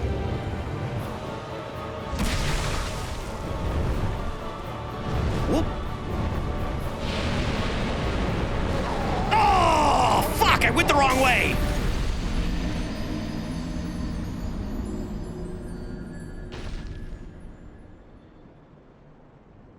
It's literally like if you fucking run the wrong way right there, it's over. You're done. Good luck.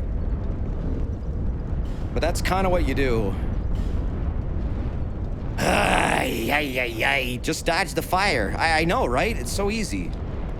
Just dodge the fire with a football field-size hitbox that is totally invisible.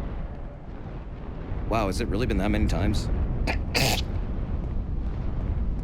Yeah, you gotta watch his tail. I lost track of it. That's why that happened. Ah, shit.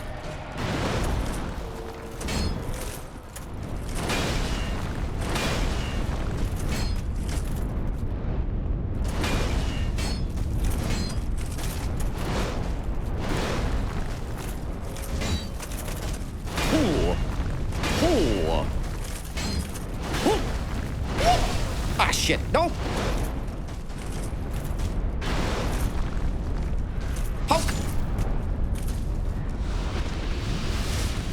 I think this area does look really pretty. It's just a shame about the boss, you know? Just dodge the one-shot kill dive with a hitbox the size of a football field and little time to react. I know, it's glorious.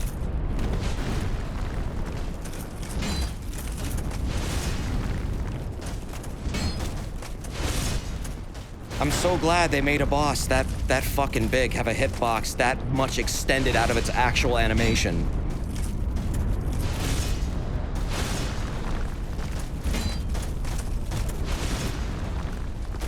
But it's beatable. It's just stupid.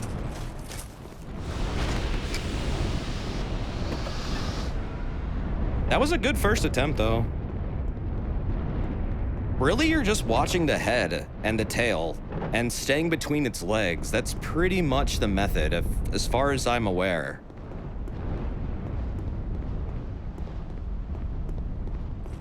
And then just keep on enchanting your fucking weapons, I guess. Don't expect to live through anything, though. Even fully armored. Did he take a lord's soul? No, he's some creature that's empowered by a giant soul and is an artificial dragon. Aldia created it in order to figure out how to escape the cycle of flame.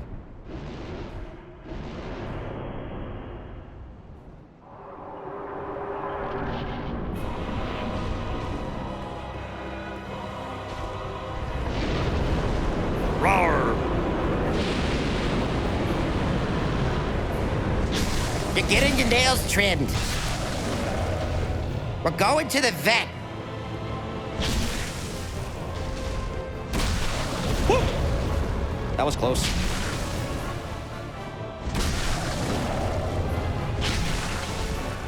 Always keep a little stamina. Oh, shit.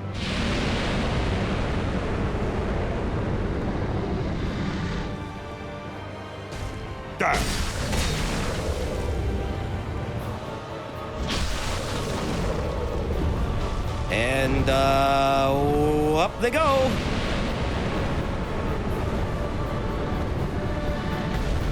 Yeah, you really gotta watch where their tail is headed.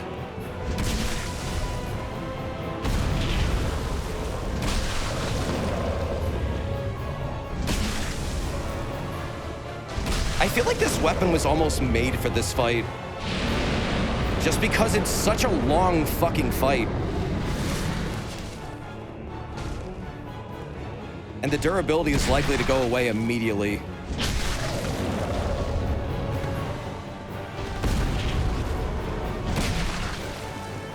Yeah, he has super armor. I know. Trust me, I know.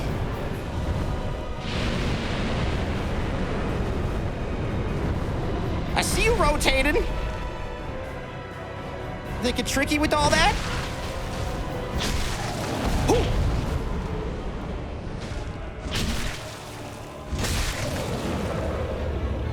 All right, come on.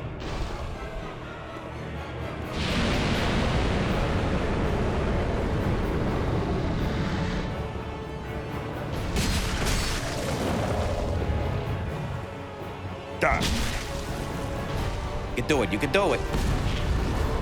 Angry stomp.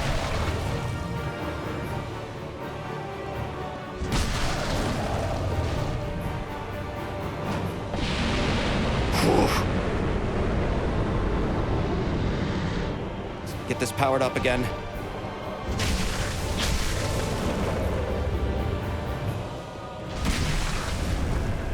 Shit. Damn it! Ah, fuck! I couldn't follow him that time. It's the run back that I think makes this way worse than it needs to be. It's like such a fucking long trek back. Like, good God. Got him down to half that time, though. But literally, that's the fight. It's kind of that stupid. Like, I guess I could be going for his head. But, I mean, have fun with that.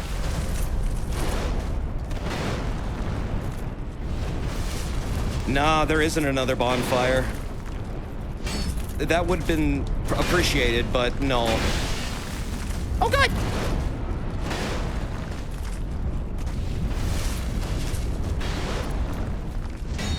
I can't wait to despawn. I cannot wait to despawn.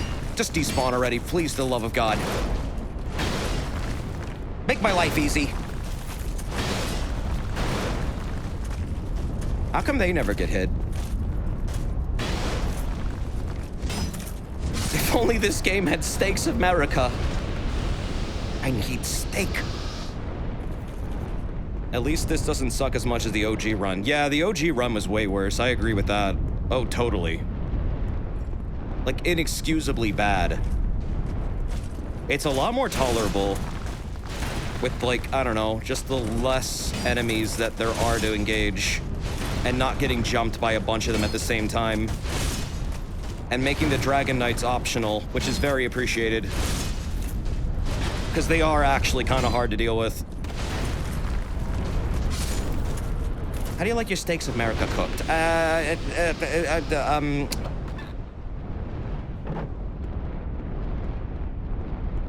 Pittsburgh style. Totally charred. Burnt. Burnt and shattering.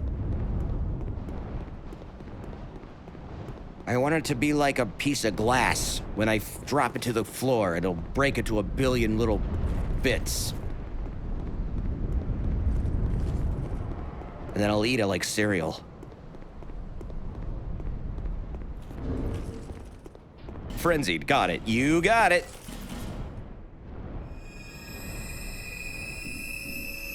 Ooh, boy. This is gonna suck. You want your teeth to crack on it. Same, dude.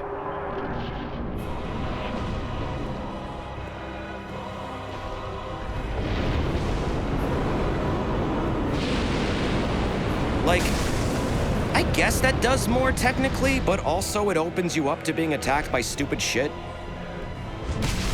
I just prefer to attack the feet. It's more reliable. Most of this fight is trying to get him to do specific things and not have him fly up like this.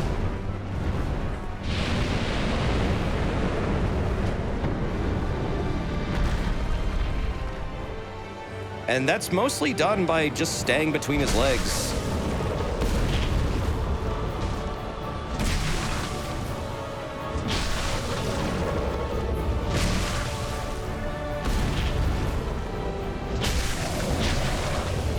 If you try to do anything else, this fight becomes totally fucking ridiculous. I swear to God.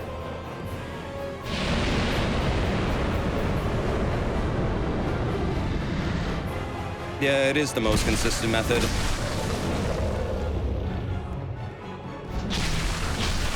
I tried all the other ones. This is like the one that worked.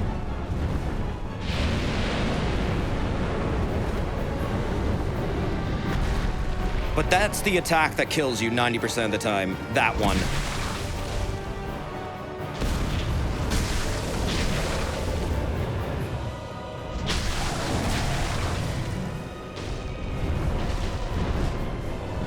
Shit. What the hell was that? I've never seen that. What the fuck was that attack?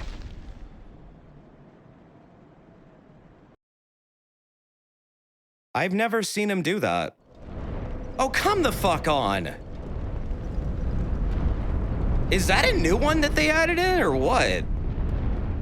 He flew and landed to reposition. Yeah, I've never seen him do that before. He never did that in the other game, no matter how many times I fought him. I've never fucking seen him do that. So that's cool.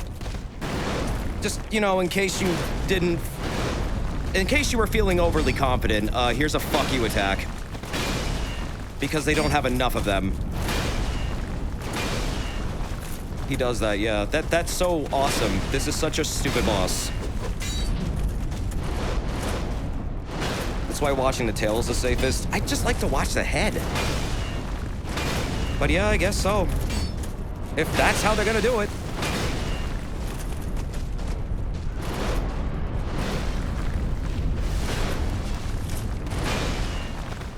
Do you still like DS2? No, I hate this entire game because of one boss.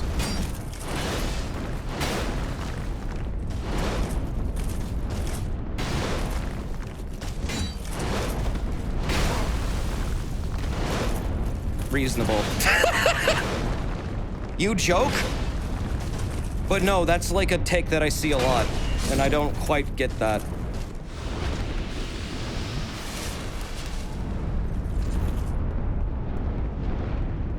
Well, I'm glad you know I'm kidding. You hate Elden Ring because of Rykard, don't you? No, I just think Rykard's a shitty boss.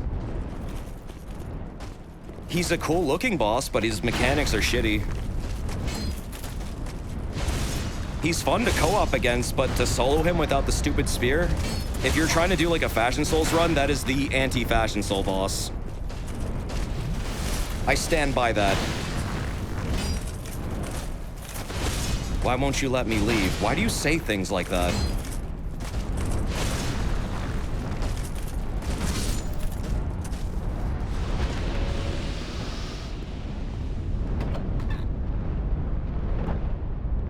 I don't know what you're joking about, Neri, at all.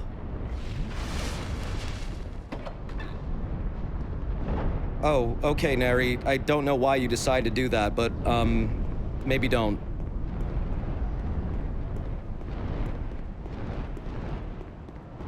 Maybe you should go to bed. You're saying things that are concerning.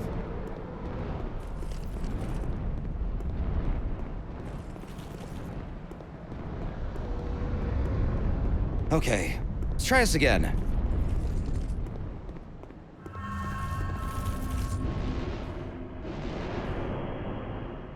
One more try.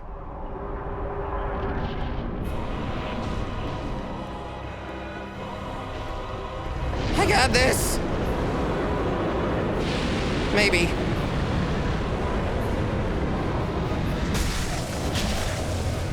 I'm not sure I know the tail patterns, though. Like, I learned this through studying his head.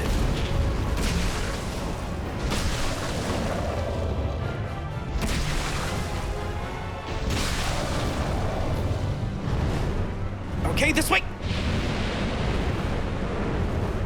Good! Second the head moves. Yes, this is optional. I'm doing it because I'm stupid. Whoa!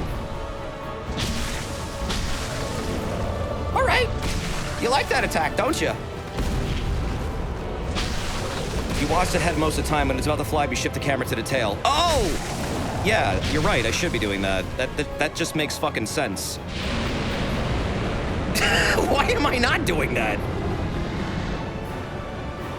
But yes, this is totally optional. This is a totally optional super boss.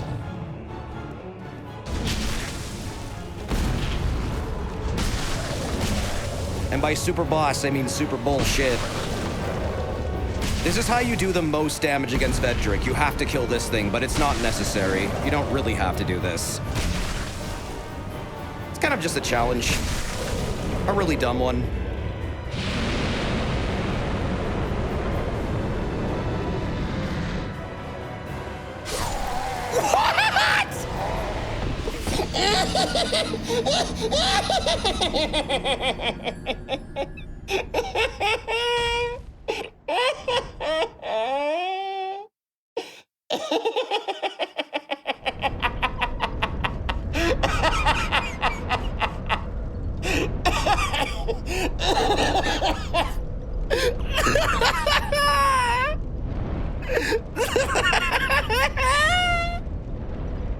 Oh my god! I'm crying, dude! I'm crying, dude! Oh my lord! Wow!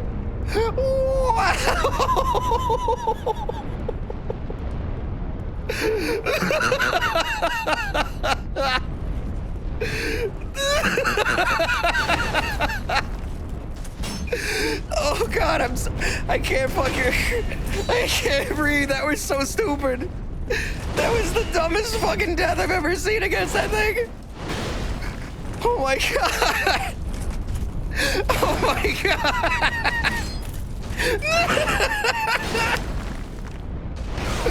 Yeah, I'm fine. It's just, holy fuck. Holy fucking shit. They just didn't give a fuck when they made this thing. They just didn't give a fuck. If you need to de-stress, we can just go grab the third dragon drink. Yeah, I know, but...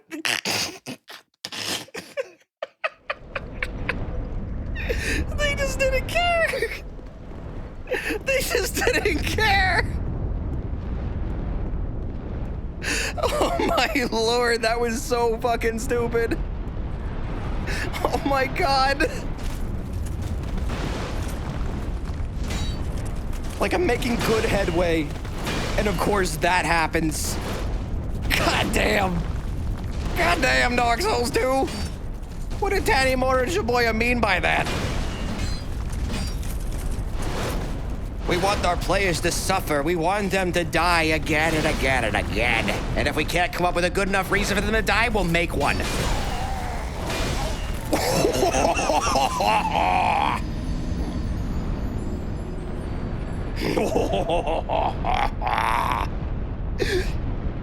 Good lord, man.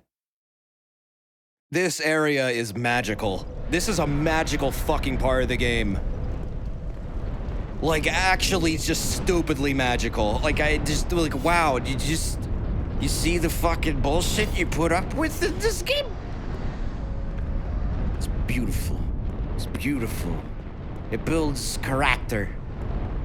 It builds your face into a stronger one, somehow. Like, goddamn, boy!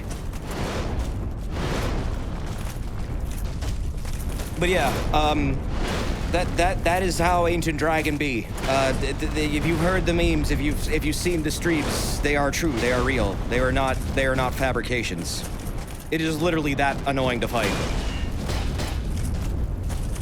And I want to beat its ass. I said I would, and I will.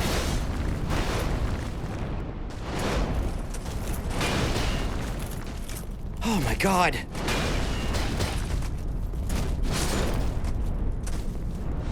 It's just like they didn't give a shit. They didn't give a fuck. They didn't give a fuck.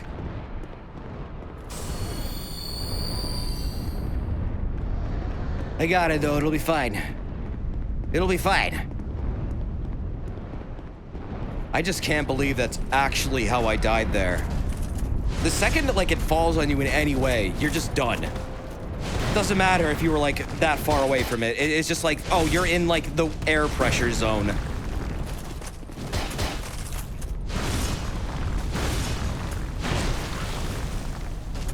Whoa, whoa, whoa, whoa, whoa, whoa, whoa, whoa, whoa, whoa!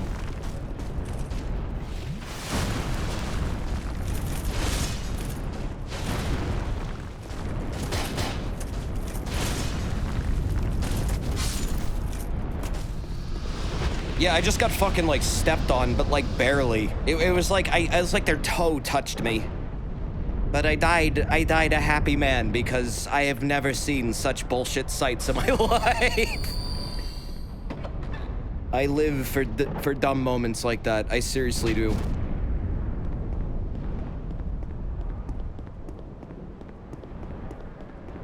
God damn, boy.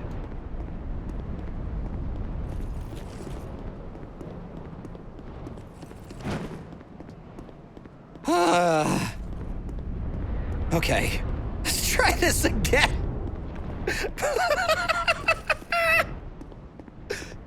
What an amazing time. What a life. Wow.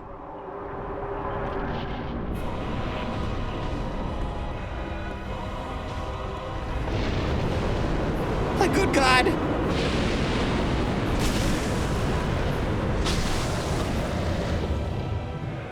All right, let's go. Raise your foot. Or do that. I'll move you over here. Yeah, be careful of that little fucking hand. I'm learning lessons today, valuable life lessons, like avoid the dragon's giant claws. When he gently sets them down.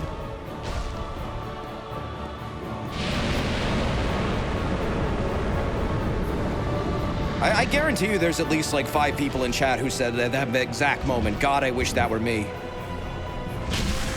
Trust me, you don't.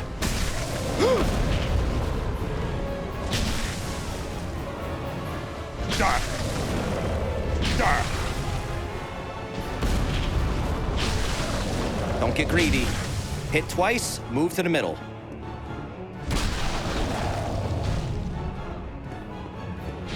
Get greedy, you're gonna die.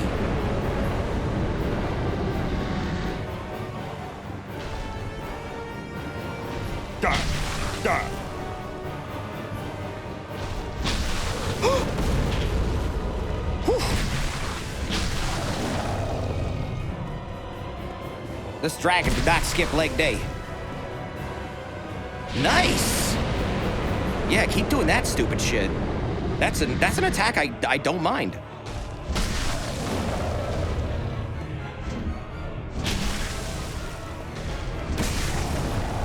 Oh, God.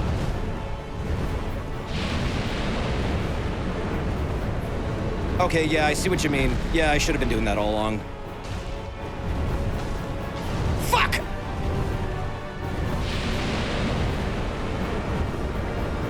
Ooh, you are getting close to the edge there, buddy.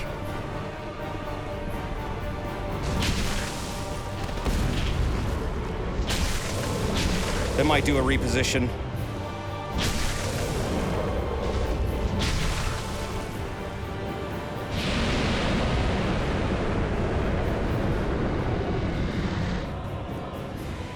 Whew. All right.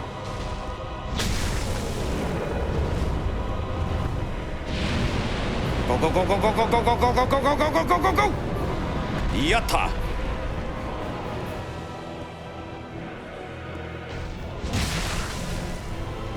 Whoa!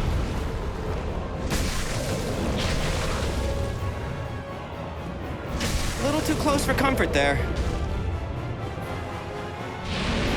You want to get away from the edge for a second there, buddy?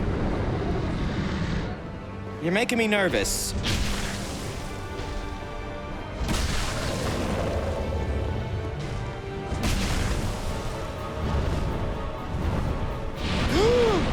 No! Whoa! What? Oh my God, I lived.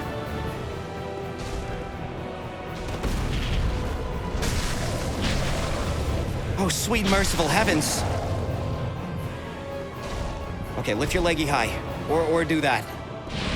I don't know how the hell I lived. I literally don't know. I don't know. I don't know. I don't care. Whoa! That almost was bad. That almost was really bad.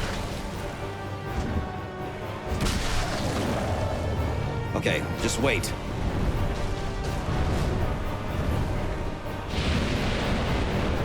I got this, man.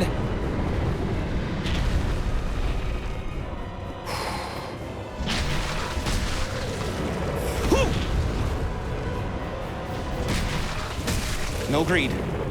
No greed. No greed! Peace out, bitch!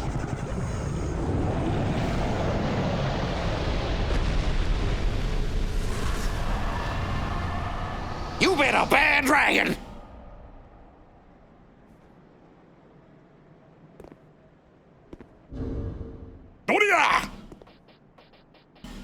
There, I did it. Not bad. It's over!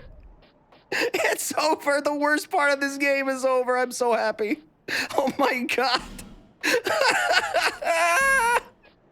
I'm surprised I didn't take as many attempts as I thought it would. I legitimately thought I wasn't going to be able to do this in a single stream. I think I've fought this thing so many times I've mastered it. Oh God, thank you, Plastic Squid. That's very nice of you. Thank you. Now fight all the dudes. Nah. Fuck that. I'm out of here. Bye.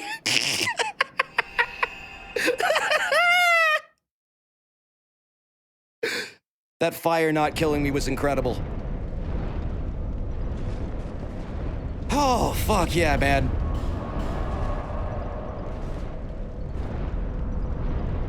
Don't forget to get the egg. I'll get it. I'll get it later. I'll get it later. Oh my God. Let me relish my victory for a little bit. Bearer of the curse. Do Shrine of Amana next, but we already did Shrine of Amana. At your side until hope has fully withered. I am so happy that's done. Thank you, Bruxima. That's very nice of you. I appreciate that. Oh, and Invasion or Invaders this stream? Yeah, it's all the online stuff is back. I really recommend playing with a VPN and like fucking backup tools running right now because Blue Acolyte is still down and you're still pretty vulnerable in this game. RCE is fixed. RCE is fixed. Luke Yoi, he confirmed it. And he's the dude who found it. And he's done some deep dives on it. they've confirmed, no, it's fixed. They thought it wasn't at first, but then they looked at it again. They're like, wait, no, it's fine. The big thing is save bricking can still happen, and your connection's probably still a bit vulnerable. So, I mean, I would try and protect yourself up when you play any Soulsborne online, because FromSoft is dog shit at this. For some unholy reason, they refuse to get better about it. But just be careful. Holy shit, you have 10 endurance. Damn right I do. It's a fucking meme stat, bro. Just like vitality. No, not vitality, vigor. I'm surprised I fucking lived through a hit. I lived through a fucking hit with 12 vigor. That is so beneath what is recommended for this game, it's not even funny. 20 is a soft cap if you want more stamina. Yeah, I might go for more. It depends on what I'm feeling. This build doesn't seem overly reliant on stamina, I guess, but punches don't really need a whole bunch. Like, look at that. It's barely anything. Like, yeah, I could punch for a lot longer, but that's still a lot of damage. Just that, this full bar alone. That's like over 1,000 damage right there. I do like how you get HP for every stat you level in this. It is very appreciated, even if it's small. It's nice to feel like you're not ignoring other stats when you level up other things. I kind of wish they had kept in like how in the beta version of Elden Ring, leveling strength honestly also increased your equipment load. But I think I understand why they changed that at release, because then everyone would just be going strength mode the entire fucking game and ignore everything else, and it would probably make everything a bit imbalanced. Still, I appreciate them trying to incentivize you towards leveling other things. I'll be around.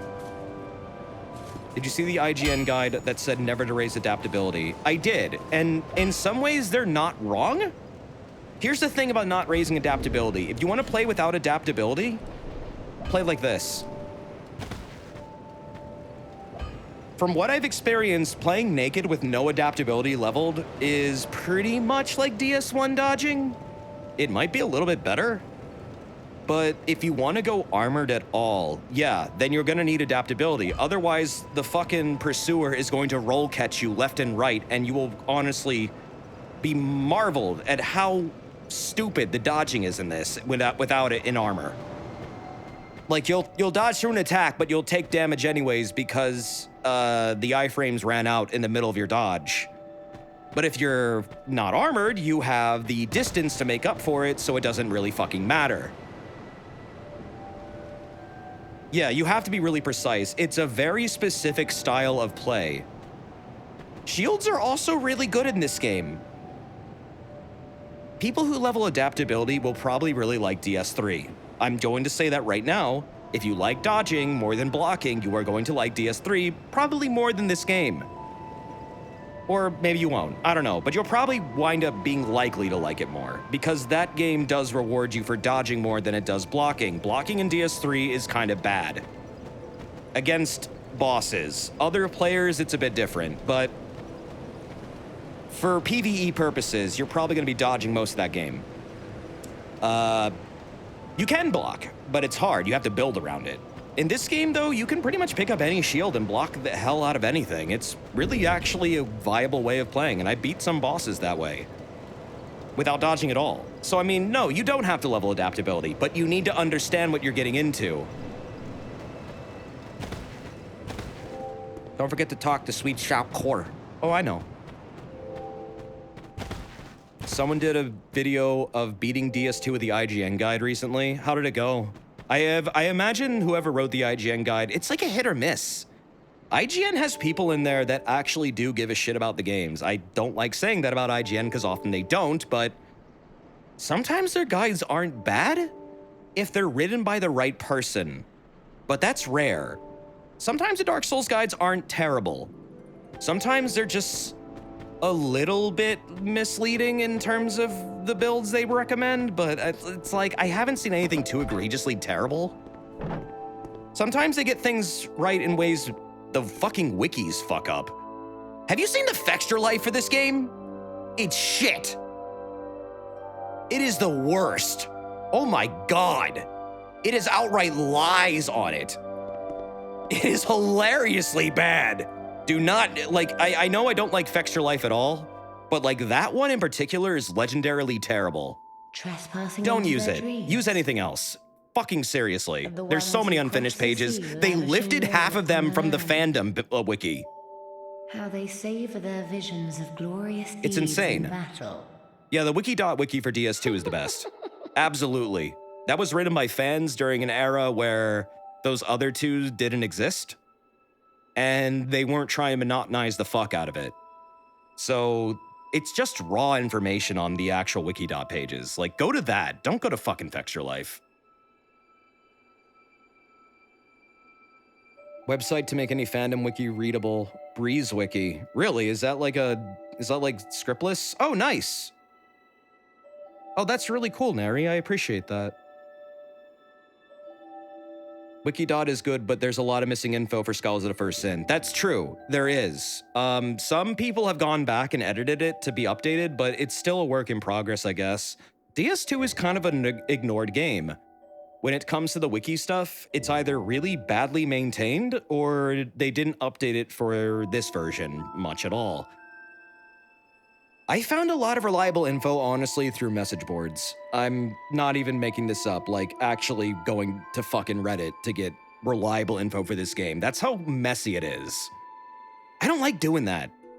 But sadly, that's kind of how it is with DS2. It's like, whoever's in control of the wikis is doing a shitty job and not letting people who actually want to, like, contribute. And you'll find more reliable info in the comments on Texture Life than you will actually on the pages themselves. It's fucking weird. But yeah, it's like you gotta piecemeal together. Honestly, you're just gonna find more reliable info in the hardcore communities online. Like, seriously, they'll help you. They want people to like the game. Way more than the wikis do. Yeah, the wiki gives you bad directions. It's vague, outright lies at times, like really fucked up misunderstandings that are mixed truths. I agree with that. Wikis are going to shit recently. It's because they're being bought out by one big company that wants to do nothing but ruin them and monotonize them because they're something that people read a lot. Oh, there's a Discord. There's a Discord for like every Souls game, and they're really populated. I believe there's a major one for DS3. There's Elden Souls for Elden Ring, and I think a couple other games. I don't know how the communities are, but I know they exist. I don't like to join Discord servers, though, to get game info. I feel like that's kind of annoying. I'd rather just them be on an accessible web page. That said, I did post the backup fix that Neri made for this game in our Discord. So if you want the backup fix mod, if you want the backup mod that automatically backs up your game on an ordained like timer, which is what I'm doing it like every 10 minutes, it gets backed up. The fixed EXE for Scholars of the First Sin, Neri wound up fixing that, and I have posted it in our Discord along with the mod from Nexus. You will not get banned for it. It just copy-pastes a file. It has nothing to do with the game. You will not get banned. Literally, I've been doing this forever in every game because people can brick your save.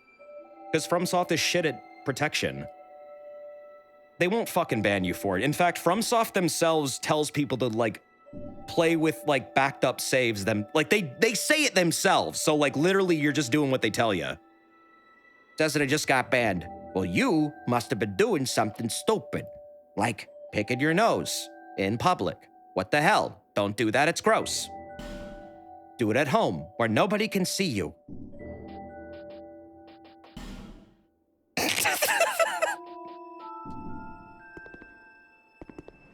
But no, really.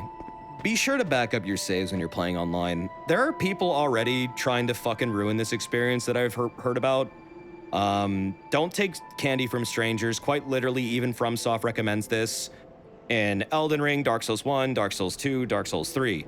If someone you don't know is suddenly appearing in your instance and dropping shit. Even if they seem friendly, even if you just dueled with them and they seem honorable, don't fucking do it. Save yourself a world of trouble. Bow and leave. If they're a nice player, they'll understand. If they're a bad player, they don't give a shit. Quite literally, that's how it works.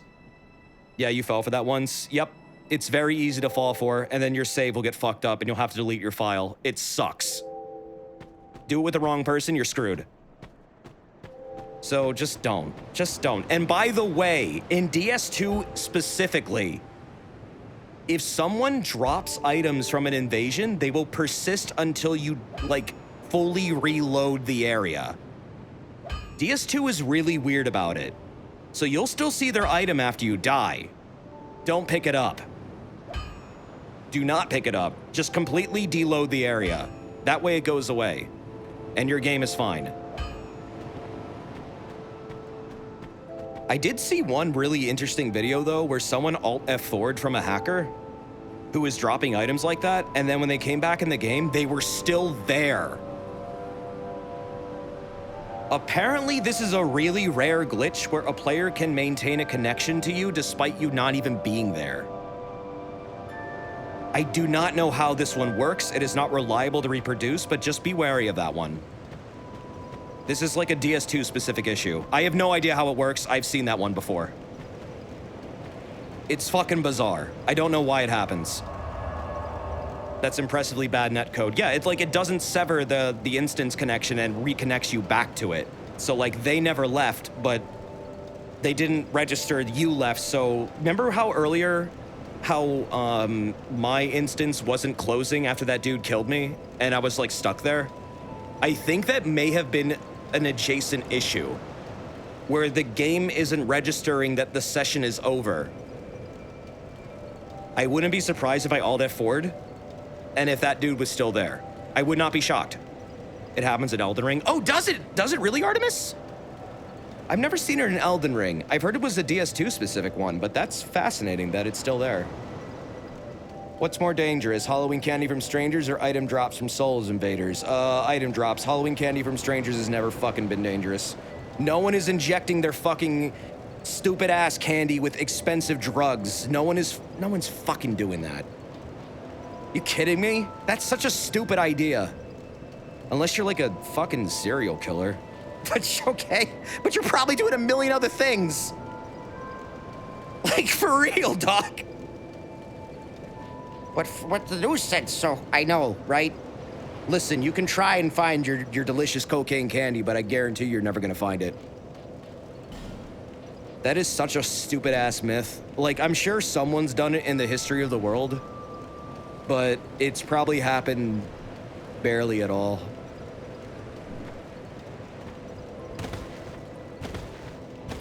And it's probably honestly like heavily contemplated in something that the dude probably doing it was like a fucked up serial killer anyways. It's not just gonna randomly happen. Still though, I guess you should be careful.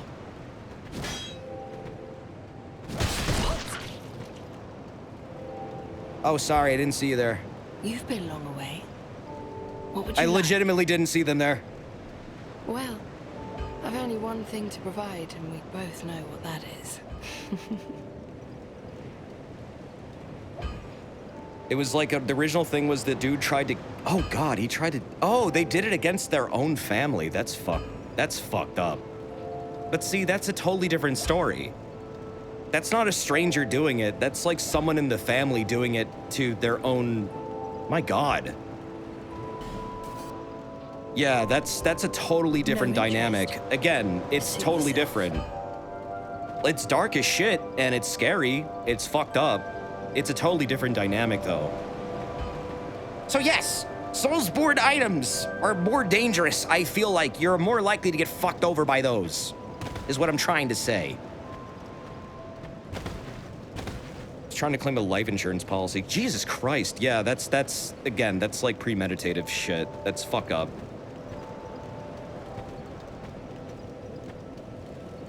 So that's just how stories get told and telephone happens. Still, I mean, it's good to be wary. It's just, yeah, it's often misconstrued.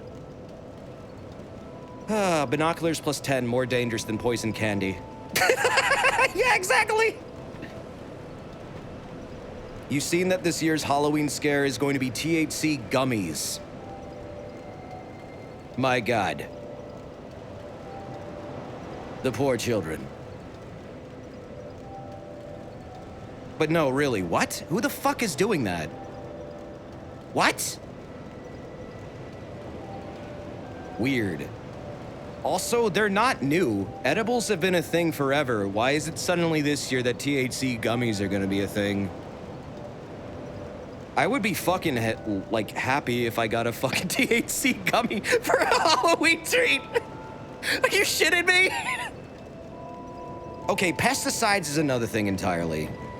Yeah, I remember fentanyl being a thing, but it's like, what? Who the fuck is doing this?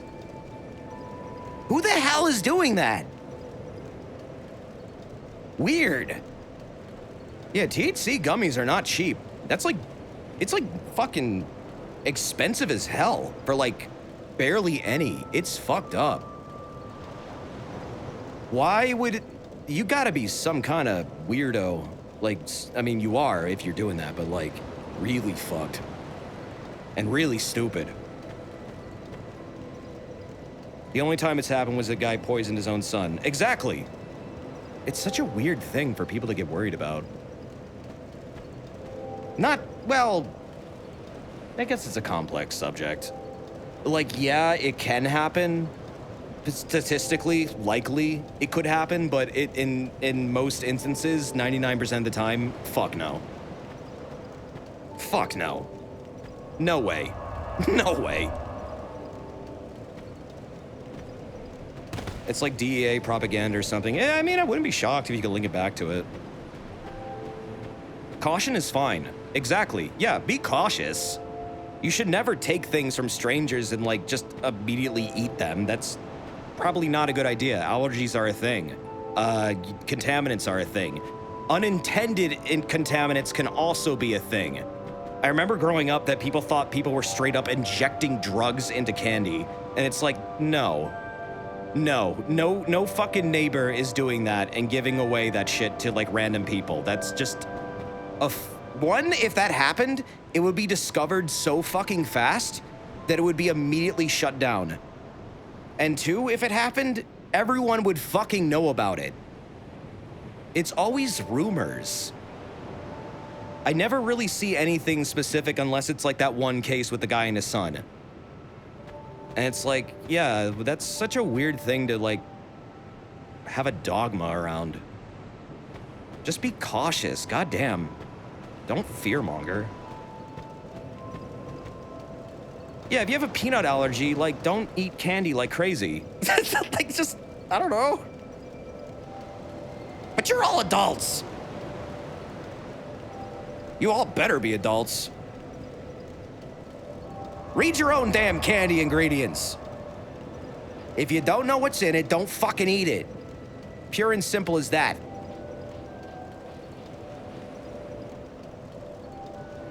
I say adults with heavy quotations because I am an adult, but technically I act like a fucking idiot child. It's your definition, whatever.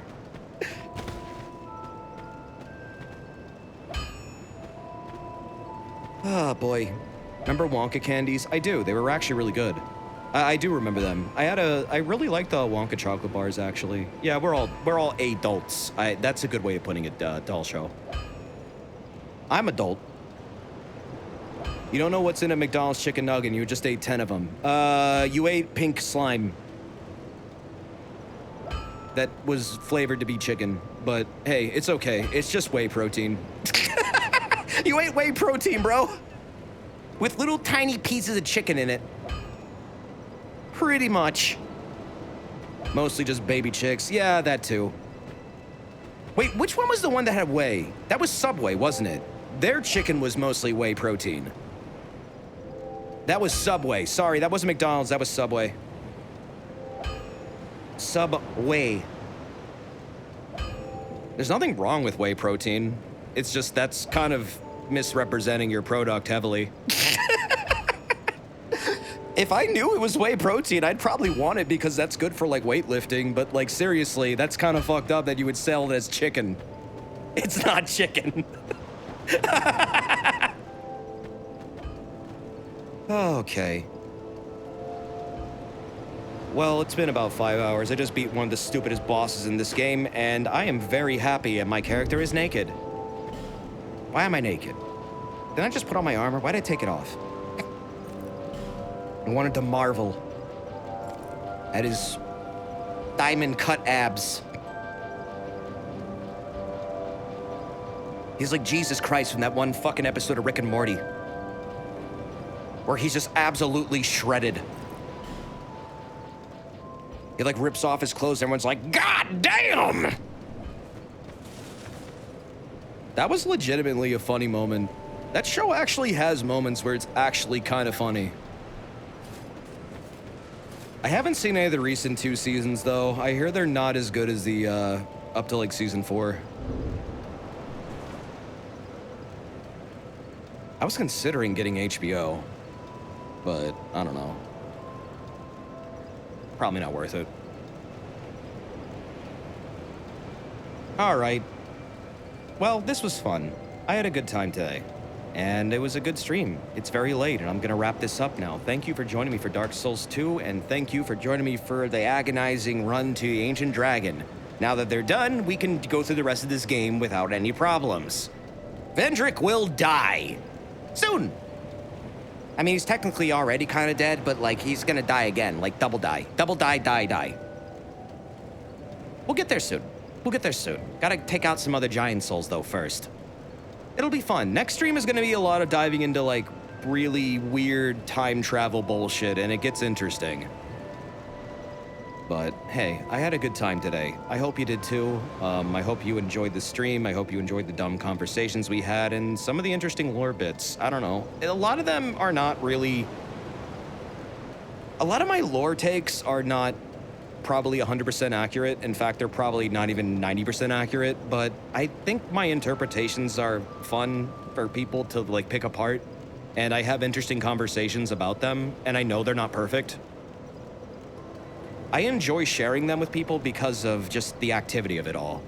And getting other takes on it too helps me flesh out my own understanding of the series. So, I mean, I appreciate you guys want to just jump in with it, you know? It's nice, it's fun. And again, DS2 is a really good game, actually. Ancient Dragon aside, and that whole fucking region leading up to them, this game is really good. It gets a bad rap. I say that every stream because I mean it. But I also mean this. Thank you for everything you guys do. I don't see any art tonight, and I've checked all the right places, the Twitter and the stream art, and it's okay. Sometimes there's no art. It's okay. It's fine. I appreciate when it's there. If you got it there, be sure to @me on the art Twitter or in that stream art section, and I'll take a look at the end of the stream. But most of all, thank you for hanging out for the stream. Thank you for all your support. It does mean a lot to me, and it does help out. I mentioned earlier that I had to upgrade my rig, and I bought some new parts. That is purely because of your support and because you guys just mean a lot to me, and I want to keep streaming, and I don't want things to, like, get in the way. So I like to reinvest a lot what people contribute to the stream. I really don't spend the money on other things besides, like, bills and the stream. Seriously, I don't. A lot of my life kind of revolves around just wanting to make people happy, I guess, lately. It makes me happier. So thank you for letting me do that, and thank you for also giving me money for buying bugs. We will do some spooky stuff this week. Resident Evil 8 DLC comes out Friday. We also would like to do Golden Light, we, as in me, the royal we. Golden Light has a new update out. I do believe it is a pretty beefy one with all that meat. You like that? You like the way I just did there? It's a good fucking game. It's an interesting roguelike. I didn't play it tonight because I was feeling a little tired. But I'd like to do that tomorrow probably if I'm around. And I would like to be around. And I think I would like to do some more endings in Faith. I was watching Vin play through some of the parts of the game I didn't get to see, and it's like, yeah, there's a lot there I didn't do. Faith 3 is fucking huge. I had no idea. So, you'll probably see that too, throughout this week or maybe like over the weekend or something. And I'd like to get the rabbits at some point. Xenoblade 2 will be... I'd like to do it this week, but I've got a lot going on. I'll think about where I can squeeze in a Xenoblade 2. I'd like to do some Halloweenish stuff, though, if I can. If I can fit it in. I know this is supposed to be spooky month and I'm doing a bad job, but... try, man. My schedule's all over the place. But take care and be well, and take care of yourselves and be well. You know, do it twice if you have to, if you want. But most importantly, take care of yourselves and be well. I'll see you guys around probably tomorrow or something, and take care of yourselves and be well. I said it 3 times because I mean it. And thank you. Take care of yourselves and be well. Okay, bye.